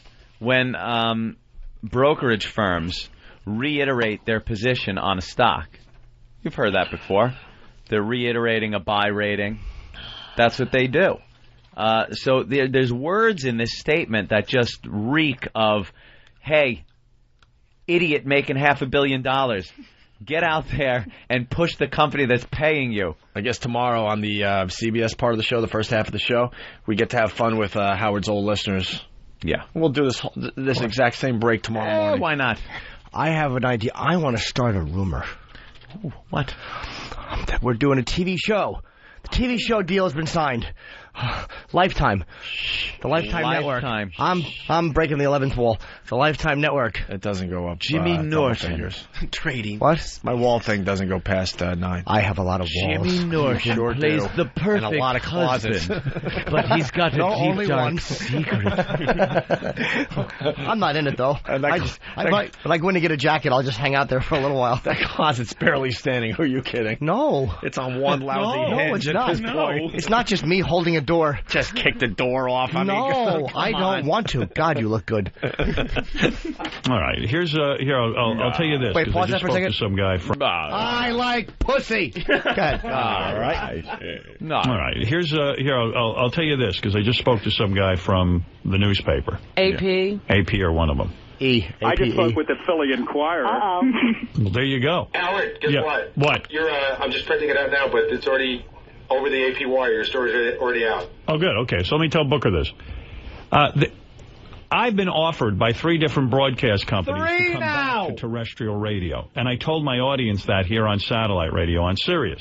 You don't need to do it. Well, of course not. I told the audience, isn't it interesting how they need me? Radio does need you. They do. Radio. Oh, is this just... I'm sorry, I try not to, but it does infuriate me. Yeah. The lying sack of shit that he is. Now, it was a major deal, and now it's 3 companies. What companies? It ain't CBS. We know that for sure. It ain't Clear Channel. We know that for sure. What? It can't possibly be Citadel. We're talking to Fareed. Now, what other companies, as you go down the food chain, are going to offer so much money to make it worth Sirius's while to rent him out? And here's the reality. The top 3 ownership chains, when you go below that, I mean, because you've got like 1,200 stations, 400 stations. When you get to like company number 4, 5, and 6, they have like 10 stations in Georgia. Yeah, that's a... hello, Savannah. I told you I'd make it. I'm on terrestrial and satellite. Savannah, Georgia, I want to say hello. Why would you call into 104.3, though? I don't understand that. What? Isn't that a call-in done to a terrestrial radio show? No, it's Booker. Was on the phone. Yeah. It's Philly show. Terrestrial. Booker left Free FM. But isn't He's doing his own show because he wanted people to hear it. He knows better than anybody that he has so few listeners that he's got to call terrestrial stations or get us, which we don't care, to talk about him to get his name out there. Well, we don't give it the nice spin that he's hoping for. No, it's done. It's just they don't have the listeners. They just don't Listen, we've been successful. They said we needed 1 million people to come with us in order for this deal to pay for itself. We have 3.5 million people who are now part of our community here on satellite. Wouldn't it be a tremendous step backwards to then say to those people, well, now we're going to offer it for free? Yeah. Slap in the face. The reason we're valuable to Sirius Satellite Radio is because we are exclusive to Sirius Satellite Radio. Right. The fact that terrestrial radio keeps offering me jobs is a very big compliment, but I'm never going back. Read Daddy's note. Read Daddy's note, Howie. Read! Read it, Howie. Read it like a good boy. Good boy. Here's your check. Good boy. Fetch your check, boy. Lying asshole. Who's sending you a private message and blocking baby girl's ass while I'm trying to look at it? Are you insane? Laser Len. How about banning Bye-bye, that dope? Laser Len. I'm trying to stare at baby girl's anus. She's wearing underpants. Underpants, and he was blocking that. Exactly. All right. Stupid instant message. Why don't we do some Technophile before we get out of here for the day? Roy. Laszlo's been waiting all morning long. Yeah, you know, we've been on one tangent after another. Ben always tells me to show up like 2 hours before I even come on. There's a reason for that. Yeah. Ben is an ass. But, usually I'm out at the Electronic Entertainment Expo this time of year, but I decided to skip it because you pretty much know the story with the PlayStation 3 and then Nintendo renamed their console to the Wii. Did you see that? The Wii? The WII. And the 2 I's stand for we all come together, play a video game. This whole press conference was ridiculous because it was named like the Nintendo Revolution was going to be their new platform. Wii! Now it's called Wii. Call it Wah Penis. Wee Penis. Why would they change the name? Because it wasn't going to sell. Right. Nintendo? Yeah. What, no one buys it? I like know. Intellivision myself. Yeah. Those. Hey, that ColecoVision's good, Jimmy. Oh wow, good games. So should we be buying the PlayStation 3? Well, I got my PlayStation 2. I've been waiting for PlayStation 3. What do I do? Well, do I go Xbox? You do. What do I do? I would hold off on getting an Xbox until they come out with the version that's got the HD DVD drive in it, because basically Xbox... Well, it's going to be a while, though. Yeah, it's going to be either the holidays. Xbox that's out right now, or should I go PlayStation 3? Well, you have to wait till November 17th is when PlayStation 3 comes out. Oh, my God. But it's going to have the Blu-ray DVD. My God. Here's my issue with the gaming systems. They've crossed the point where they're becoming too close to being computers, so you might as well get a computer to play these games. Until they start... Now, and you're getting a computer that you can't upgrade to the point that you can a computer, because they want you to... They don't want you upgrading a PS3. They want you buying the PS4 when that comes out, and the 5 after that. So they're never going to make where you can put a bigger hard drive in there, more memory, any of the other cards that you want to put in like you can a computer. So they're passing the point of being that convenient console game and turning into computers. Yeah, it basically... Buy a fucking computer. It basically just is a computer. Yeah. It's a computer. Probably to drive sales, they'll probably just release hot-selling games, on the consoles. Exclusive. Well, that's what they did with one of the games that Far Cry, which I thought was a great game when it came out, and they released it just exclusively on one of the consoles. And I'm sitting there with my PC and my dick in my hand, going, "I want to play Far Cry. I can't play it." What are you playing now? Nothing. I am in search of a game for the past, 3 months. I've been looking for something good. If I get one World of Warcraft fucking email, I'm going to punch you in the face. The game sucks. It sucks. Dude, it's not fun. I'm playing a great game. What are you playing? Defender. Defender? I like that one. You pick up those hostages. That's a good one. It's one of the newer games, gentlemen. How about Godfather, I haven't picked up yet. How about I hear chess? that's good. Chess? You love chess. You homosexual. No, I don't pick up the pieces with my asshole. I just like to play it. Well, you should. Oh, where's my queen? Gotta find it. Oh, goody, I gotta move the bishop. They're making a big deal about the new controller for the PS3 is going to have, motion sensing technology so that when you twist the thing in the air, if you're flying a plane, then the plane will roll. That trick never works. All those things that came out, I remember years ago for my Sega system. My Sega video gaming system, I had this thing where you unfold it, and it looked like two little laptops, it looked like. But they were supposed to sense the motion of your hands, and you did a boxing game, and it just never worked right. It stunk. That's why mouse, keyboard. The ultimate control, mouse and keyboard. Every time I go into an arcade and see somebody doing that Dance Dance Revolution, I just want to throw a grenade at them. Do you just want to shoot them? Dance Dance Revolution. And how do the fat kids do so well? They do so well. How does the fat kids overloads know how to do the that? sensors? It's always the fat kids that are just romping on that they're thing. Stomping and slamming their hands down. And worse. And they get the most upset when they screw up. Right. They throw a big fat hissy fit at Chuck E. Cheese. Can I interrupt for 1 second? Certainly. Indy Mike, if you will. Indy Mike is on? I wonder what he wants.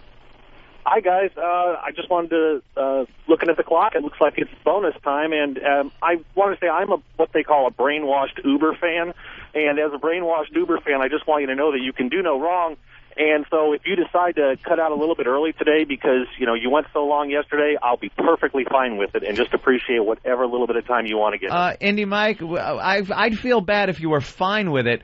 Would you be happy with it?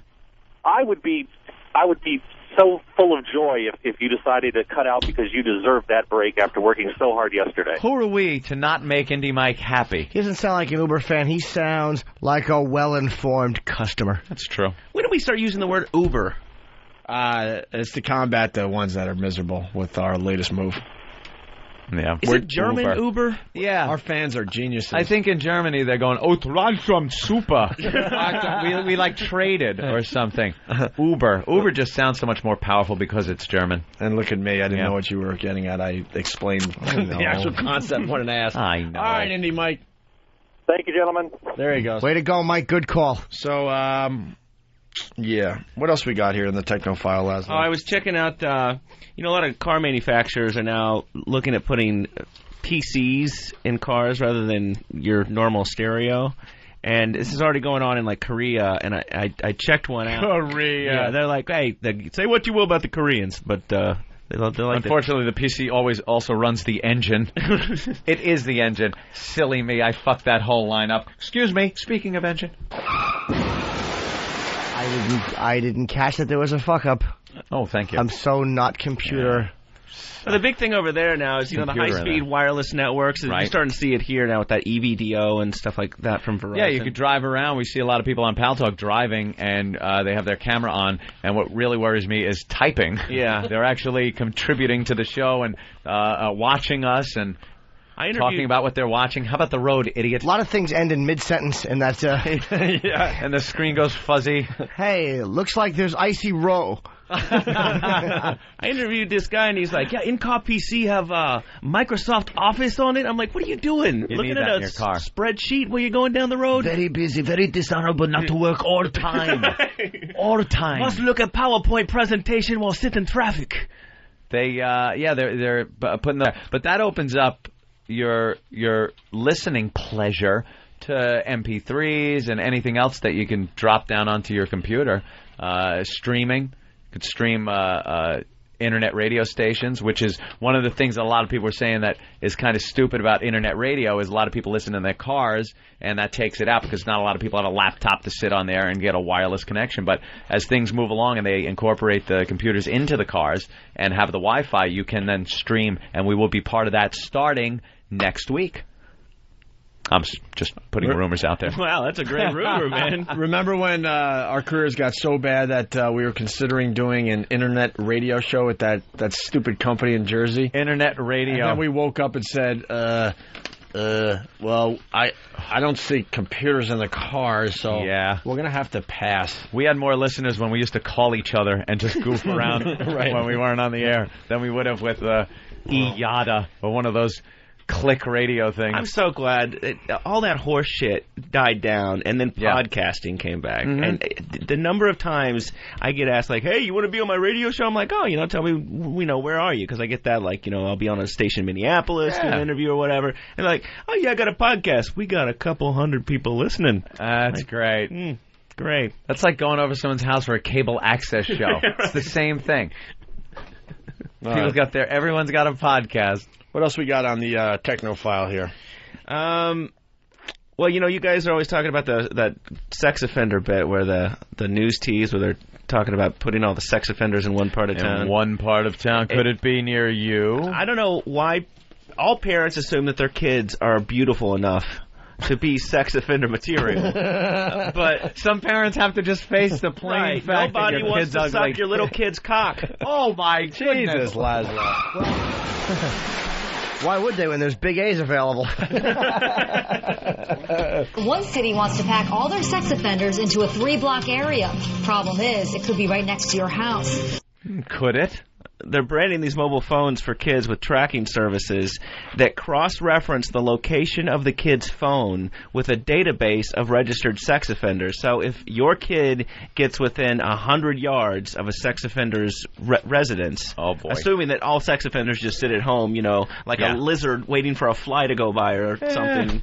We were talking about this yesterday. What was Jimmy saying? We somehow in New York, there were so many people, like apartments, your fucking phone be buzzing every 3 seconds, or they'll be calling you every... All right, look, you're walking by now. Come here, asshole! Run! Oh, you're all right. Come here, asshole! Run! You're all right. It would be like a video game, the parent having to navigate his child through the streets. Turn left! Avoiding the waka. Eat the pill! It'll turn him into the blue ghost. How a twist on the predator law could shut down religion. That's I gotta believe it. That's our new one that we're starting to like a lot. All right. Pedophilia in, God out. Yeah, right? God, so 5 minutes ago. What's with the sexy female robot? There's this place called Kyoto's Robot Garage. They're one of those robot development houses. And they've decided that robots are too masculine. Yeah. So they have a feminine robot that it's bipedal, which means walks on 2 legs, and it's sort of sleek and stylish and walks like a fashion model. So I was kind of getting a little excited at this till I found out it's 1.5 feet tall. Can't even fuck it. It's That's all I'm thinking. Is the prototype FT cunt.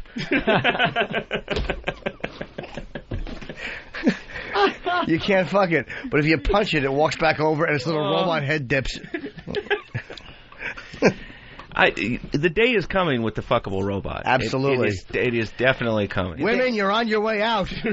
I don't understand why there is still the blow-up doll that just looks like the same one that was in any goof movie of the 70s and stuff. Same blow-up doll. All the technology. You got the real dolls. The real dolls still. No, they're not bad. It's just more latex. We're talking about the real dolls over the years. What is it, realdoll.com? Yeah, they've got the Guy Real doll now. I played a few clips of that when I did that Saturday night show 3 weeks ago. Thank God you finished that sentence. What? No homo. No homo.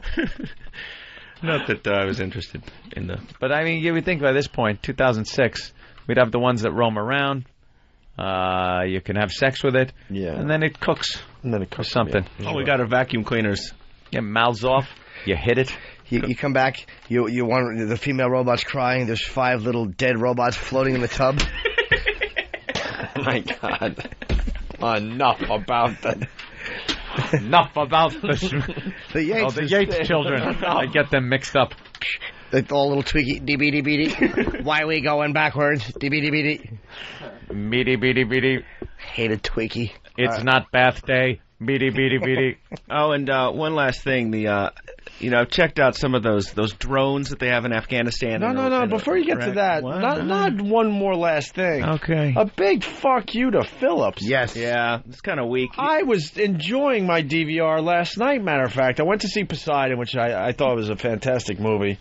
And then I came home, and it was like... like 8:45, and bedtime's like 9 when we're getting up like 4:15. Oh, yeah.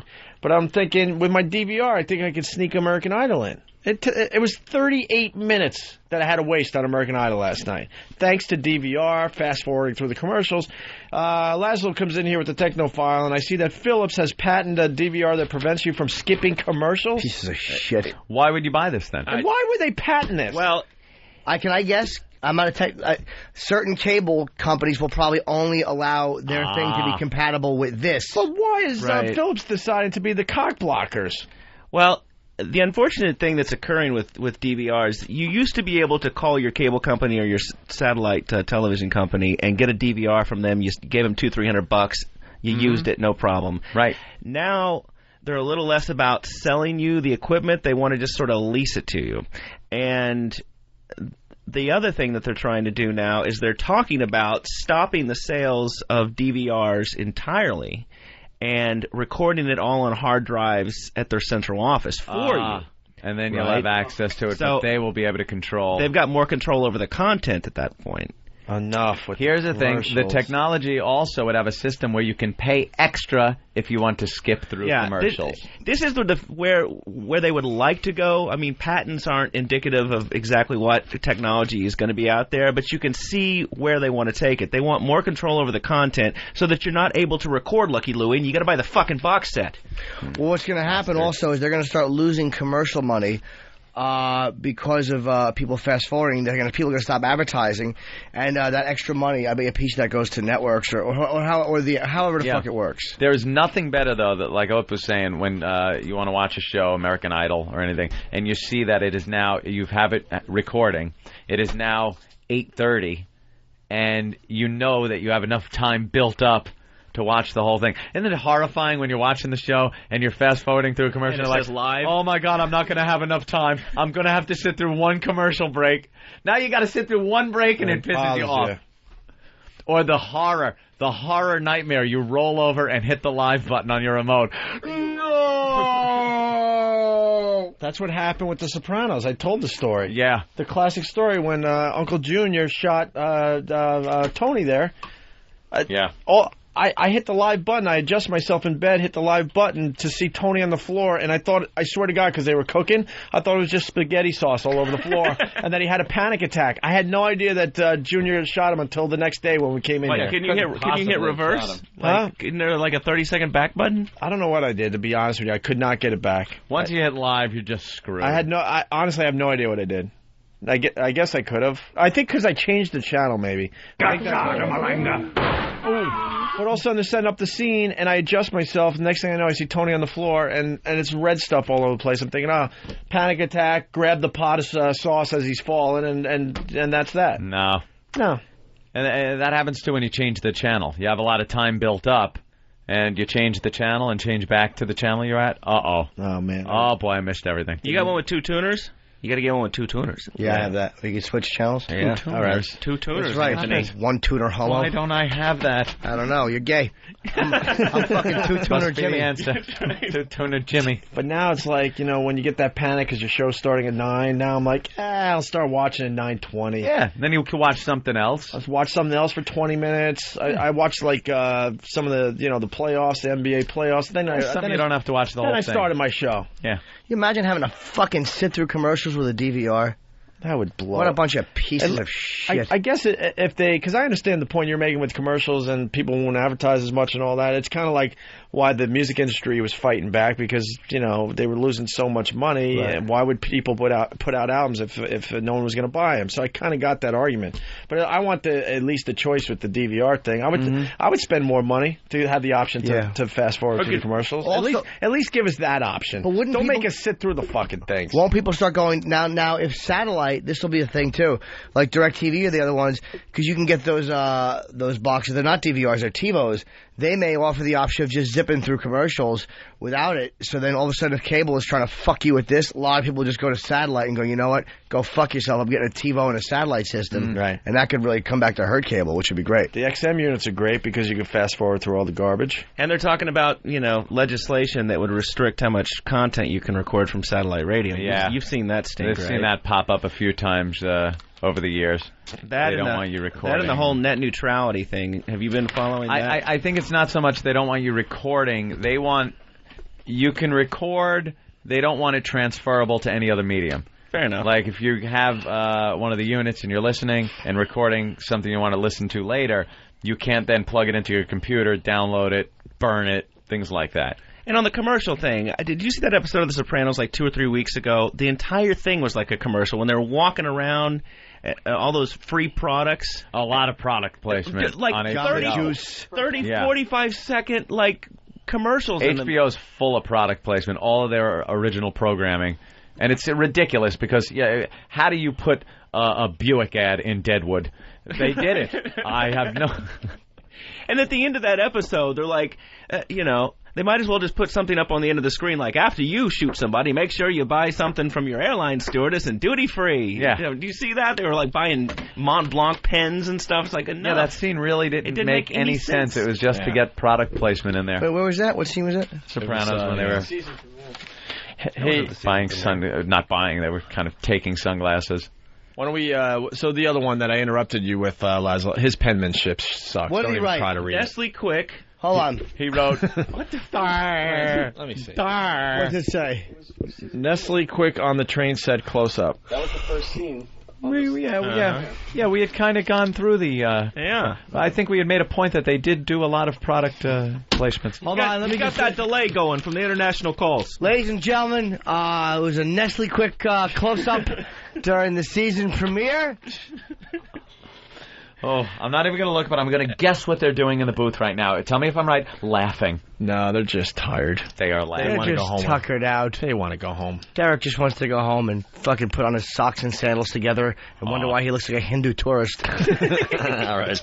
One more. One more thing. The in Afghanistan, Iraq, we've got those remote control planes and those autonomous drones. Yes. They just set a path and it goes in circles. I sat in the cockpit of one of those, the control panel actually, when I was over in Iraq. While you guys were cockpit. No, I mean there's a major central control thing. Yeah. I got to see the actual drone and sit in the control thing and nice. When you're over there serving your country, entertaining the troops, serving your country. While you boys were enjoying your millions jet setting, I was over there helping the boys out.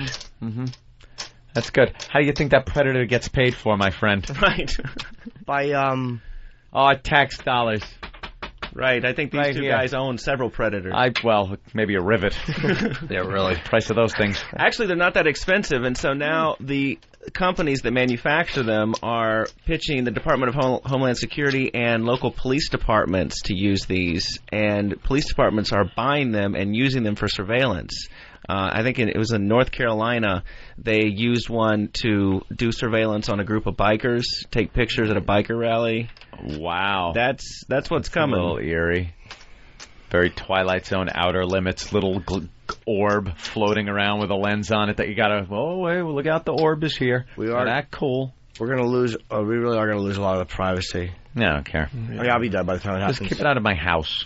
Like, I don't want them to see in my house. Anything outside, I could care less. Well, eventually they'll see it infrared. They'll see it right through your roof. You know about the NSA AT&T thing, right? That the NSA went to AT&T and built a special room that basically has these huge computers that tap into the major communications pipes, because AT&T owns a lot of the backbone where communications, email stuff goes through. And the NSA was basically had this vacuum cleaner that was sucking millions and millions of emails a day and going through. Yeah, they're being sued by the some civil liberties union, of course. They're also trying to get more power over this phone over internet. That's going on. They need these people that are putting these products out to be able to let the authorities access their clientele and the calls that are being placed back and forth through these services. What if they're trying to get again? This is the argument people have: the civil liberty. I know. But people are going to use this technology. The threat is no longer some guy's going to walk in and pick up a machine gun. The threat is, what if there is a suitcase nuke being smuggled in, which can kill 30 or 40,000 people? How do you combat that? If not the NSA rifling, they're not looking through emails for gambling or drugs even. But if they find things, they've been known to, like drugs, they have used anti-terrorism laws to get drug dealers because they run it, 5 degrees of separation. Right. They say the money goes to this guy, goes to this guy, goes to this guy, and before you know it, it's in the hands of the terrorists. 3 months after... The same thing happens down at the deli when you buy a bagel. Fuck drug dealers, too. 3 months after 9/11, they were running commercials during the Super Bowl saying, if you smoke pot, you support terrorism. It took 3 months to start tying that in, and they've said that the majority of uses of the Patriot Act have been for non-terrorism related cases. All I know is when I smoked pot, I couldn't support myself. So how I'm supporting terrorism? All right.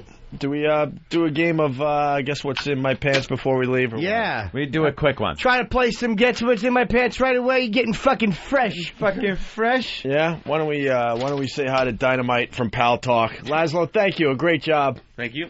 Do a fine job for us. Can we see Dynamite's face? Sorry we made you wait so long today. That's okay. And you didn't say anything about the show I did on your channel. It's totally cool. I didn't hear it. I told you that. Fine. I'm not going to sit here and talk about something I didn't hear. The feedback was great. Yeah. Nice. The feedback was good on the Laszlo show. We were on vacation or something. I heard Anthony listened. No, we were on vacation. No, you weren't. Were you? I was on vacation. Okay. We were on vacation. I got a tape. He was in Puerto Rico. I got a tape. Dynamite. Keep up on this stuff. Hey. I got a burned DVD. Dynamite. What's up? Hi. What's up, Dynamite? What's up, Nothing. JJ? How you guys doing? I'm very good. We want to play Guess What's in My Pants with you. She's on Pal Talk right now? Does too. You're on Pal Talk like right now? Yeah, I'm on Pal Talk. All right. Oh, okay. A very nice brunette. 29 years old, they're saying? Yeah, just turned 29. And where are you from? Outside of Philadelphia. Oh, cool. So you probably go on a lot of dates and don't bang the guy, right? Yeah, Jimmy hates Philly girls. As far as them... How's it going? I called before. I told him that guy... Hey, what's going on? What's going on? What's going on besides nothing in the bedroom after this date? Yeah, Jimmy says the girls and the sluts in Philly, I should say, don't put out. Every one of them is a cock tease. And they're beautiful, too. Every one. Every city has the sluts, but Jimmy's saying the sluts in Philly just don't do anything. Yeah, they're fucking awful. Boston rules. We're not all teasers.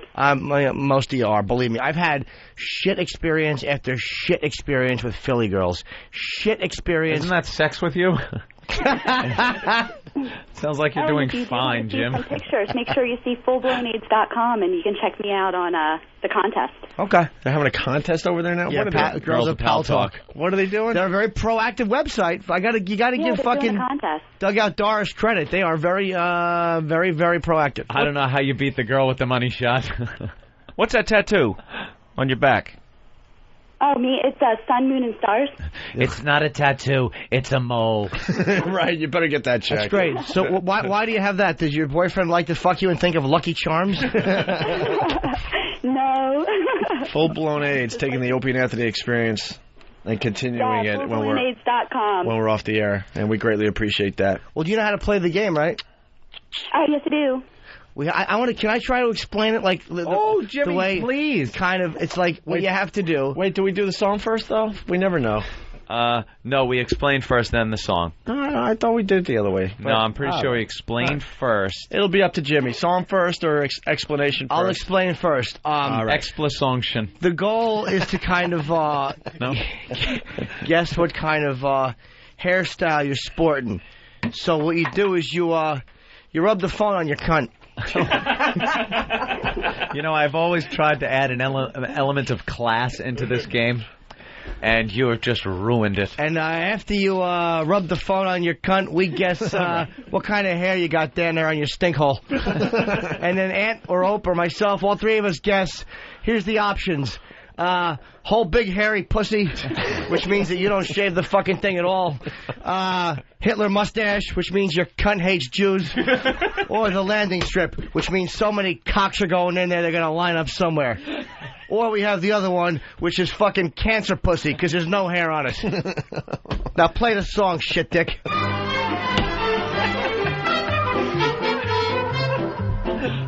It's time to play. It's time to play. It's time to play. Hey, guess what's in my pants? Ruin the game. Place the receiver upon your beaver. It's time to play. Hey, guess what's in my pants? It's time to guess what's in my pants. My pants, all right. Oh, wait. Dynamite. You have to rub it. There's different ways to rub it. I don't want to forget. Yes. There's the side to side, which is when you go back and forth. There's the up and down. There's the circle. And there's the put it by your lips and pound it as deep as you can with the back of your fist. We rarely go to that one. We normally don't have to unless it's a tie.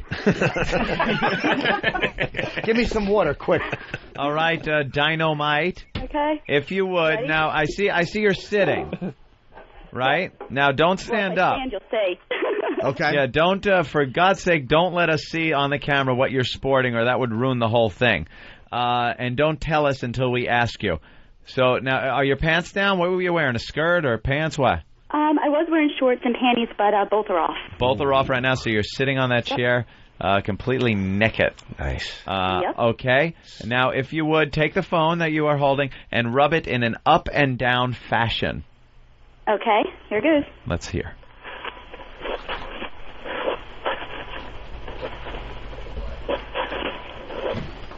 Okay. That's a hell of a delay, huh? No kidding.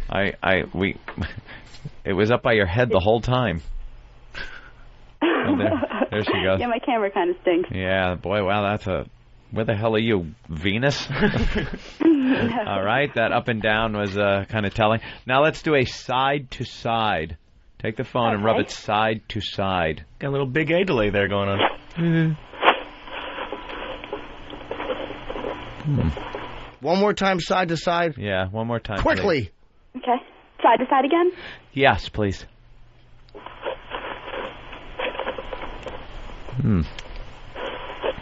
Okay. All right, now we need the circular motion. Just take it and over the whole area, rub it in a circle. A few times. Okay. Do it a few times. Okay.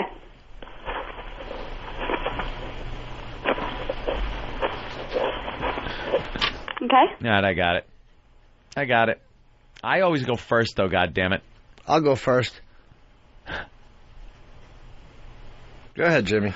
I'll say that you got just a trimmed, natural patch of thick, unsightly hair. Don't tell him or anybody else before we all guess. So I'm saying you got a triangle. But I'm saying it's not like... Yeah. All right. You're saying that triangle. I think it's a natural triangle. So let me see. And what did Opie say?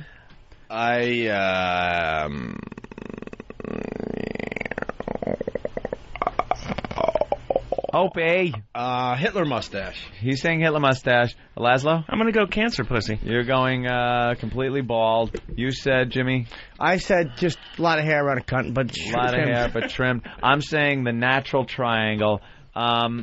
Okay, let's see. Dynamite, if you would please tell us what is in your pants. Show us.